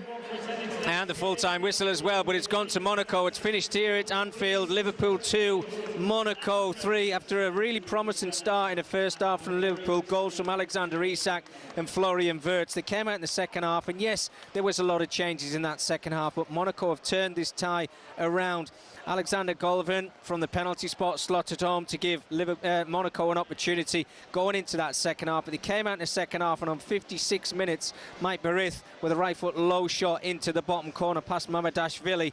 But then we thought it was going to be full time at 2-2. It wasn't. Monaco kept pressing, and from a corner, which has been a problem for Liverpool, it was whipped in with a left foot towards the near post, and Pascal Brunner has headed the ball into the back of the net to give Monaco all 3 points. It's a run out for Liverpool, and it's been a test. I'm sure Andre Iraola would have wanted a nice win in front of his home crowd and his first visit here as Liverpool coach, but it's not to be the case.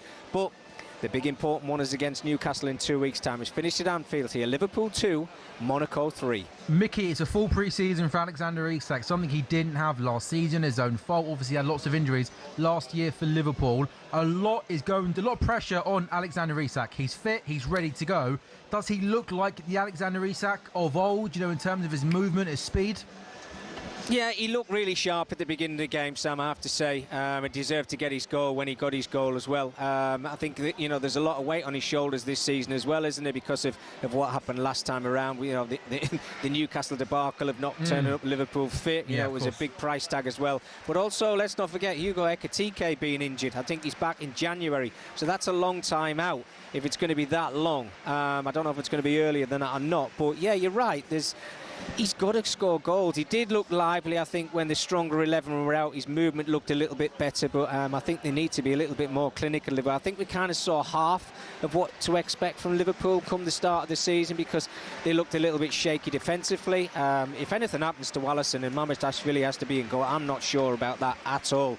Look, they're bringing in players. Araujo, if that happens, the loan deal will come straight into the starting 11 to play alongside Virgil van Dijk in that centre-half position as well. Frimpong, still question marks over him. Who's going to play left-back? Tsimikas, Kirkes, not quite sure there as well. But I think you guys might have been talking about this when you first came on air, saying that Liverpool will be the biggest challenge for Arsenal. From what I've seen today, lads, they're a little bit short of that, I have to say. I think Man City will probably be knocking on the door closer to Arsenal, but I do think Arsenal are still the stronger. But look, the transfer window's still open. I think there's still going to be a lot of work done at Liverpool. Whether it's Barcola coming through the door for £140 million, but I still do think they need a little bit more than that as well. But yeah, it was a decent run out today, and a very good crowd, I have to say. But yeah, unfortunately, no win for Iraola. They've lost 3-2. Mickey, thank you very much. We'll chat to you shortly. A goal at Ibrox, Rangers 0, Hibernian 1.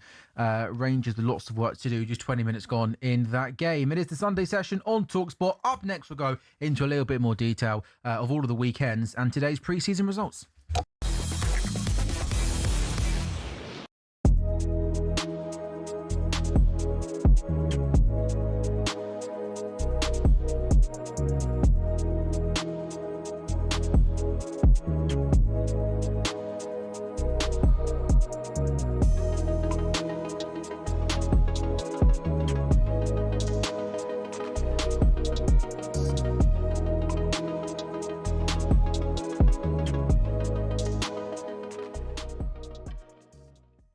I anticipate Arsenal to absolutely go again and just be as good as they've been this season.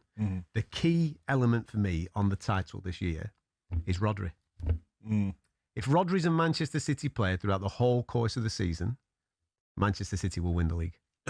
That's a shouting off, that is, isn't it? Do you disagree? If Manchester City lose Rodri and he goes to Real Madrid, they will not win the league. I know what you're saying, but I look at it as well because Anderson's coming, isn't he? Yeah. So he's not Rodri. I know he's not Rodri. But he'll benefit from playing alongside him. Yeah, that would happen. But if you leave him on his own in there, I think you've got carnage. I do know what you're saying, but I think there's more of a factor that Maresca might not be up for it either. You don't know yet. I think he's up for it. You reckon he's up for it? I think he's up for it.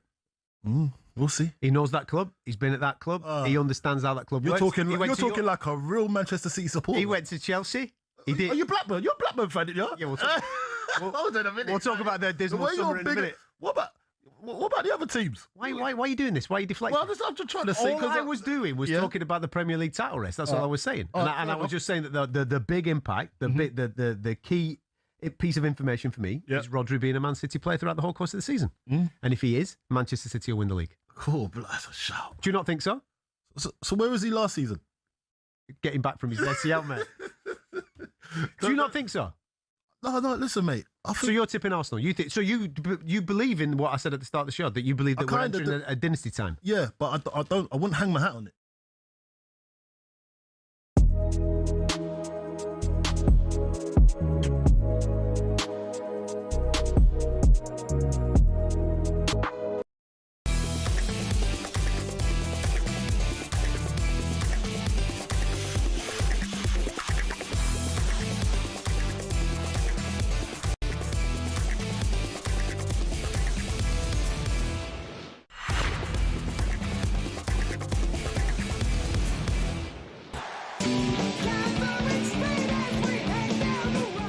Sounds of the weekend on the Sunday session on talkSPORT. I'm the man, I'm the man, I'm the man. Yes, A very good afternoon. You're listening to the Sunday session on talkSPORT. Sam Ellard, Perry Groves with you until 5 o'clock. Perry, the sounds of the weekend tunes, they keep on coming in, don't they? First one, Iron Maiden. Yeah, correct. Acres High by Iron Maiden. Actually, Bruce Dickinson, the lead singer of Iron Maiden, he could actually fly the plane. He's a qualified pilot, isn't he? Yeah. So they must save themselves a couple of quid then. Yeah. Every time they're travelling. I nearly said David Dickinson then, to be fair, but that's a bit different, isn't it? Yeah, slightly different, yeah. We've got Acres High by Iron Maiden from Aaron, the Man United fan, and I'm the Man. Thank you, Ross from Sussex. The sounds of the weekend topics were Chelsea's pricey private jet and Jose Mourinho laying down the rules at Manchester United.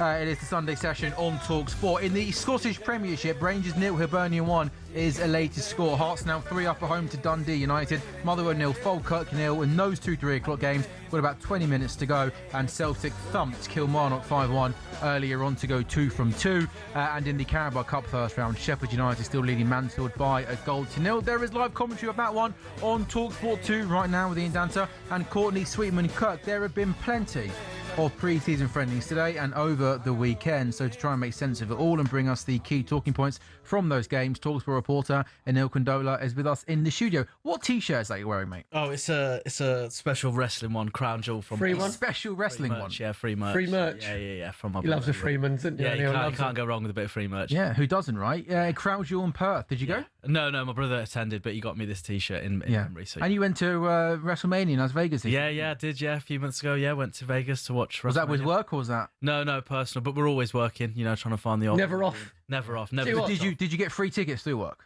No. I paid a lot of money. Yeah, I paid a lot of money to go, but it was all worth it in the end. Do you know what? They have some of the best documentaries on Netflix that are about the WWE. It's incredible. Have you seen them, Perry? Unreal, it's called. Unreal. Well, Joe Amphlett, who's like big mate of mine, my boss is here at talkSPORT. Yeah, he's massive into. Yeah, he's WWE. into wrestling. Yeah. But it's just is it one? Is it Vince McMahon who? Yeah, that's a great documentary. If you watch that, you're right. The Unreal one is interesting because obviously everybody knows what WWE is, but that kind of takes you behind the scenes and shows you how they do it, how they work. Yeah, but how fit they are. Nice. Yeah, I'm not sure I like it though. It's like breaking the rules. Breaking the fourth. Because you think it's real, isn't it? Oh right, okay. No. Sorry, no, I don't. Yeah. No, it definitely is, mate. I promise you, mate. No, it absolutely is. Yeah. Cool. I'm looking forward to going to Vegas with you next year for WrestleMania. Definitely. Where do you want to start, Neil, in pre-season friendlies? Well, we'll start with the game that I was at yesterday. Of course, Leeds did play RB Leipzig. It was a game of 2 60-minute halves to allow full rotation. Or 4 30-minute quarters. Yeah, exactly, which makes it sound a bit longer. You were gutted there, weren't you? No. I was gutted that it wasn't 3 60-minute halves, Sam. But look, it was a really good day for Leeds. Dominic Calvert-Lewin, of course, scoring after 7 minutes. Really good to see him fit and firing, of course, with his difficulties when it comes to his injury record over the past couple of years. There was a bit of optimism that James Trafford would feature, but he didn't. He wasn't in the squad. Was he there? No, he wasn't in attendance as far as we know. Of course, spoke to Daniel Farker after the game. I asked him if we could maybe be looking forward to a real sighting of James Trafford in the Leeds kit, but he said, in particular, the ones who attended the World Cup, they need a couple of weeks. So make of that what you will. He might not even manage be in the squad. Minutes. Oh, I'm not be funny. How was Harry Wilson? Yeah, so he got, I think it was 70 minutes in all. I know that's not quite as impressive as I'll tell you what, he's in the red zone already. Yeah, but he looked quite good in terms of fitting into that forward line quite naturally. I think maybe even the fact that he's still playing in a white kit may help with him to try and find his teammates. But yeah, he was linking up with Dominic Calvert-Lewin quite well. And another new signing, of course, playing at Ellen Road for the first time was Tariq Mahamovic. That will be quite a difficult one. Did you do that for nothing? Yeah, absolutely. Always put Did it you in put phonetics. Hammer as H-A-M-M-E-R? Yeah. Have you seen my notes, Perry? Yeah, that's a bit worrying, you know that. But yeah, he played 90 minutes yesterday. So he showed that he was really strong at the back, at the left side of their back three. So perhaps an indicator of both could potentially start the game against Nottingham Forest in a couple of weeks' time. So how do you think Leeds will do next season, Perry? Yeah, I think with Daniel Farker, there was that stigma, wasn't it? Obviously, with his Norwich manager, where they didn't really go and spend any money, where he's been backed at Leeds. And I just think, it was after the Man City game last season, wasn't it, where they give it a right go. And I think he changed his philosophy completely, where he thought, right, because they were in trouble at that time, and he just thought, right, if not that he was thinking we're going down, but if we are, we're going to go down been on the front foot Yeah. and playing like aggressive football, and that's where he changed. And it works well. For Exactly. him, yeah. You're a United fan. Did you catch much of United's friendly with PSG? Yeah, well, see bits. You've always got to keep across everything, haven't you? I'm a little bit wary sometimes of getting too excited over pre-season. I remember a few years back of the days of Anthony Martial. He provided a wonderful assist once against Real Madrid, and I thought, wow, this is really the moment that Man United are going to kick on. That's a proper football fan, that is, by the way, getting excited about an assist But that just in a needs your fix. pre-season You friendly, need your right? fix, isn't it? You need your fix. But look, like you said, a couple of good moments in there. Of course, Brian Mbeumo continuing his pre-season scoring form. He's going to be really important for Is he Manchester playing on the United. right? Is he playing as a 9? So he's a 9. Yeah, he's playing moments in that 9. I think that fluidity is going to really, really help Michael Carrick going into the new season. But I think, look, you can't take too much. PSG, very good side, of course, the best team in the continent, perhaps even in the world. Yeah. So, it's something that I think Man United can get used to in terms of playing them big European sides, and hopefully a good indicator that they can mix with the big Right, dogs. so going you, into the Champions massive League. Man United fan. Yeah. Marcus Rashford is Yeah. he hasn't gone in private jet. He's flown with the Yeah. other players as well. He's got no number Yeah. either. Mm. So would you welcome him back if Carrick said, I'm going to give him another chance? Well, I think you boys summarised it perfectly at the top of the show. A fit and firing Marcus Rashford. I think he has a chance of fitting into any side in Europe. I genuinely believe he can really contribute at the highest level. It's just whether or not you're going to get him that performing at that level. And Michael Carrick, if anyone can do it, he can. I think Rashford's best time at Manchester United was under Ole Gunnar Solskjaer. So that's a similar mould in terms of an ex-player, understands the difficulties and the pressure it takes to play for a club like Manchester United. So I think if we can get into a situation where Rashford is playing that well, understands that perhaps he's not going to be a guaranteed starter and will have to play his way There's into your the problem. team. Yeah, that's going to be the main issue. And, a player who's on 350 grand a week, I'm not sure he's going to take well to not play in every game. So I think it really, really does matter on his levels of willingness, if you like, to really reintegrate into that side. Wasn't the yes or no, was it? So yes or no? Yeah. Yeah, why not? I'll give him a chance. Yeah, I'll give him a chance. Tomorrow you'll change your mind. Yeah, it depends. He says yes as he winters his face. It's the same old story. isn't it? Anything else in there we should be aware of? Yeah, I think, well, look, the standout result, I think, over the weekend was Brighton's 3-0 win against Roma. 3 goals, clean sheet against a very serious opposition in terms of the quality they provide. Ruter getting a goal, Yassine Ayari getting a couple of goals as well. But it's always a difficult question, isn't it, with Brighton? I think there was a moment in last season where a couple of the fans were saying, well, where are we going? What's the direction? It seems like they're just the textbook feeder club. The moment they get a couple of good players, they just go on. And how can you argue with some of the fees they get, right? It's a bit ungrateful, that, doesn't it, if you're Brian and you're quite... So this is my they're question. doing okay, aren't yeah, they? but this is my question. What would you define as okay? Look, they've been a solid team in the Premier League now. They've managed to mix it with the big dogs. Always get good results against some of the big sides in the country. Should they have a bit of a higher expectation going into the new but that's what will happen. Because they are now an established Premier League team, which is brilliant. Tony Bloom, obviously, the way that he runs the club with all the data and the info. If you see, like, they've lost Van Hecker, they've lost Danny Welbeck, but because their recruitment is so good, I don't think that's going to make any difference to Brighton. So worst ways out, Brighton will be. And the Premier League, everybody said last season it wasn't a very strong Premier League. I think that's a load of nonsense, because the middle tier of the Premier League is probably the strongest it's ever been. Yeah, so you play Brighton, you play Brentford, you play Bournemouth. They will give all the top ones. The days of getting 96 points to win the Premier League, they're gone, because the middle tier is like so strong now. And I'm just looking at, I played against his granddad, shows where I went. Jack Hinswood played in the 10 for Brighton yesterday. So he's another one, when the players move on and he's only a young player, that he'll get miles more minutes and hopefully then he'll take more responsibility. They're playing in Europe next season as well, Brian. So Exactly. you shouldn't forget that as well in terms of, do they want more? Well, it wasn't too long ago they're playing in the Championship and below Well, that. it wasn't and now they've too got long European ago. campaigns They didn't have their own stadium. They were playing at the Withing, like, athletic stadium in front of 3,000 fans. Well, you know that's what I it. mean? Well, with so many teams in Europe, of course, that means a regular voice. Perry Groves on a Sunday. You've got plenty of football to get your teeth stuck into as the season goes on. So Sunday game day live. Yeah. Oh yeah. I back in love how you business soon. thought of that, by the way. You've Of course. thought all these games are great for Perry course. Groves and Sam Matterface. on a Who Sunday else do you afternoon. want on a Sunday afternoon? What was he called us earlier? The perfect panel. The perfect panel. I like that. The perfect panel. Sam there and Perry Groves with you until 5 o'clock this afternoon, Neil. Thank you very much. Cheers, Neil. Coming up next, we'll take a look at how the Premier League is shaping up ahead of the new campaign getting underway.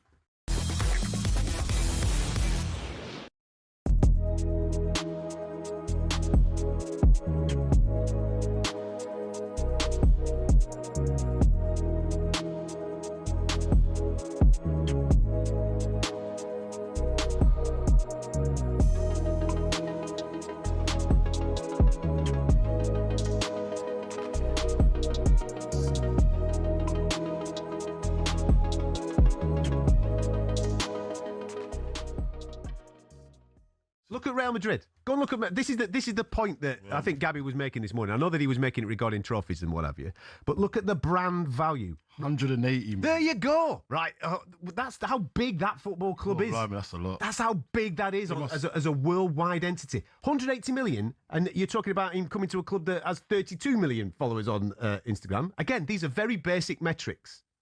Very basic metrics. But Vinicius Junior is in a completely different stratosphere. All this talk about him coming to Arsenal throughout the whole course of the summer has just been manipulation from an agent trying to get the dude a few more quid. That's what it is. He was never in a million years going to be an Arsenal player this summer. That's what it is. It's just manipulating the market. Like, see if I can get some more money for my guy. Yeah. Why would he come to Arsenal? I said that was agent talk. Agent talk. Just using Arsenal as a leverage. A tool. Yeah. Arsenal are interested. Oh, right, wicked. Brilliant. Arsenal, champions of England. Right, well, let's use them. Yeah. Let's use them. Go back to the table with the Real Madrid lads. Yeah, he's coming out of contract. You know what I mean? He needs a few more zeros on this contract. Yeah. Okay. We're going to sign Yandy Mande. Let's put some pressure on you. No, don't worry about that. Vinny Jr. ain't going nowhere. Yeah. Is it? Come on. You can't leave. I just don't see leaving Real Madrid as a... Unless, you don't leave Real Madrid unless Real Madrid leaves you. That's it. That's it, mate. Unless you come to the end of your time on your way, son. Can't have a supermodel girlfriend and you leaving your supermodel girlfriend. She leaves you. For the dinner lady.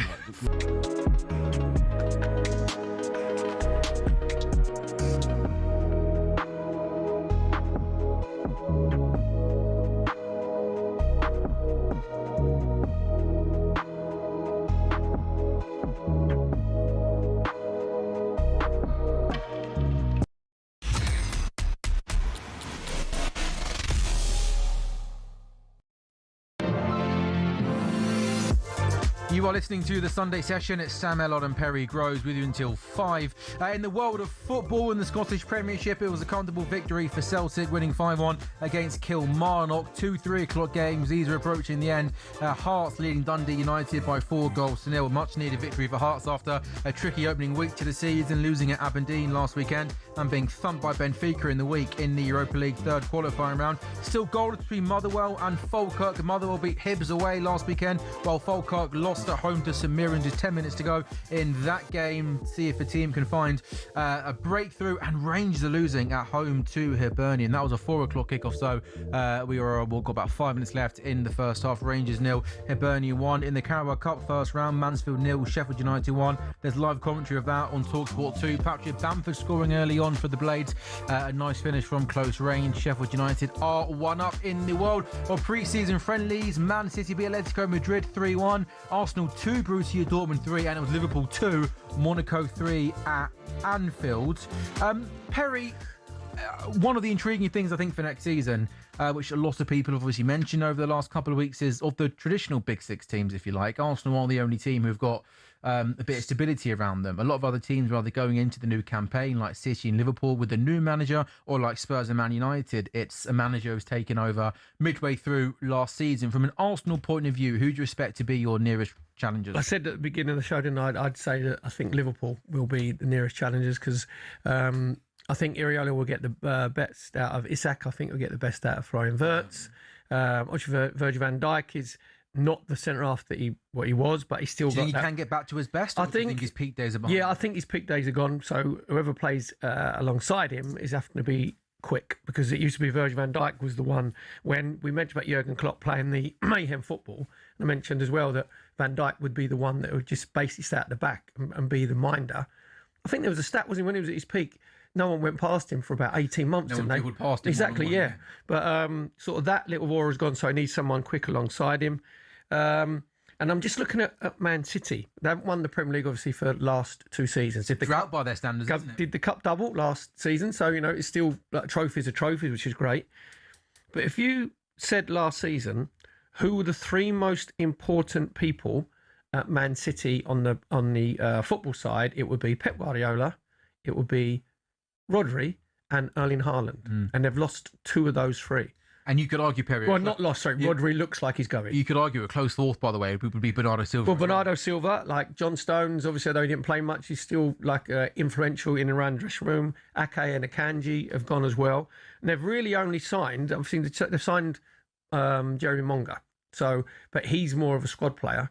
So to enhance their first 11, they've only signed Elliot Anderson. And I personally think that he would need Rodri alongside him, you know, because when you're going from Nottingham Forest, which he was brilliant for Nottingham Forest, when you're going to Man City, it's a step up where the expectations are even higher and there's even more pressure. You need someone to help you, you know, need someone just to ease you in. And if they keep Rodri, great. I might change my mind on Man City, but if Rodri goes, I can't see Man City having enough to go on and win the Premier League title.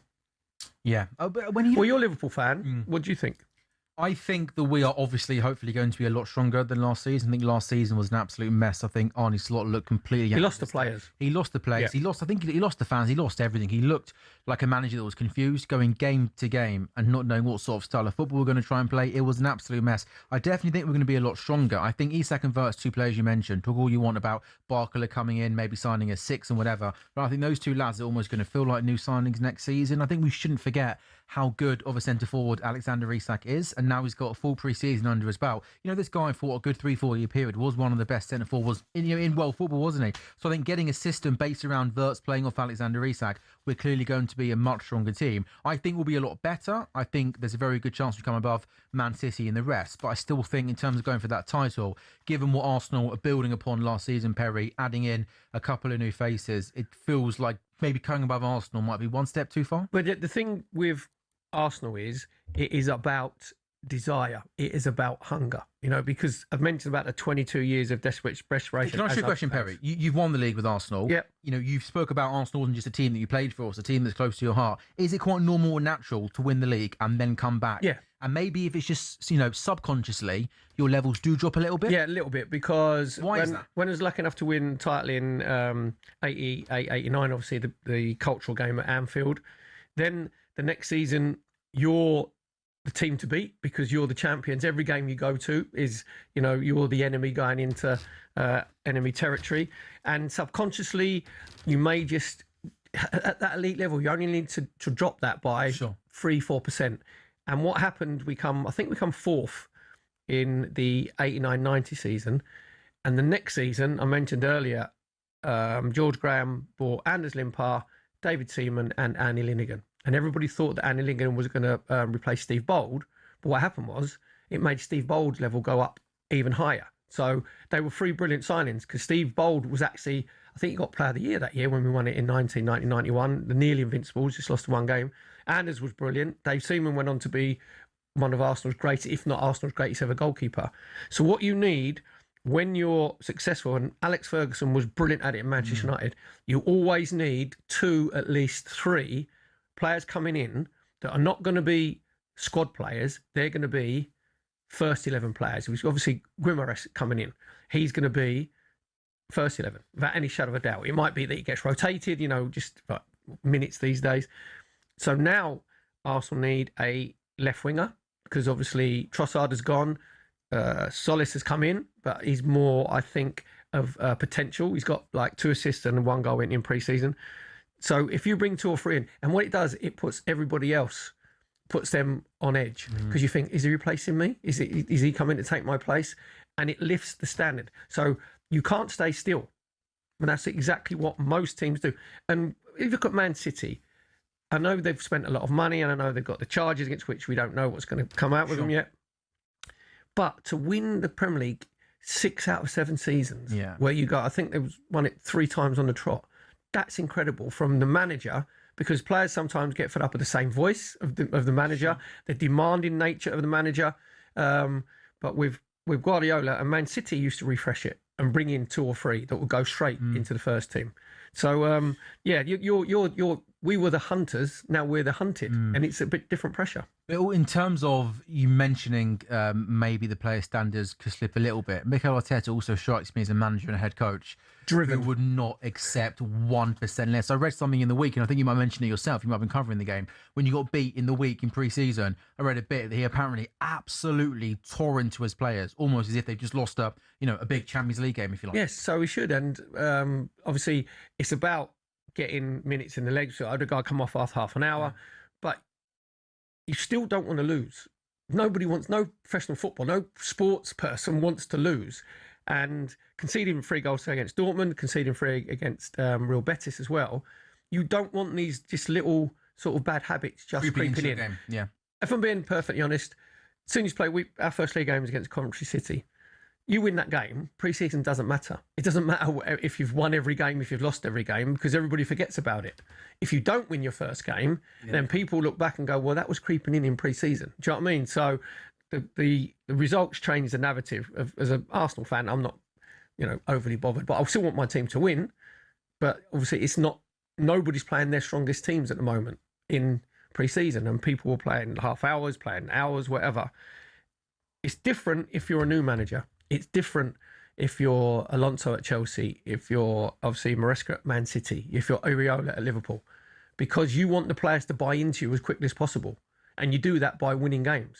And that's where you get the players' confidence. Do you think players are quite quick to make their minds up on managers? Well, the thing is, when you're going in, right, as a player, you're on trial because you've got a new manager coming in. But the new manager coming in is on trial because players at Man City are looking at Enzo Maresca and going, all right, mate, yeah, you did all right at Leicester. Well done. You did not bad at Chelsea with a development squad, like winning the Conference League, whatever. This is a different level now. Sure. Same as Areola. Areola, players like Virgil van Dijk will be looking, and Alisson will be looking at Areola and going, okay, yeah, Bournemouth a difficult to play against, but now you're in the big league now.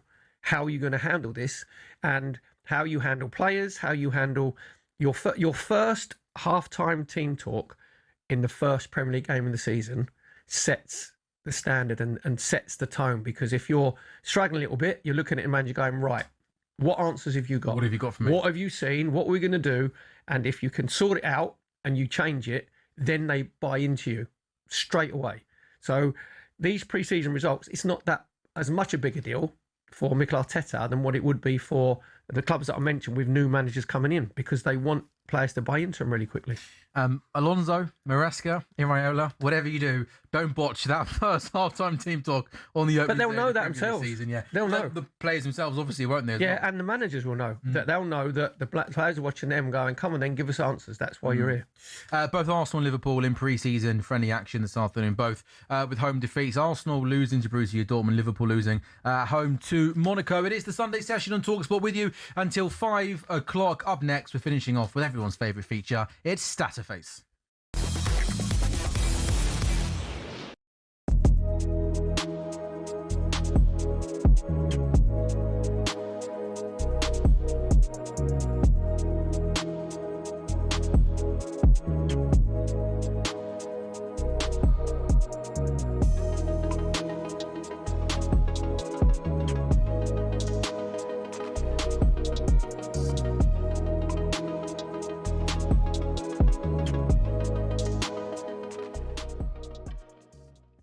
Chris, what about Man U? I fancy United have a much better season. I think Michael deserves this job, and I do think they're going to be up there. I think they're going to push. I think they're going to be strong.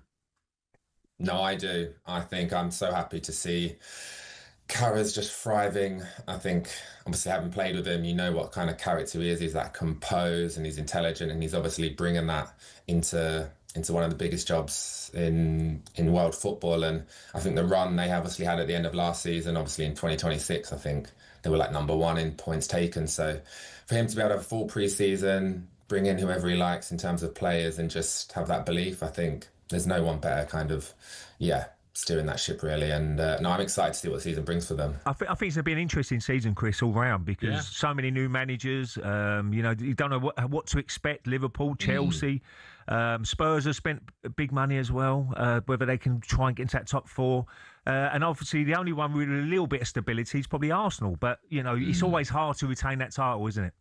100%. I think everyone's going to be hungrier than ever, and it is hard to kind of maintain that. You're now the golden ones that everyone wants to compete and to fight against. So I'm happy for United to be able to have that consistency from last season, because like you say, a lot of players are going to be coming, a lot of managerial changes. So I think United's got the perfect start at the minute, and hopefully hit the ground running.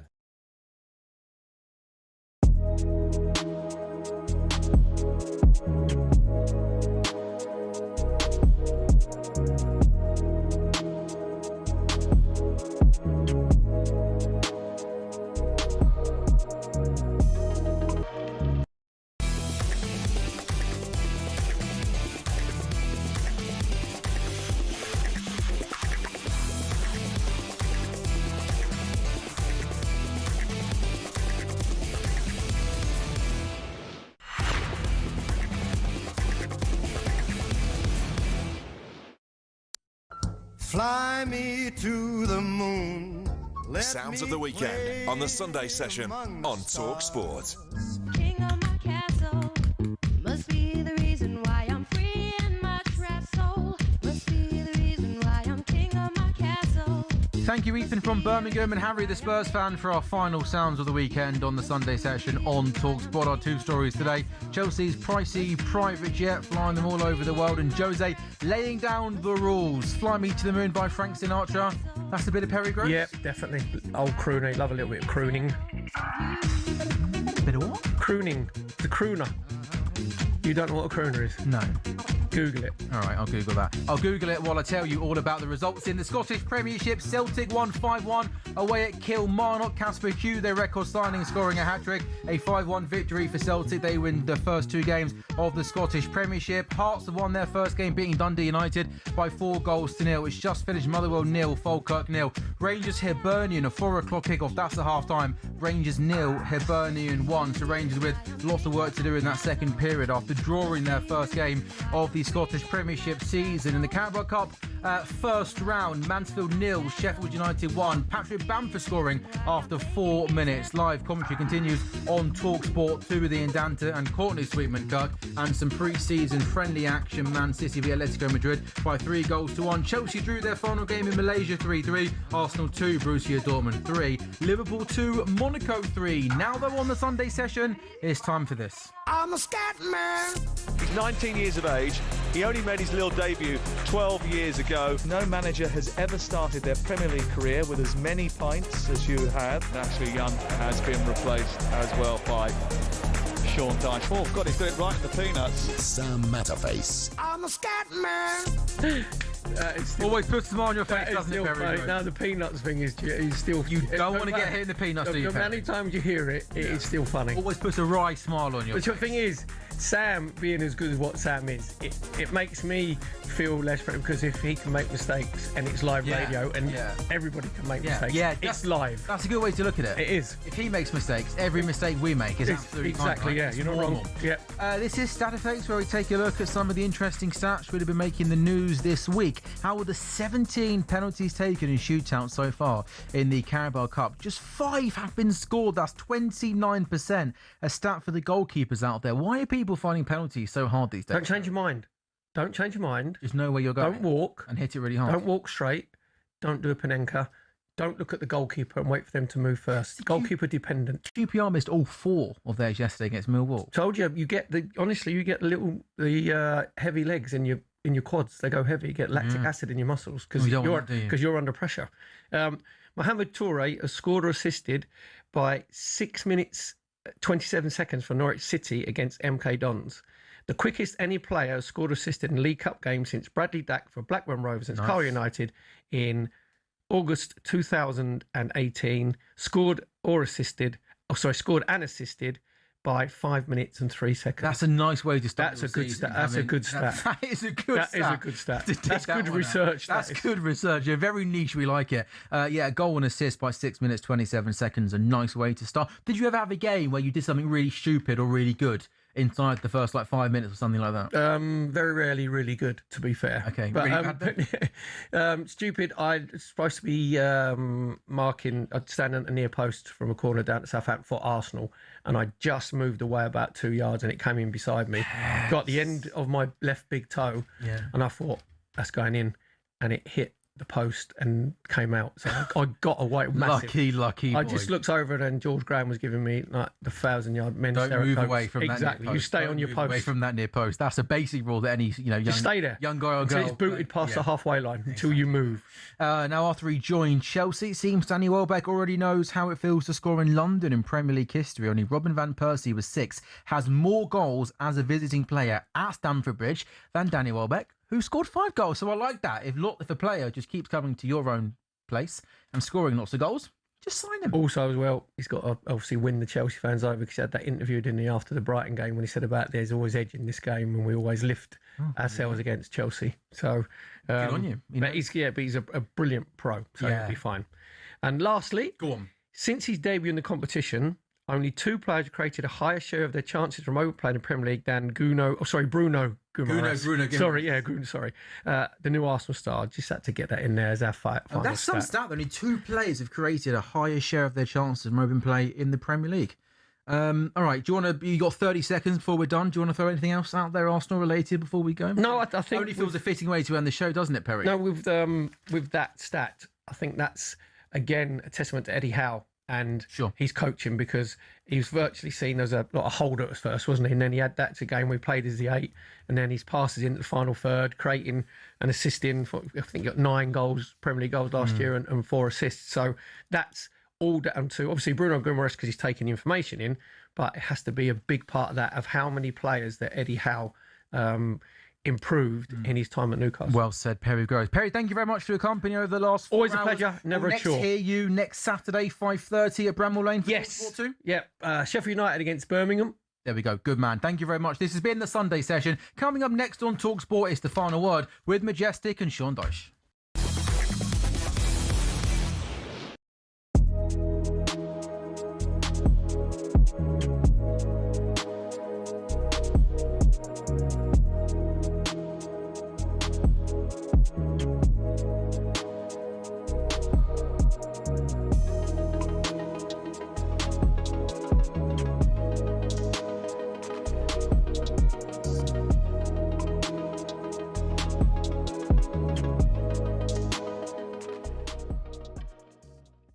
Hussein, good morning. Good morning, Shaban. Akbar Lahore. You're making me boil right now. I can't stand you, mate. Oh. You know, what have you won? What have you actually won, Gabi? You've not won nothing. Yeah. All you keep doing is just criticize Arsenal. What have you actually won? Nothing, mate. You know, it's actually funny that I used to like you as a striker, but now I can't even. I don't know what I used to see in you, because you've won absolutely nothing. And Arsenal are gonna win stuff. You They're gonna used to win. like We've me, you just won said. the Premier League. Yeah, I used to, but now. What did you like about me, though, from before? Now he's a big gob. Sorry to say that. He's just keep criticizing Arsenal, but you just don't see how Arsenal are actually making. They're